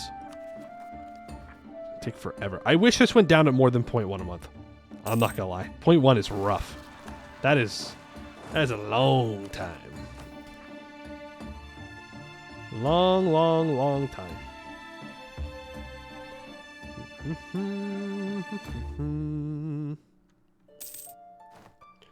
Right, deal with the rebels. Seize the land. It keeps the vampires at 50 loyalty, so they can't rebel or anything. Go and explore the southeast Aelintir Sea or whatever.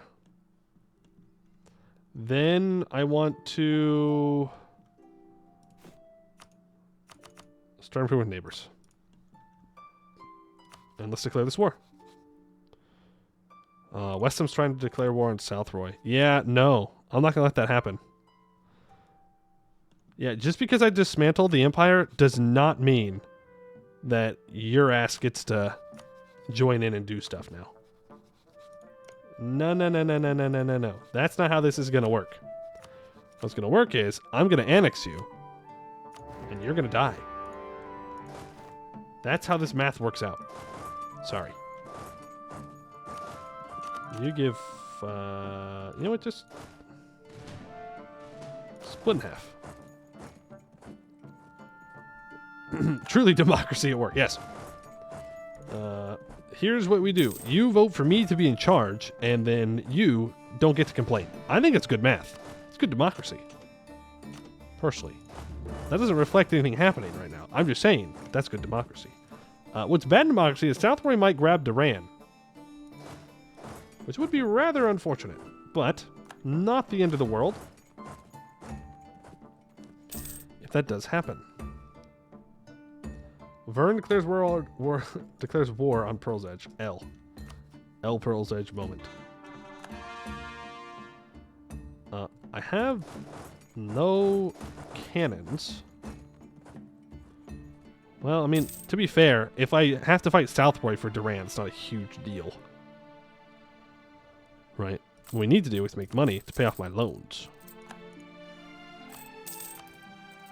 I should have paid off this 4% loan before my 1% loan. Oh, and this war, I'm not afraid to bring my boats out.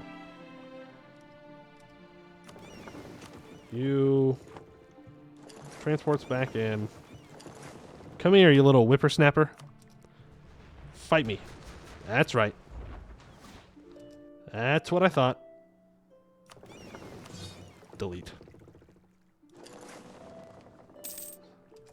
Okay, our colony of Arbrine is completed. I need to build a fort in Kuruin, I think, to help with the devastation. Let's...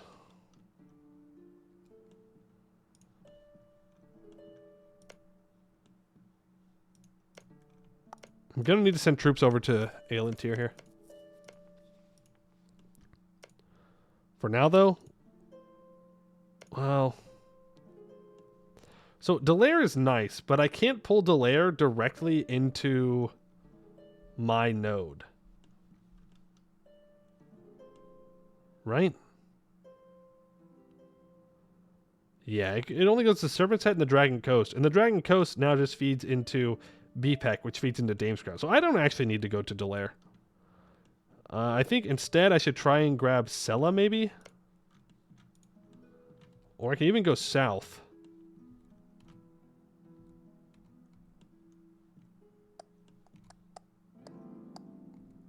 I can try and get a Ruined Sea node as well. Yeah, you know what? Let's get a border with Mix. We all know how I feel about Mix.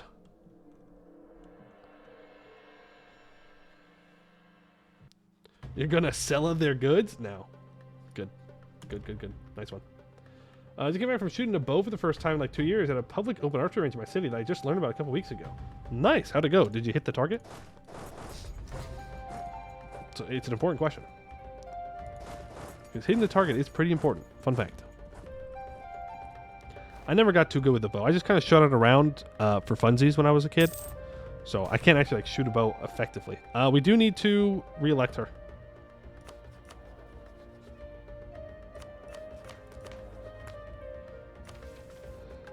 Yeah, because we need a Sil Nalup or a Sil Saloren in charge for this. I guess I could choose the Sil Nalup, but why? You know? Like, I have a powerful mage. Let's use them. She's really good. Shoot bow, elf confirmed. Damn. Breathe air? You breathe air? Elf. Elf confirmed. Oh, you went outside one time? Elf confirmed. +1 dippo up. There's our truce with Lorent up, who is next up on the chopping block, by the way.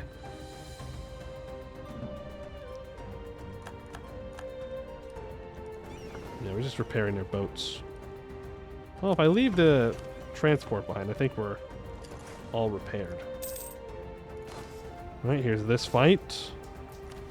Can I have a morale guy or something? Don't necessarily need the reinforced speed guy. Not really necessary. I'd rather get some kind of combat prowess. I'm gonna be honest with you. We now have anti-monstrous on Mix. No, so Soren Koss, what are you doing, man? I wanted Westham to unsiege this. No. No. No, I don't want a reinforced speed guy, please. Yeah, because I do want to get my cores back for Ilvandet.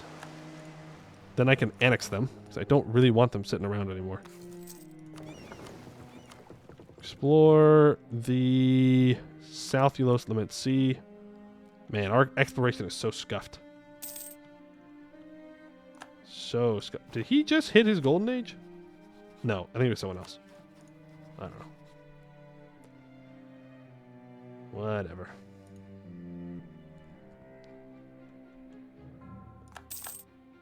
Wow. Pearl's just getting dunked on. Like, not even close, getting dunked on. It says that Westham still has a decent amount of troops.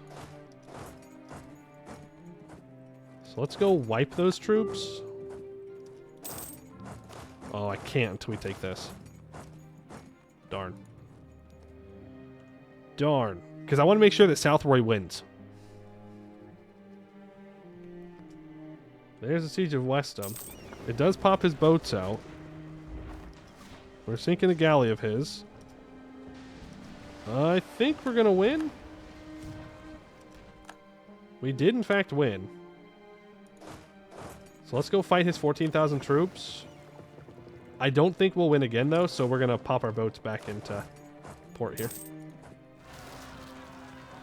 That's not great.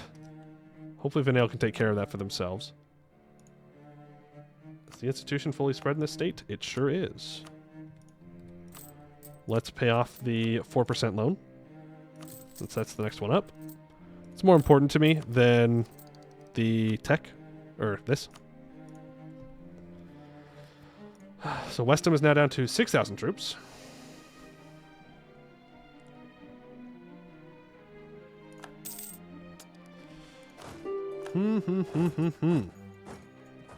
Gowed announces me as a rival. Yeah, well, there's no surprise there.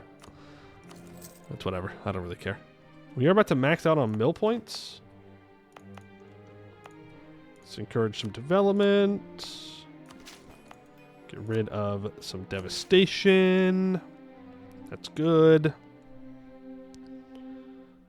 There's Necklife's troops. I need to make sure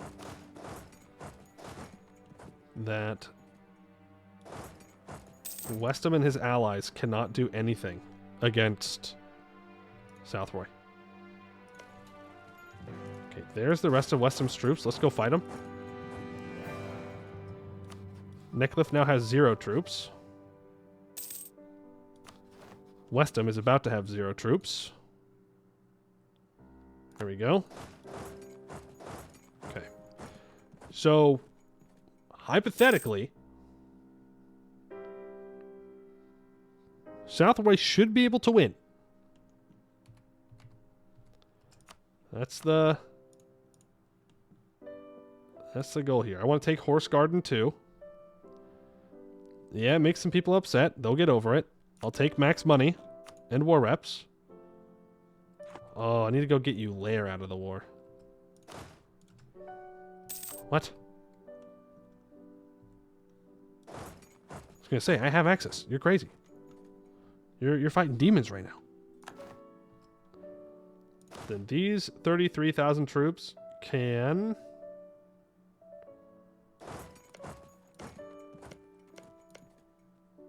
I guess just go loot. Yeah. They can just go loot. Well, these guys go north. Like, we're doing fine. We're still making money. I looked at the royal marriage with Dame's Crown. They're going to be a pretty good long-term ally. Bucelar, also not a bad idea to try to counter Vern. So let's start improving relations with him. I'm not letting Neckliff out of this war, because then he'll just start rebuilding troops. That is exactly what we don't want to happen. Court Mage is dead. Don't like any of these, but I'll take the prestige. Siege of Ulair is one. So that is Ulair taken care of. How much war score does Southroy have? 42%. I don't know why Lorent is fighting the DTC's rebels. That's kind of weird. And yeah, we just keep going to the Ruined Sea. I can embrace the institution now. Let's go ahead and do that. Which means I can take Diplotech immediately. And we can get Inno for taking Miltech, so let's just go ahead and do it. We can upgrade our cavalry and our cannons. That works for me. I'm calling Red Glades with their 5,000 troops. Wow, huge. Just a little bit nervous that Southroy is not going to be able to piece out of his war here.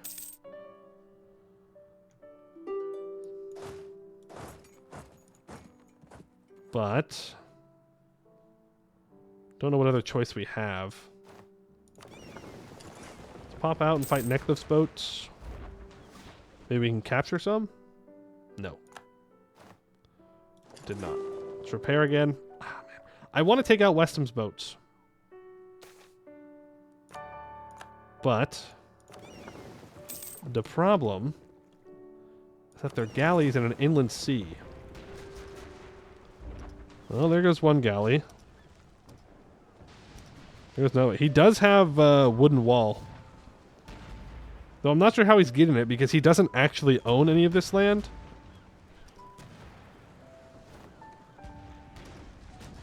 Like, it's not actually his.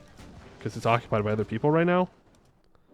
But there goes 6 of his galleys. Actually, that's all of his galleys because he couldn't retreat. Is Ulair at war with Southroy? Yes, they are. Okay. Then that is the goal. We kill Ulair's troops and then we can peace out. So much work. So much work just to make sure that we can do what we need to do here. No, no, no, no, no, no, no. You don't get to run away. That's not how this is going to work. I will find you. Okay. Well, he kind of outplayed me there a little bit. Halfling Food Festival. I don't have the money. Why are halflings oppressed in our country? Hello? I guess we are Lorentish. We are Lorentish, so it makes sense. Somehow we did not stack wipe him there. There's that wipe. Alright, well. Did what I could, Southroy. If you can't win the war now, I don't know what to tell you. I could pillage his capital. I'm not going to. There we go. Give me my diplomat back, please. So you're taken care of. Necklif, again. Transfer trade power, war reps, money. End a rivalry. Thank you. And finally, Westham. Give me Horse Garden. Give me Madelair. Give me your money. This is still 63 aggressive expansion.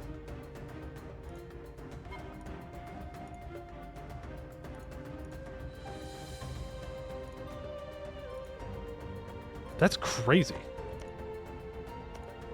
I mean, it is 30 development. It is 3 development. Each. And that's with our negatives to aggressive expansion, by the way. That's just how much development is here. Which really makes you wonder how Lorent's able to take it all, but we'll ignore that fact for now. And we will complete Entangling the Wine Lords. The Wine Lords of Lentinor are a decadent lot, and unlike us, they stand disunited, fighting each other in petty skirmishes and small wars, seeking to gain the upper hand on their fellows. We should show them a new way. United under Royal Sar, they will have no need for petty squabbles. Of course, controlling their land has other benefits, such as allowing for greater control over wine production in Lentinor, but that is, at most, a fortunate coincidence. Gain a claim on Duran, and now I just need to occupy Duran. It's an interesting map shape? What do you mean? I think it's a perfectly fine map shape. What you mean? We can take admin tech, or I could state things up. Let's just take the tech, because I would like to get to admin tech 10.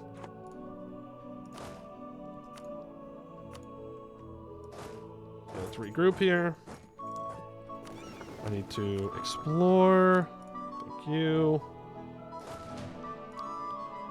And we can consolidate those down. And then get to that. This is our combat stack. This is a siege stack. Well, actually, should really be sieging with our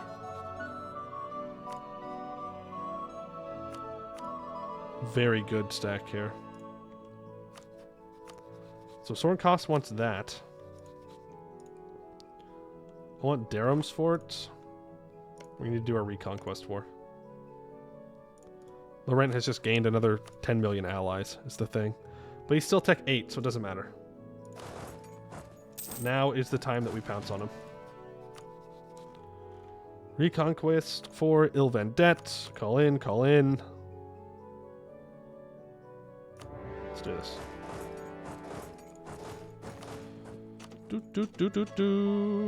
You are going to go take Lorent's capital. We're going to go stand up here to make sure that Rubyhold does not walk out in this direction. We will go after Rubyhold first. And let's go ahead and cast... Not Siege Magic. War Magic. Just to make sure that our troops are going to be very efficient at fighting people right now. Looks like the Lorent has a bunch of troops down here. Covenblad gets Peasants' War. Yeah. Are we going to see, like, an Estel that actually... No, I don't think so, because I think she's going to die. Man, I wish that she would become a Lich. That'd be so cool. To see an actual Black Domain, AI Black Domain. Oh my goodness. That would be awesome. But I don't think it's going to happen, unfortunately. We are going to go after Rubyhold first. I want to get them out of this war.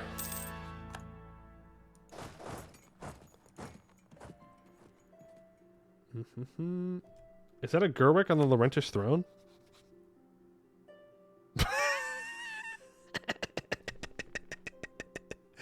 Everybody point and laugh. It's a Goetti. Oh, that's good. That's weird because it's not even a...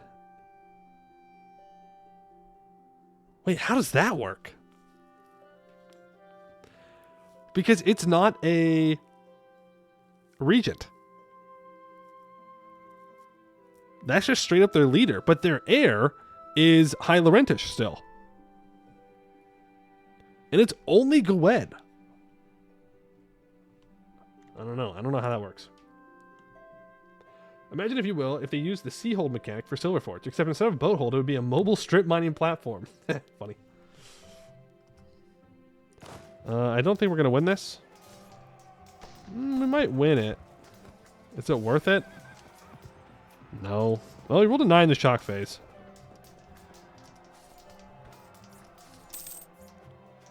Our allies will reinforce. Yeah, see? It's fine. We win these. It's just Rubyhold being annoying. Being Rubyhold. Let's recast that. Enchantment spell. For diplomats, for estates, and for military. Let's go after Rubyhold's capital. Get them pieced out. You suck. I don't know how you've done it, Southroy. Physically, I don't understand how you have possibly lost this.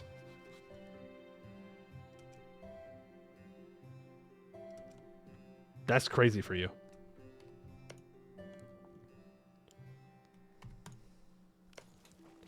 I don't get it. I don't know where his troops are. Oh, they're sieging down New Lair. Must have gotten a Gwedi on Married Tag. Then the Married Tag pulled strings.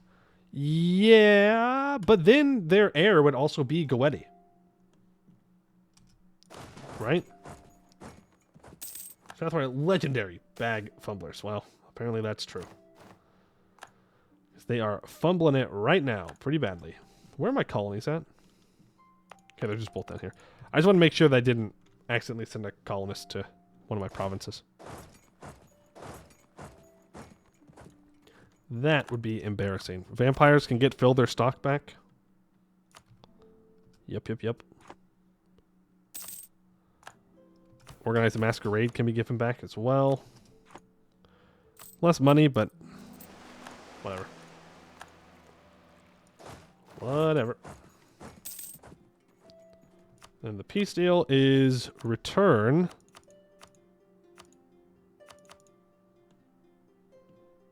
and take. Gonna be a little careful with the aggressive expansion. Though I assume I have to take all of this anyways.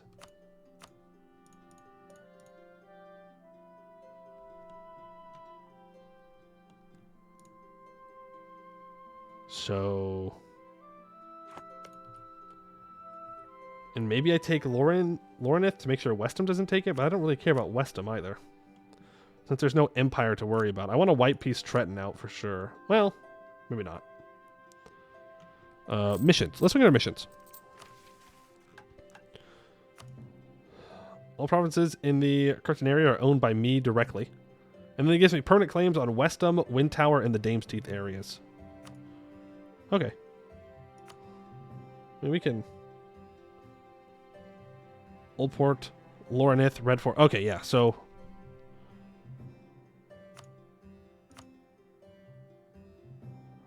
Lorent is owned by me. I get a permanent claim on the Upper Wine Bay. Upper Wine Bay? I already own the Upper Wine Bay. Mission tree? You're a little far behind here, my guy. Just saying. Just saying.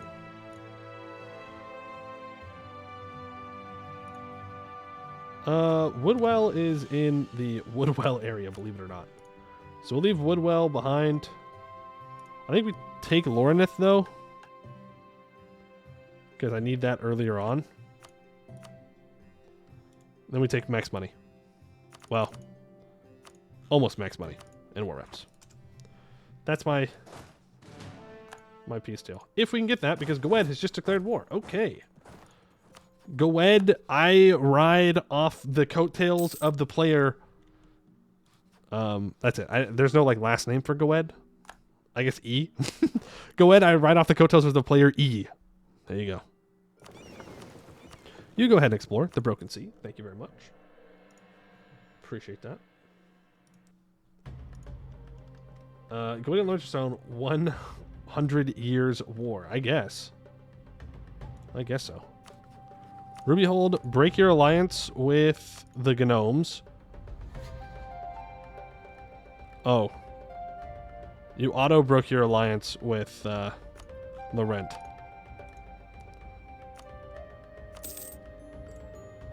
Thank you.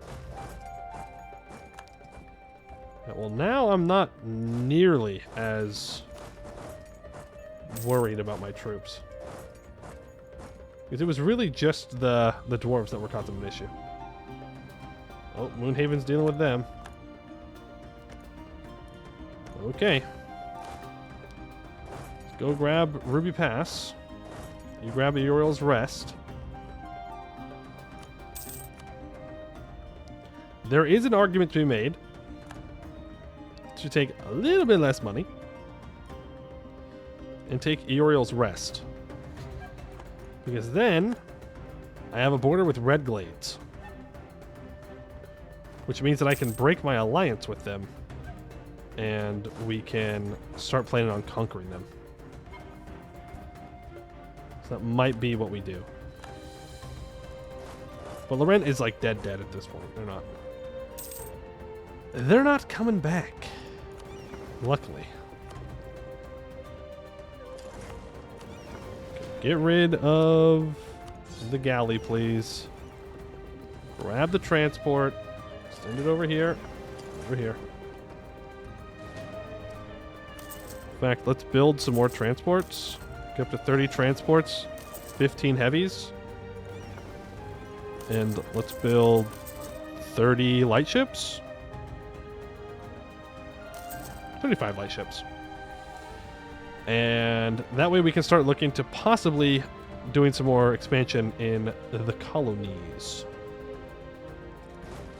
Which would be rather nice. Trenton is at medium. I can send my heavies to blockade.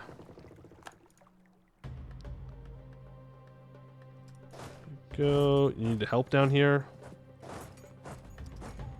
Okay, half of you go up, half of you go down. Please make sure that this all stays nice and occupied.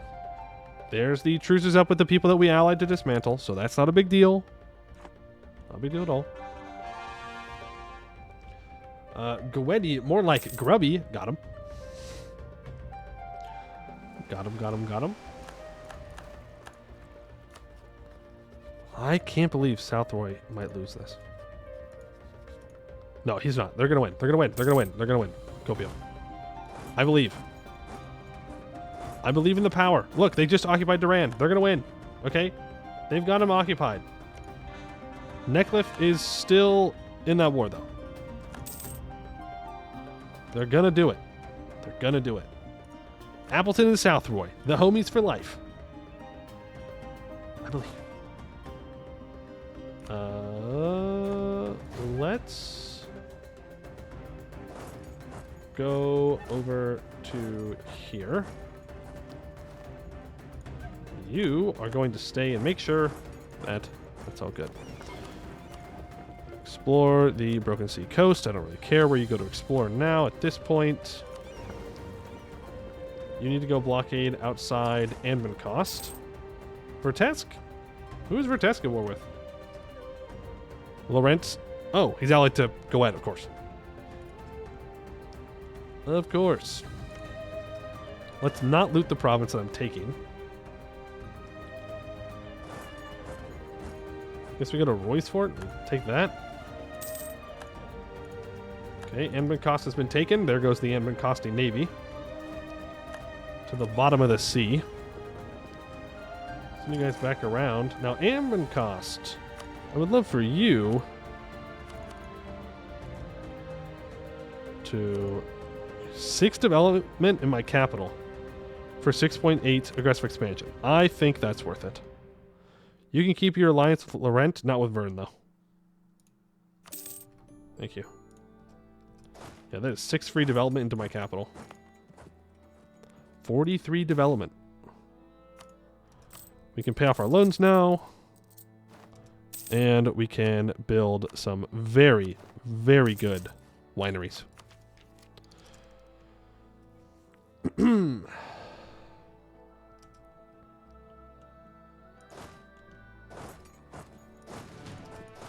Okay, that is 100% war score. That is it. They are done. Treton, you are lucky that I... Let's send a warding to Vern.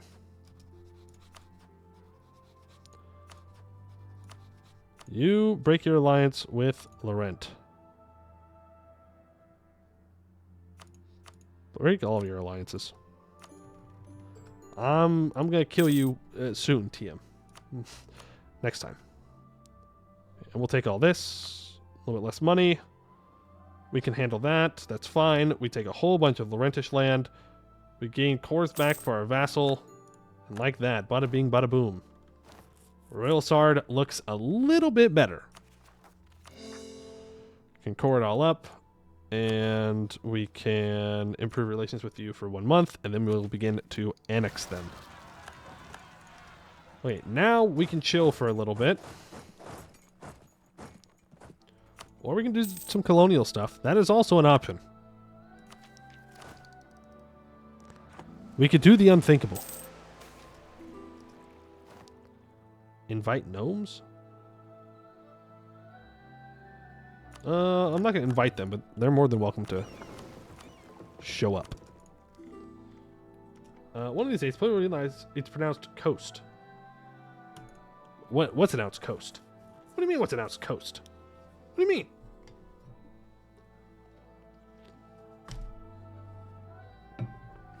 What am I saying wrong? We could build marines. Doesn't he remember the city he burned? Oh, Anbennar? That's an O. Look, it's an O with a little fancy thing. Anbennar. Look, it doesn't matter. Okay? If they want to be called Anbennar, next time, don't get flattened by Wex. Right, you go down to deal with rebels. You stop drilling my leader, please. And does it have to be cool? No, I need to occupy Durand. So I just need to be ready that when South Roy wins their war, we can just go fight them. I don't need much. I just needed to occupy that province. That's it. That's all I need. There's one teeny tiny little occupation. Is all I'm asking for. Teeny tiny occupation. What a warlord I brew. A vile wine drunken barbarian. Yes. Sorry. I only remember your name if you win. That's how it works. Otherwise, what's the point in remembering that name, right? At that point, you're just food. Not friend, food. I do not need this fort in Madelaire. Unnecessary. Could build a fort here. I keep talking about how I need to build a fort here, so let's build it. Naval benefits. Our naval captains have managed to capture quite a few smugglers in recent years, and the cut to the state has been rather large. 551 crowns. Wow. That is a rather large cut.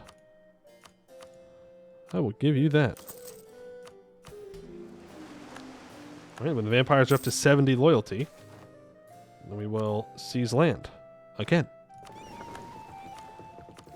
And we will just continue to do that. Royal Sard is a very nice color. I agree. Why did they wait so long to turn it over? Good point, good point.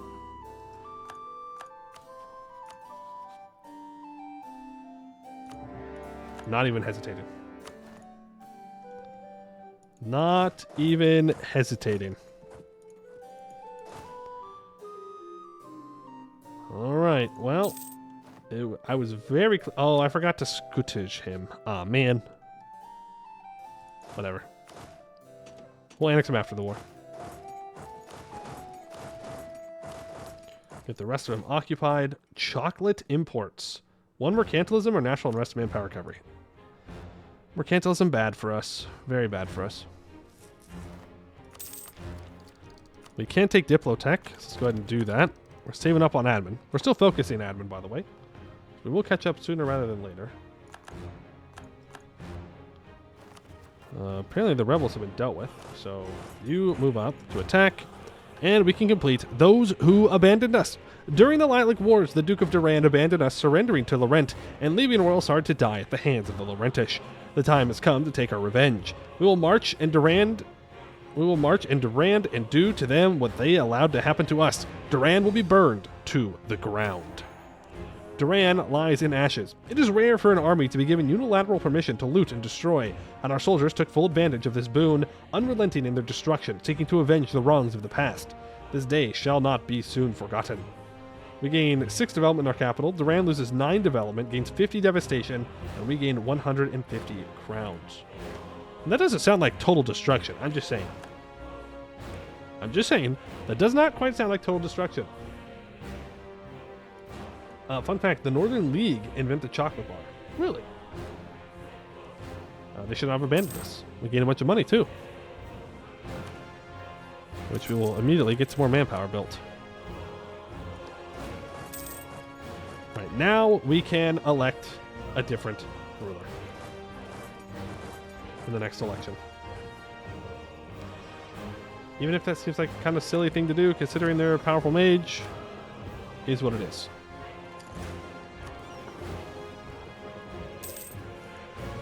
Is what it is. Go here. We will gain all of the heavy ships. You walk down.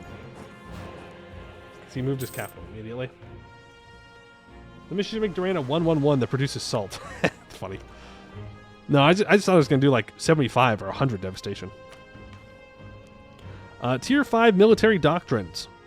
So we have Elvish Farsight for less manpower recovery speed, less natural manpower, less natural sailors, 2.5% discipline, 15% movement speed, and minus 1% yearly Navy tradition decay.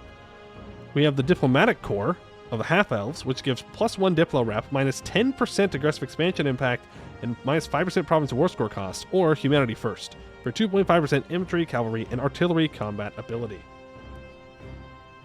I think we go for Diplomatic Corps, actually. I think the aggressive expansion is going to be quite necessary for this game.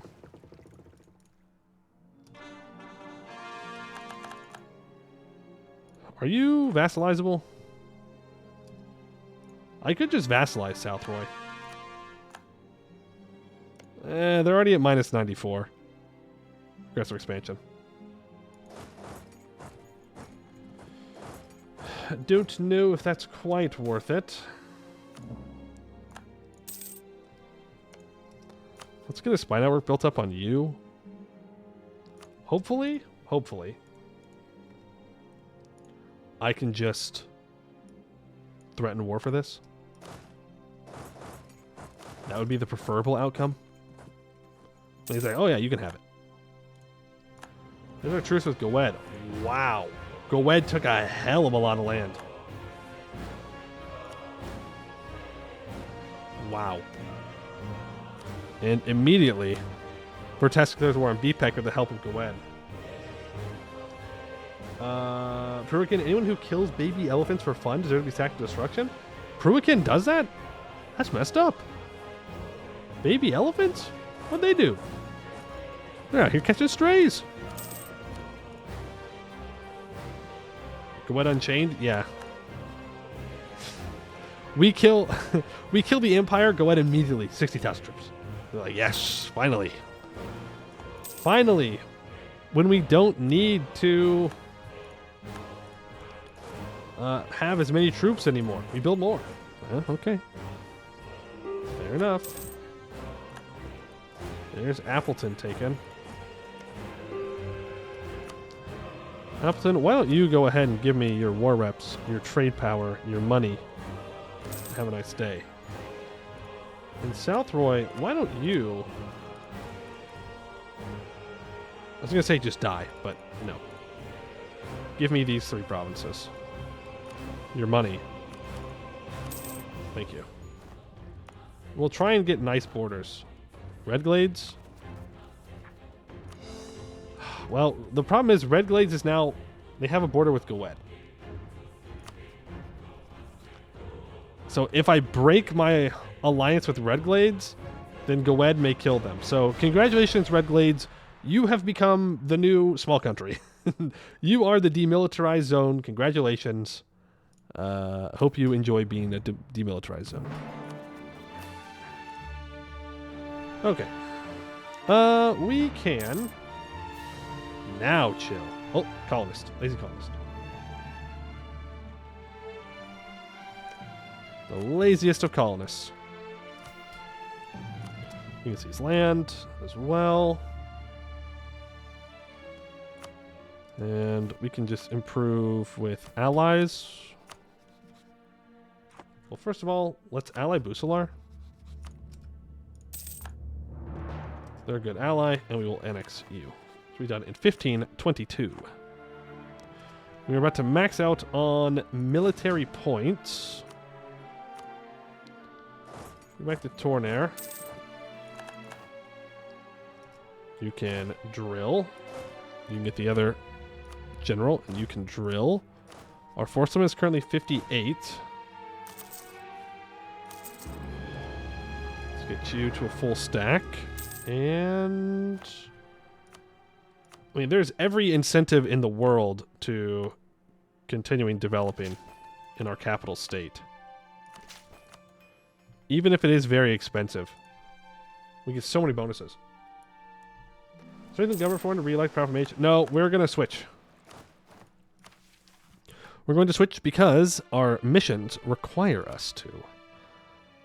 We will do the Trenton one later, I think. For now, I believe we want to go into end Lorentish ties. Tornair needs 40 development. Well, it's a good thing I was developing it. There we go. Explore the Cleve Sea coast, except the royal marriage from Brucelar. Now we will drill. We will have our 15 heavies here that are ready to go. We have 30 transports whenever we want to do that. We have tons of money that we can spend.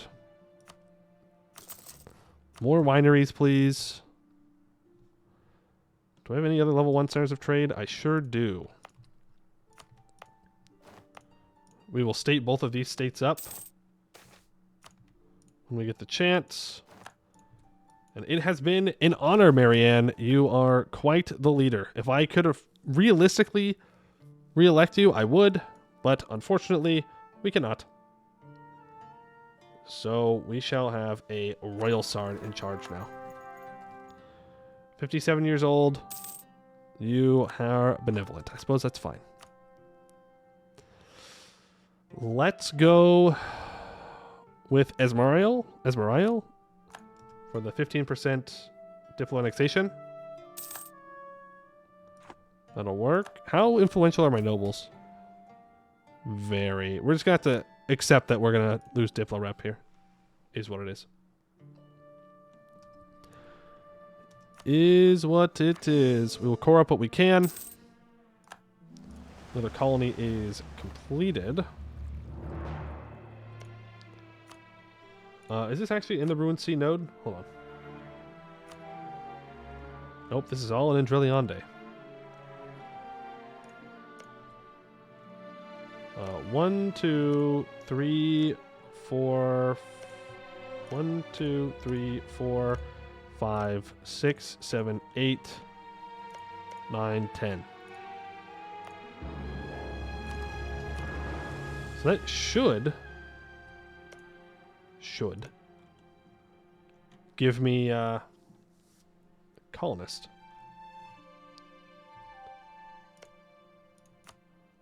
Let's go colonize the Leech Dens now.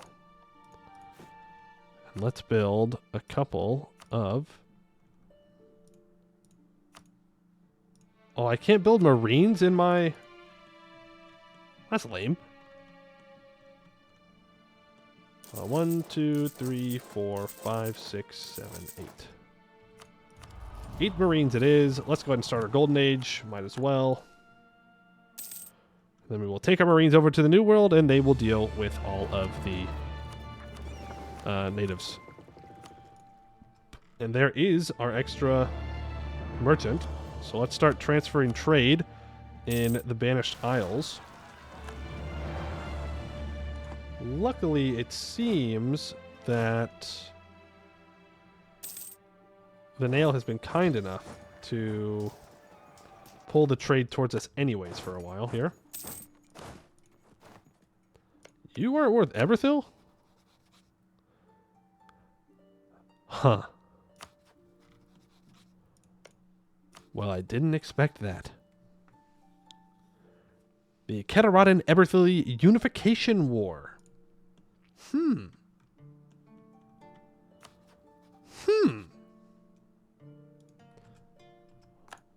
Well, can't say I'm a big fan about that one. No, sir.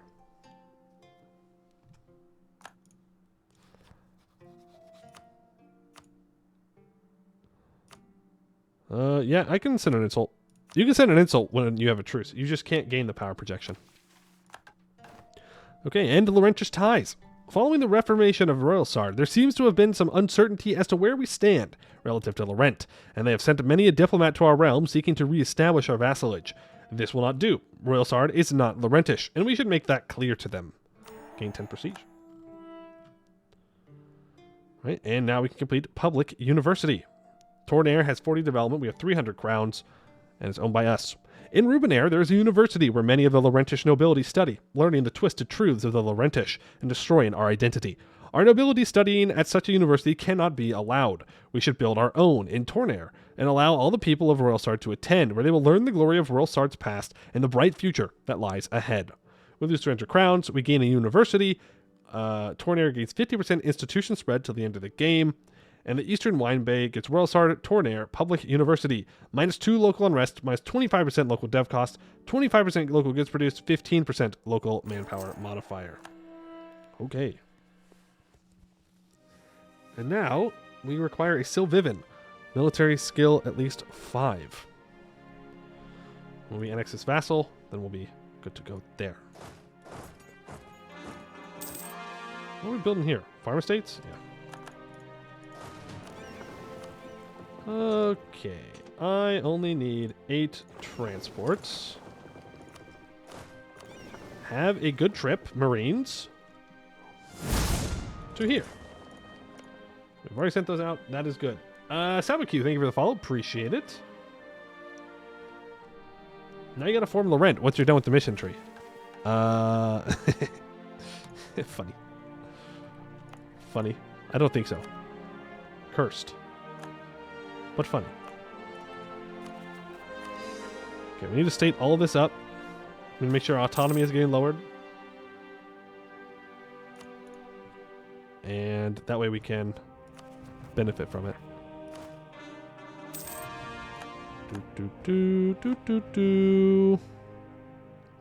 Gabmorian declared war on Pearl's Edge for the Succession War CB. Sesterande. Where did Sesterande go? Oh, they're up here. Man, I really let Lorent or Ishralor go crazy here. Huh. Dismantle the Empire and people start consolidating. Weird. Weird that happens. I have another explorer here. It's ready to go. Yes, Dame's Crown. We can re-Royal Marry. That's fine. We are going to need some people to deal with the rebels. So you walk out here. You can get rid of these ones. Unless you can get rid of them? No, he cannot. Let's get rid of our Western rebels. Organize the Masquerade goes away. I'm waiting for the other one to also expire. Should be any second now.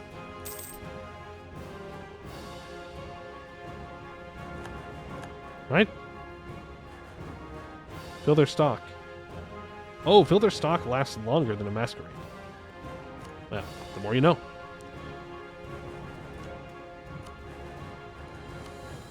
Send you out there. And let's go and protect our stuff from natives. How many troops do you have? 5,000? Well, ain't that something? Ain't that something? I seek. You wanted to be a general. You've got it.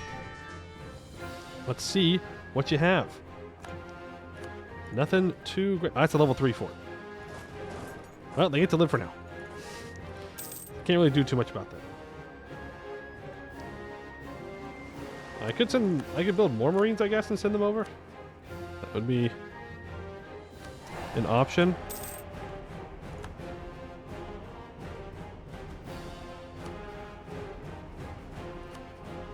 I can't get personal unions. That's so sad.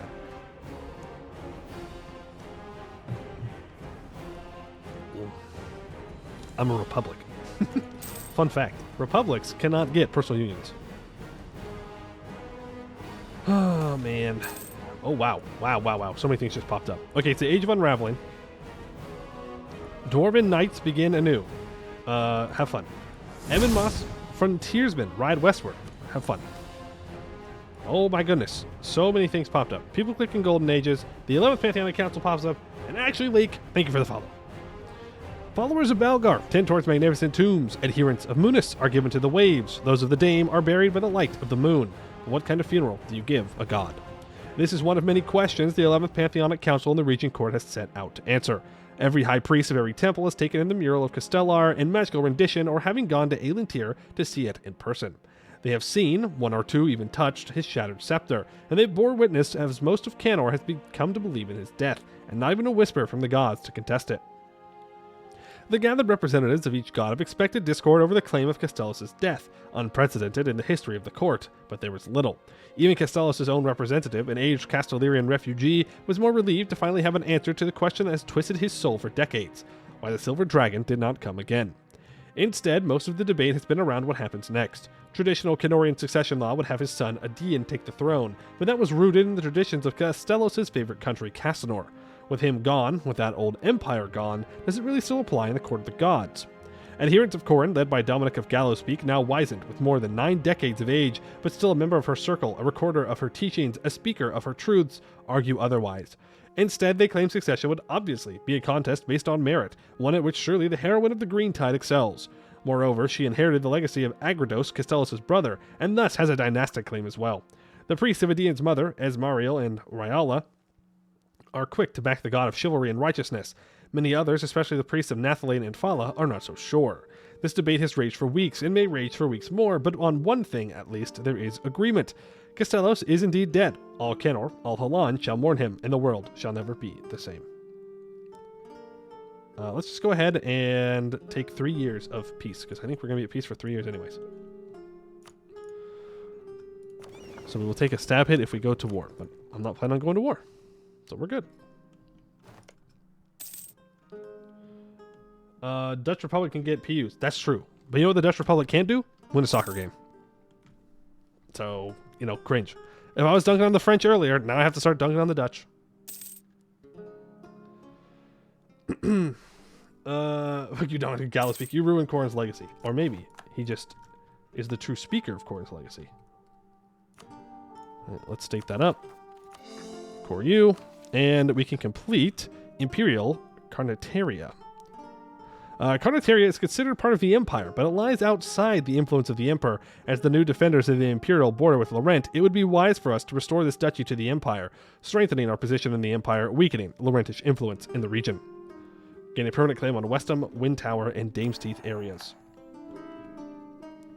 Lots of areas. A thorn in Lorent's side. At least one province in the Carnitaria area has a fort building. We have seized Carnitaria from the hands of Ellison, and yet the duchy lies open, unprotected, against any possible Lorentish invasion. Further, the Emperor expects us to fortify our lands after the aid they sent, and the Sil Royal Sard seek to make good of this deal. Gain a permanent claim in Old Porth, Loreneth, and Redfort. More claims on land that I owned.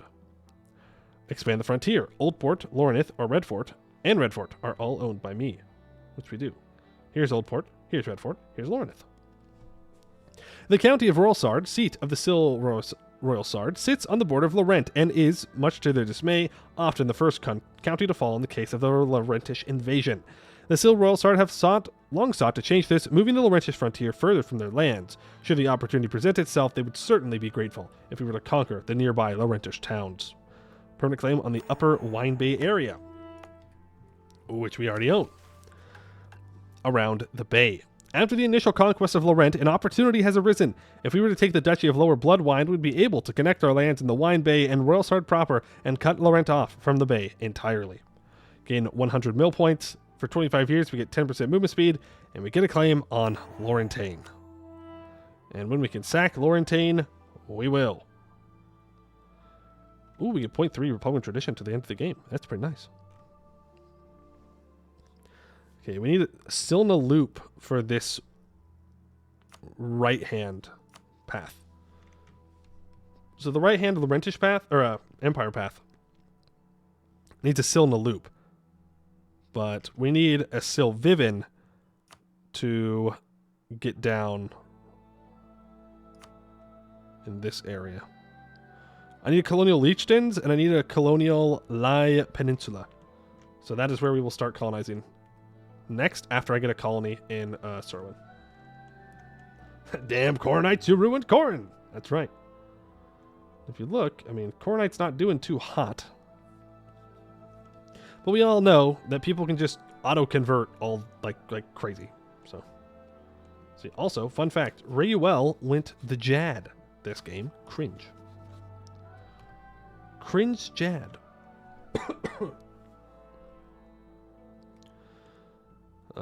But I think we're going to wrap it up for today. It feels like a pretty good spot. I feel... Does our mission tree expand anymore, or is this it? I think this is it. So I think we'll finish this up tomorrow. I think. Yeah, we'll definitely finish this up tomorrow. I think it'll be good. 2 fire. You want to see if you get 2 fire as we leave? Will the streak be broken? Of the 2 fire pips for Froyo, let's check. It did. I saw these and I got really excited for you. Congratulations. You've graduated from General Academy. You were up to 4 fire pips. Huge. Massive. The streak is over. The curse has been broken. He's free. He's free, which means you can start rolling good now. No! That's 2 more than normal. Working overtime. Alrighty. 4 is divisible by 2. I mean, that's true. It is. You're not wrong. That's what I said. We'll be back tomorrow. We will finish Royal Sard. Not sure what we'll do after that. We'll see. I'm not sure. But that is the plan. Next one is a 0 to compensate. Oh, you're thinking the big brain long term too. I see. Okay. Let's check and see if there's anybody playing Anbennar out there. Also, ! Discord. If you want to join the Discord, that's where I will give updates if I'm not going to stream. It's also a cool place to hang out. And ! VODs. If you're missing past VODs, including the first part of this where we were Saloren and not Royal Sard, you can check it out there. 2 plus 2, 2 times 2, and 2 to the power of 2. So it's even more 2 than before. It's pretty good. It's a pretty good thought.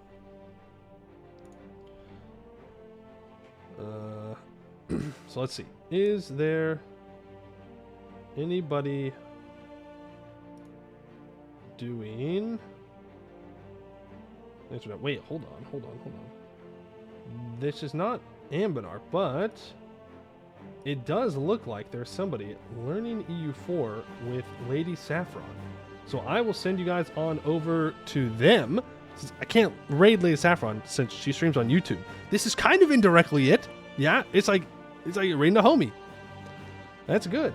All right, when we get in there, what do we want to say? I don't know. Send Poem You emotes and Rock and Stone. You can never go wrong with the Rock and Stone, right? So I will start the raid here. I want to see Rock and Stones in the chat, okay? If you don't Rock and Stone, you hate dwarves and you love elves. And we all know that's actually cringe. And you don't want to be cringe, do you? I don't think so. I don't think you do.